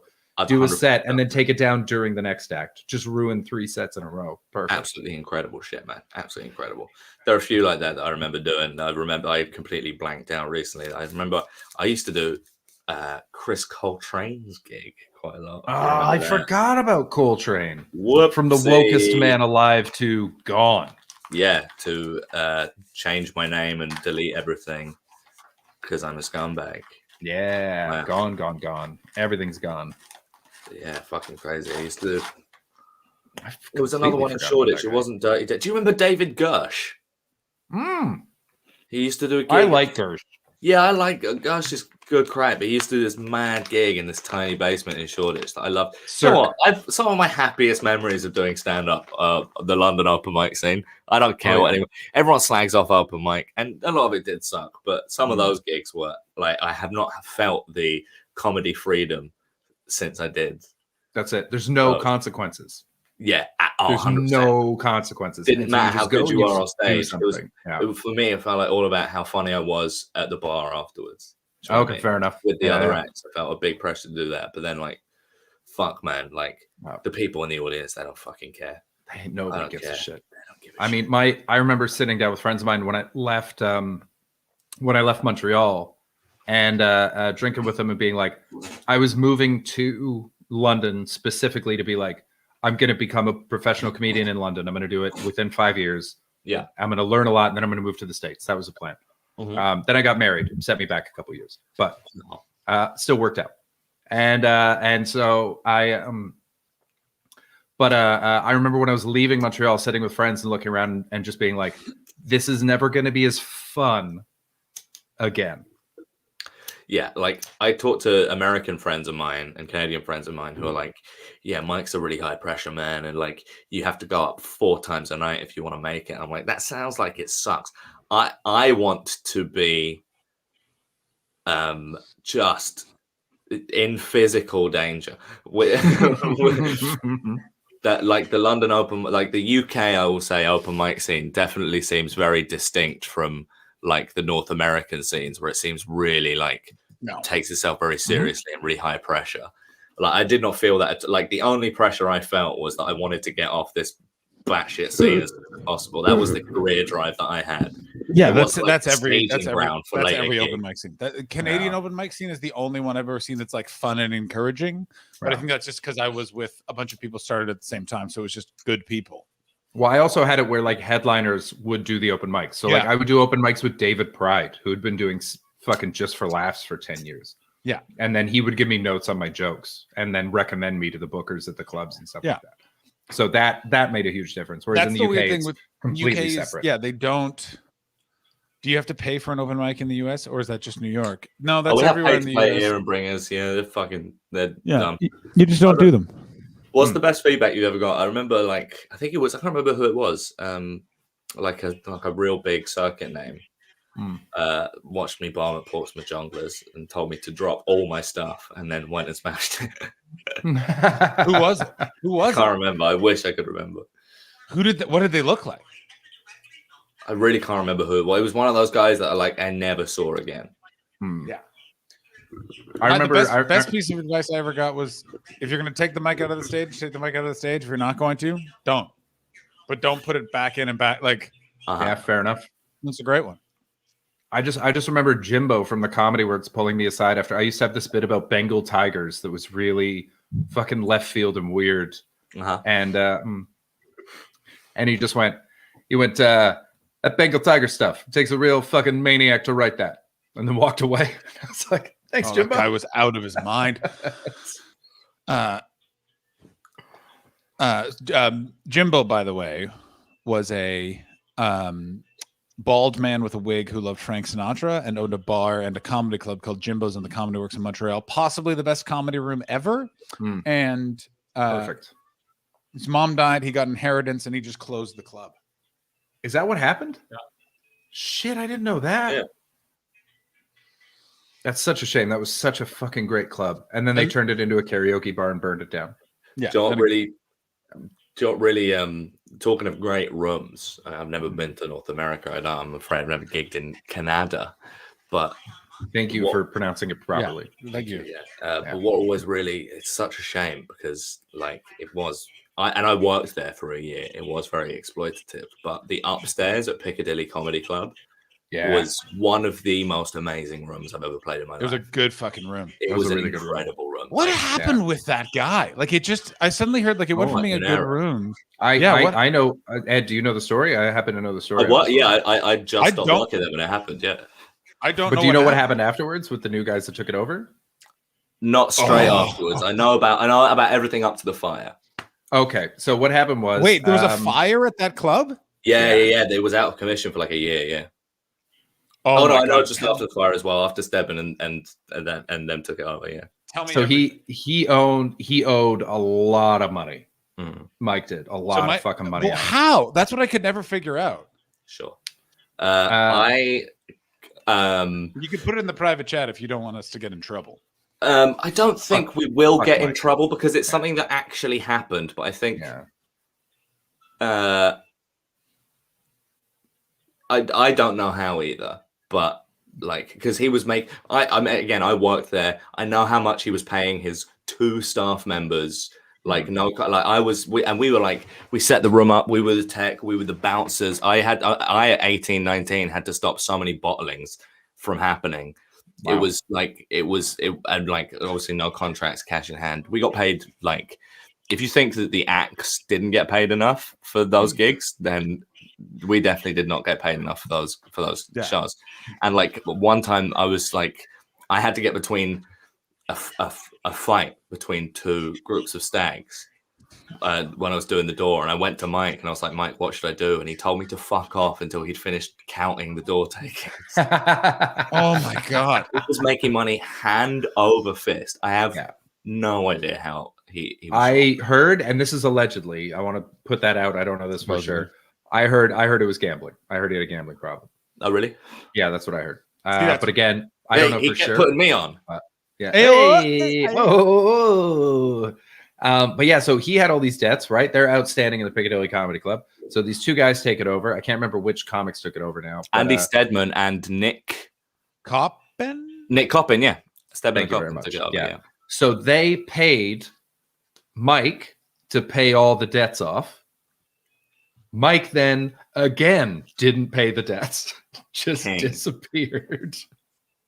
King. But didn't Mike have like a family and shit like that? They were going to have him involved. He had like in 2 young kids, lived in Hertfordshire and shit. He was like, he's like the craziest boss I've ever had in my life. You wouldn't guess too. You wouldn't like to meet him. Like he just seems like a goofy Englishman. No, he was he was a weirdo. Oh, he was weird. Dude was like, one year when I was working for it, it was like while I was winding down because I was getting more paid gigs and stuff. He was like, come and spend New Year's with me up at my house in Hertfordshire. Come to mine and me and you will have a little party. And I was like, I'm your 20-year-old employee.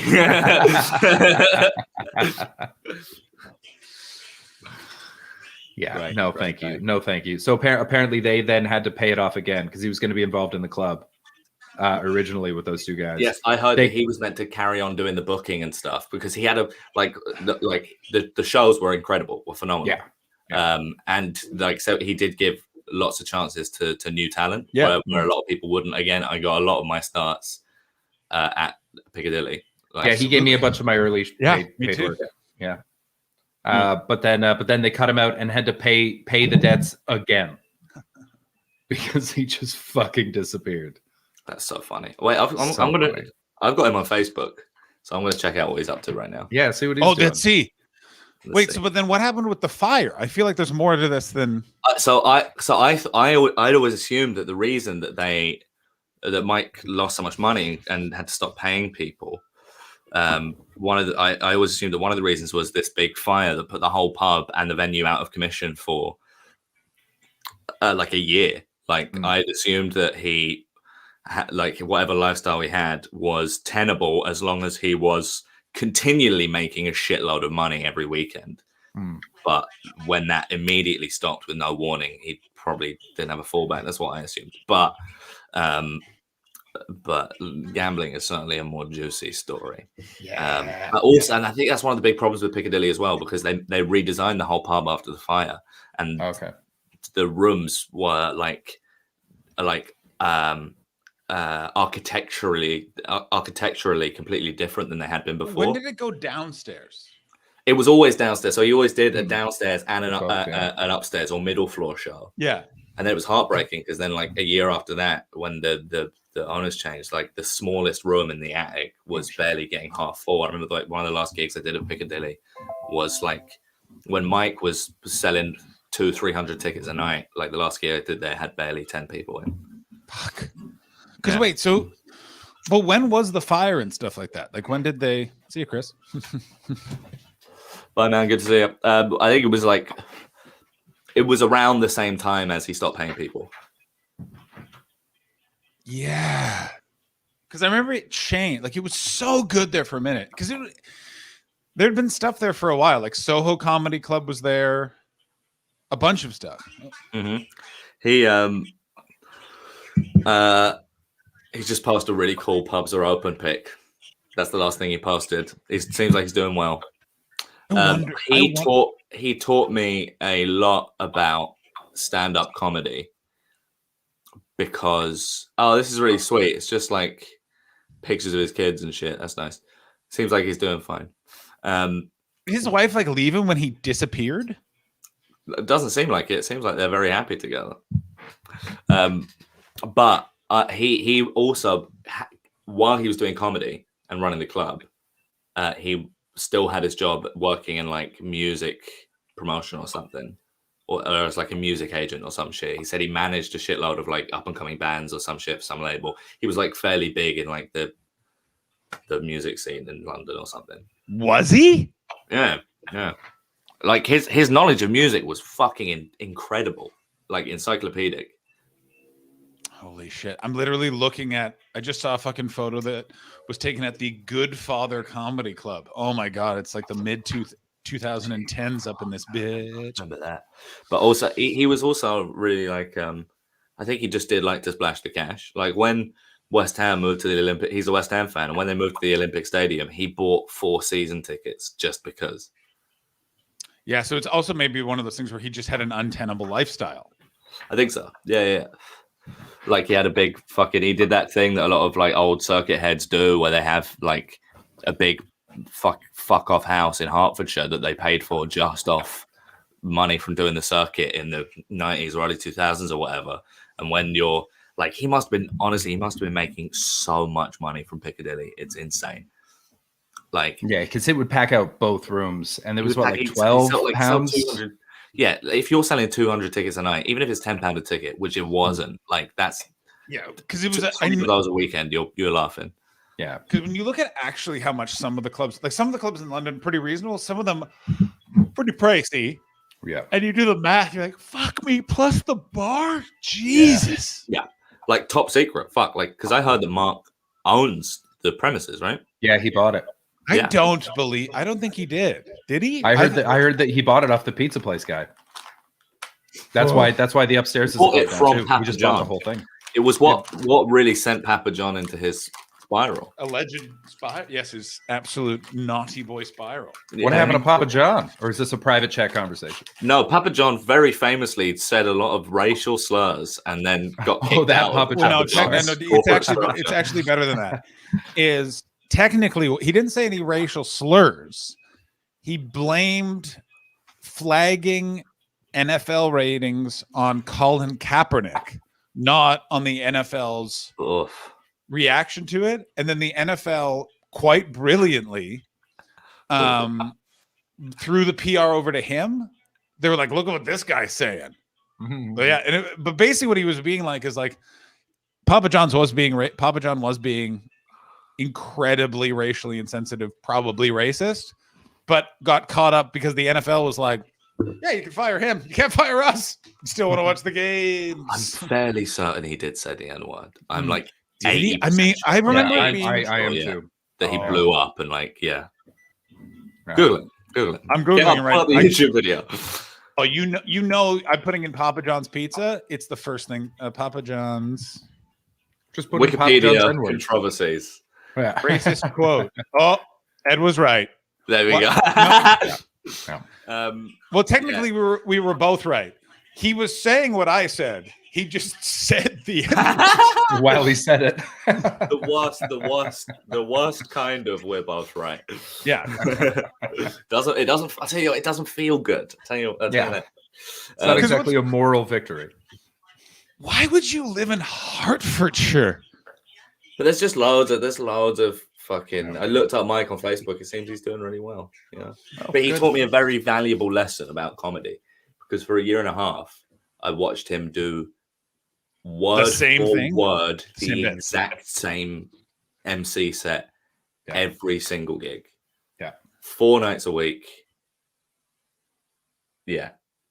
His bit about like being his dad telling him that he was in the mafia or some shit. Oh, I don't remember. I remember him doing all the same things, but all the jokes are gone. The only person that I remember some of their jokes is Mark from Top Secret, because I used to be able to lip sync along with them. Oh my God. Oh yes, yeah. Some of you are earthworms, and for you Americans, it's just Mark. I remember, was it fucking one of Mike's bits? The one I remember is that he had a bit about going to America and drinking in a bar and getting sent and showing them his ID and getting sent loads of getting sent a shot because it was his birthday. And the punchline was, but Americans write their dates the other way around. It wasn't my birthday. And that was the bit. And then, but the crowd went fucking nuts for that shit, man. They went crazy for it. It's so demoralizing at what people laugh at sometimes. You ever just watch someone on stage killing and you go, this has actually lowered my opinion of people. Here's another London club that may have been gone before Ed was really around, and it's connected to Mike Manera. Yeah. Soho Comedy Club. Soho Comedy Club was around when I started, I Because think. it was originally in the Piccadilly Comedy Club venue. That was originally where it was. There were like two. Am I right? There were 2 of them. It was one of the ones that I messaged and never did. Yeah, David never answered. He was a hot shit club when I moved over. It was one of the ones that you really wanted to get booked by. Because it was in London. It was like it was fucking crazy. But yeah, when I first went, it was in the comedy pub next to the Comedy Store. Was it? Is it one of the ones where they used to make you like flyer for it or something before you did it? No. Was it one of those? Did you ever do the open mic or like new material night in above a pub with no mic in Soho? Yeah, at the Round Table right near Leicester Square. Oh, I think that might be the one I'm thinking of. Then that might be the one. Okay, that's the guy, but that's his Monday show. He used to run a weekend show as well that was paid. Right? Yeah. He ran a weekend show in the Hippodrome Casino. Yeah, no, I am thinking about the right guy, I think. Yeah. So originally, him and Mike Manero were partners. Jesus, what a fucking duo! Juicy. They both owe me money. I don't think. I never owes me 2 years of fucking workers' comp. It's so funny. I got paid by all of them. Oh, they both owe me money. I inadvertently threatened the junglers lady. I didn't realize what I was saying. Junglers still owe me £400. Yeah, they owe me $250. But fucking, I felt really bad for cunts like fucking, what's his name? Like I've only met him one time at like a Jester Laugh gig, which are also fucking great gigs, by the way. I love Jester Laugh.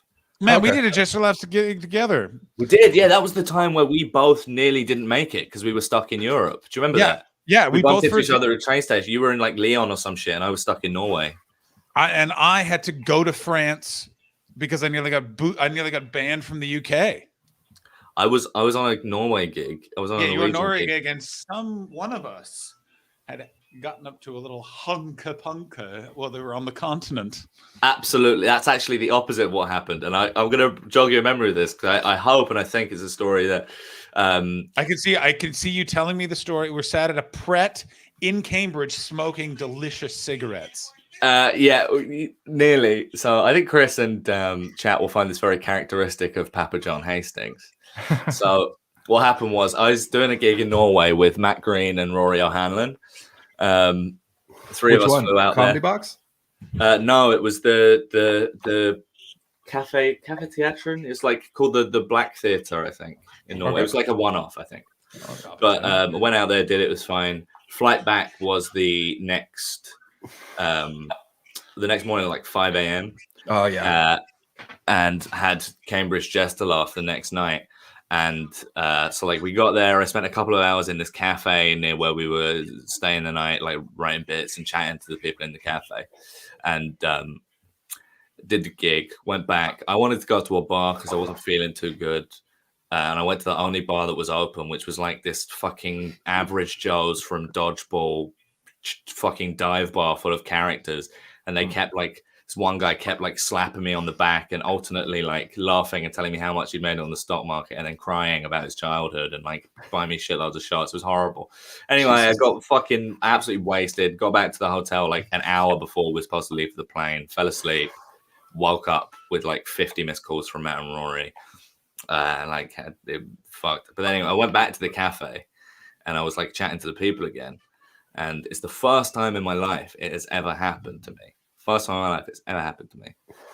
The woman behind the cafe asked me if I wanted to go for a drink with her later that day. She was like, I'm going to go check. I finish here in an hour.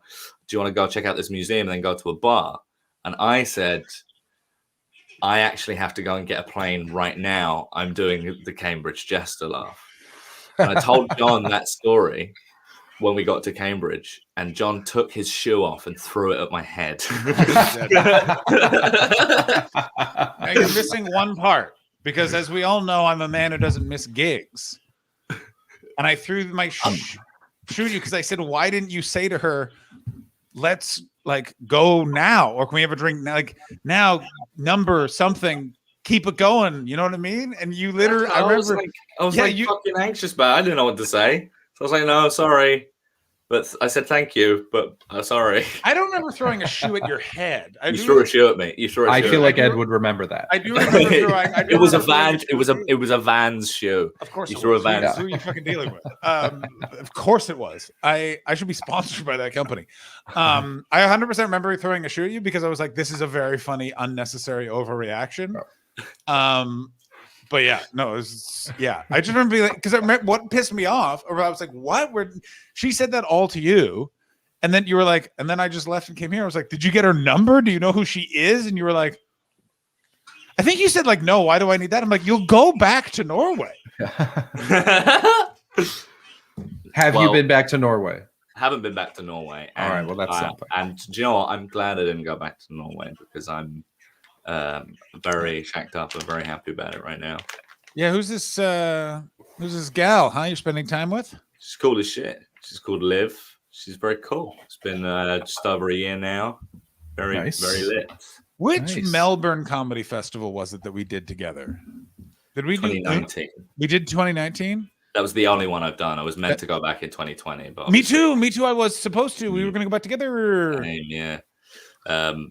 But 2019 was the only one I've done. It was so lit. It was such a good month. Was it Gucci? Is that how it was? Gucci. Yeah, it was fucking Gucci. I have actually got a really nice Polaroid photo that somebody sent to me. I can't remember who. Of me, you, Sarah Keyworth, and Carl in Max Watts. Oh, have we had some cocktails? I think we had some cocktails. No, you know what? I think Joe Lycett might be there as well. I can't remember. I mean, that was a very fun. That was nice. That festival. That's a good festival. Group. Here's the thing with that festival. That festival is all of the fun people in Edinburgh minus the pressure. Way better weather, way better food. Yeah, way better fucking. Like way better conditions as well. Everyone's just having such a fun time. And every group of people I hung out with was just so fun. Like Ed was not invited on Ronnie Chang's food tour because Ronnie Chang was being a big shot celebrity. And no, Chris, don't go in the go. I went to. There was one day where I just spent like the whole day in Melbourne at Aaron Chen and Sam Campbell's flat playing board games with them and Mark Silcox. Oh yeah, because they flew Mark Silcox over for a show. They flew him out there. The man's This- incredible. This is the part of the show where I make beans. I mean, I fucking love Marcel Cox. I fucking love him, man. He's I'm so funny. happy that he is just like fucking on loads of TV shows now. Yeah, I think that's yeah, so yeah. cool. Well, he was on Joe Lycett. What else is he on? He's on what's the border one that Sunil was on? I've definitely plays- seen him in like He plays Tez's dad in Man Like Mobeen. Or he plays maybe not Tez's dad. What's the comic, the northern comic that's the lead in Man Like Mobeen? Never You guys seen don't it. know? Okay, let me check it out. Oh, You definitely know him. He's from Newcastle, and it was like I remember watching him walk into the Newcastle stand. Gus Kahn? Goose Khan, yeah, it's Goose Khan. And he's like, just walked in. It was like, this is clearly a home. Oh no, it was a Glee. It was not. Sorry, it was Nottingham. I think he's from. And he just walked he's in. from Birmingham, isn't he? He's from Birmingham. It was the Birmingham Glee. Walked on, kept his coat on. Literally walked in from outside, kept his coat on, went on stage, destroyed like only a hometown comedian can, Yeah. and then just walked straight out. And I was like, that was pretty cool. That was a pretty cool move. That's sick. I used to quite like the Birmingham Glee. It was the Glee I liked the most. But that's I don't know if that's. I'm a Nottingham man myself, but that's just me. Really? Nottingham's fun, but that's only because I always for some reason book Mike, Uncle Mike, and I on the same weekends there regularly, and think so I I always in the first one just I have a did. fucking delight. I always get Jen Brister, which is a treat. Nice. I remember doing one weekend. I used to get Mick Ferry quite a lot. Oh, wicked. Oh, wonderful. Although you got to great. I fucking some of the drunkest I've Yeah, I ever was gonna been, say, in but the hotel with fucking Nick. bring a afterwards. helmet because Mick Ferry will party. Yeah, That cunt I'm- can drink. I remember having a fucking wonderful weekend. It was the last weekend that Cardiff had the flat before they moved to hotels. Oh. And it was Phil Ellis and I shared one of the flats, and Eleanor Amazing. Tiernan and Scott Bennett shared the other one. Incredible. And we just had a great weekend. I remember Eleanor and Scott came over one afternoon. Phil and I made them a roast or big breakfast. We just fucking hung out and talked shit all day. And I was like, this is nice. This is the way comedy weekends should be. The last Glee I did was the Oxford one before the pandemic. Ooh, And that one's not great. The show's I all actually right. had a but really, it's- it was actually a really good gig. yeah, show's fun, but it's not the Glee experience, you know? Yeah, sure. It was very different from all the others. Charlie Baker was emceeing. He was great. Doesn't he Nice. live there too? Like he lives really close, I think. I don't know. No. Let's dox him Oh. right now. Yeah, let's dox him. I just know he doesn't live in London and he lives that way. But all comedians who've been on the circuit long enough, like we say, live that way. Like They either all- live that way all, or they have live in Crouch mortgages End, in or they Hampshire or whatever the fuck. or they live in Yeah, Crouch End, in Crouch End in London. Yeah, there's a lot of them up there. Like Guys, it's 2 a.m. and we're 4 hours in, so I'm gonna call it a day. yeah. All right, who are we rating? Ed? I mean, I've technically been streaming for about 2.5 hours now. Yeah, that's Do you, true. are you going to stream after this? Are you going to stream into the night? Probably not. I think I'm going to go to bed now. But if you could encourage everybody in your chats to go and follow me. Definitely follow Ed. Thanks. Follow As Ed. if I have streamed and been raided. That would be very much appreciated. Let's Thanks, see. guys. Who Thank are you, we everybody. going to raid? Thanks, Alex. Thank you, Alex.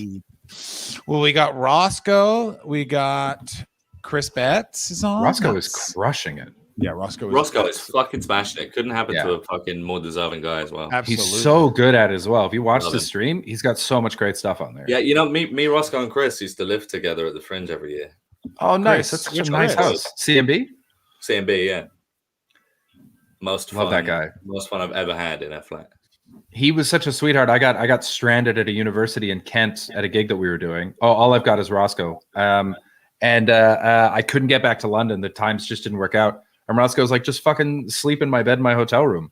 So we shacked up for the night. It was such a nice man. I know I promised a gaming stream today, Alex Watson. I thought that I wouldn't still be on hold heading into the 4th hour. Yeah, that's fair. Roscoe? Yeah. Cool. I know. I'm sorry. I mean, I'm just like, I didn't think this stream was going to go this long. Thank you. I'm so sorry. I will get, once I get this. Oh, by the way, fun new update. They're now claiming I owe them $2,000 but they keep going, we don't know why. Jesus Christ. That's fun. Yeah, it's a nightmare. Thank you Man, so much for having me on, guys. It's a pleasure. Thanks for I coming. always It was like great to coming have on you, here and man. chatting to you guys. This was Any awesome. time that you need Well, we'll a see. little Dennis running around, you let me know. It is Centerlink. It is Centerlink. Like I'm just like, what the fuck, guys? It's a nightmare. What's the quiz about on Thursday, by the way? You got to pick a specialist topic. Everyone's got a specialist topic. Before I forget. Also,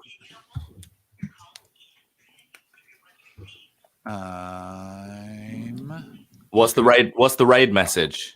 Also, who are we raiding? Oh, Ed, we're is raiding Ed is the cabin boy. Ed is the cabin boy. Ed is the cabin boy. What if I like we do that. a Discord game of the raid message is fuck EDD. Easy. Cool. I have not. I do my specialist subject. Yeah. So hang on. I will add you to that. Hang on. I got so much going on. Do. If you guys want to do a start a game of Among Us, I'll jump in. Are we doing an Among Us game? Ed, do you want to come play Among Us? I'll have a couple of rounds of Among Us. Yeah, sure. I don't think I'm gonna stream it. Oh, you should. I mean, if you're gonna do it, might as well stream it. Yeah, I should probably. Well, we've already raided Roscoe. Raid. Raid fuck EDD. I'm gonna go take a second away from this just because that news of the $2,000. I'm kind of like, for fuck's sake. Yeah, that's nuts, man. Then we'll play. Let's play a quick Among Us. Well, yeah, Ed, join my Discord. Go play Among Us with these poppos. And I will see you all tomorrow. Ed, see you in a bit. See you, mate. Cool. Thanks, Ed. Good to see you, bud. Take care. You guys. See you in a bit. Bye.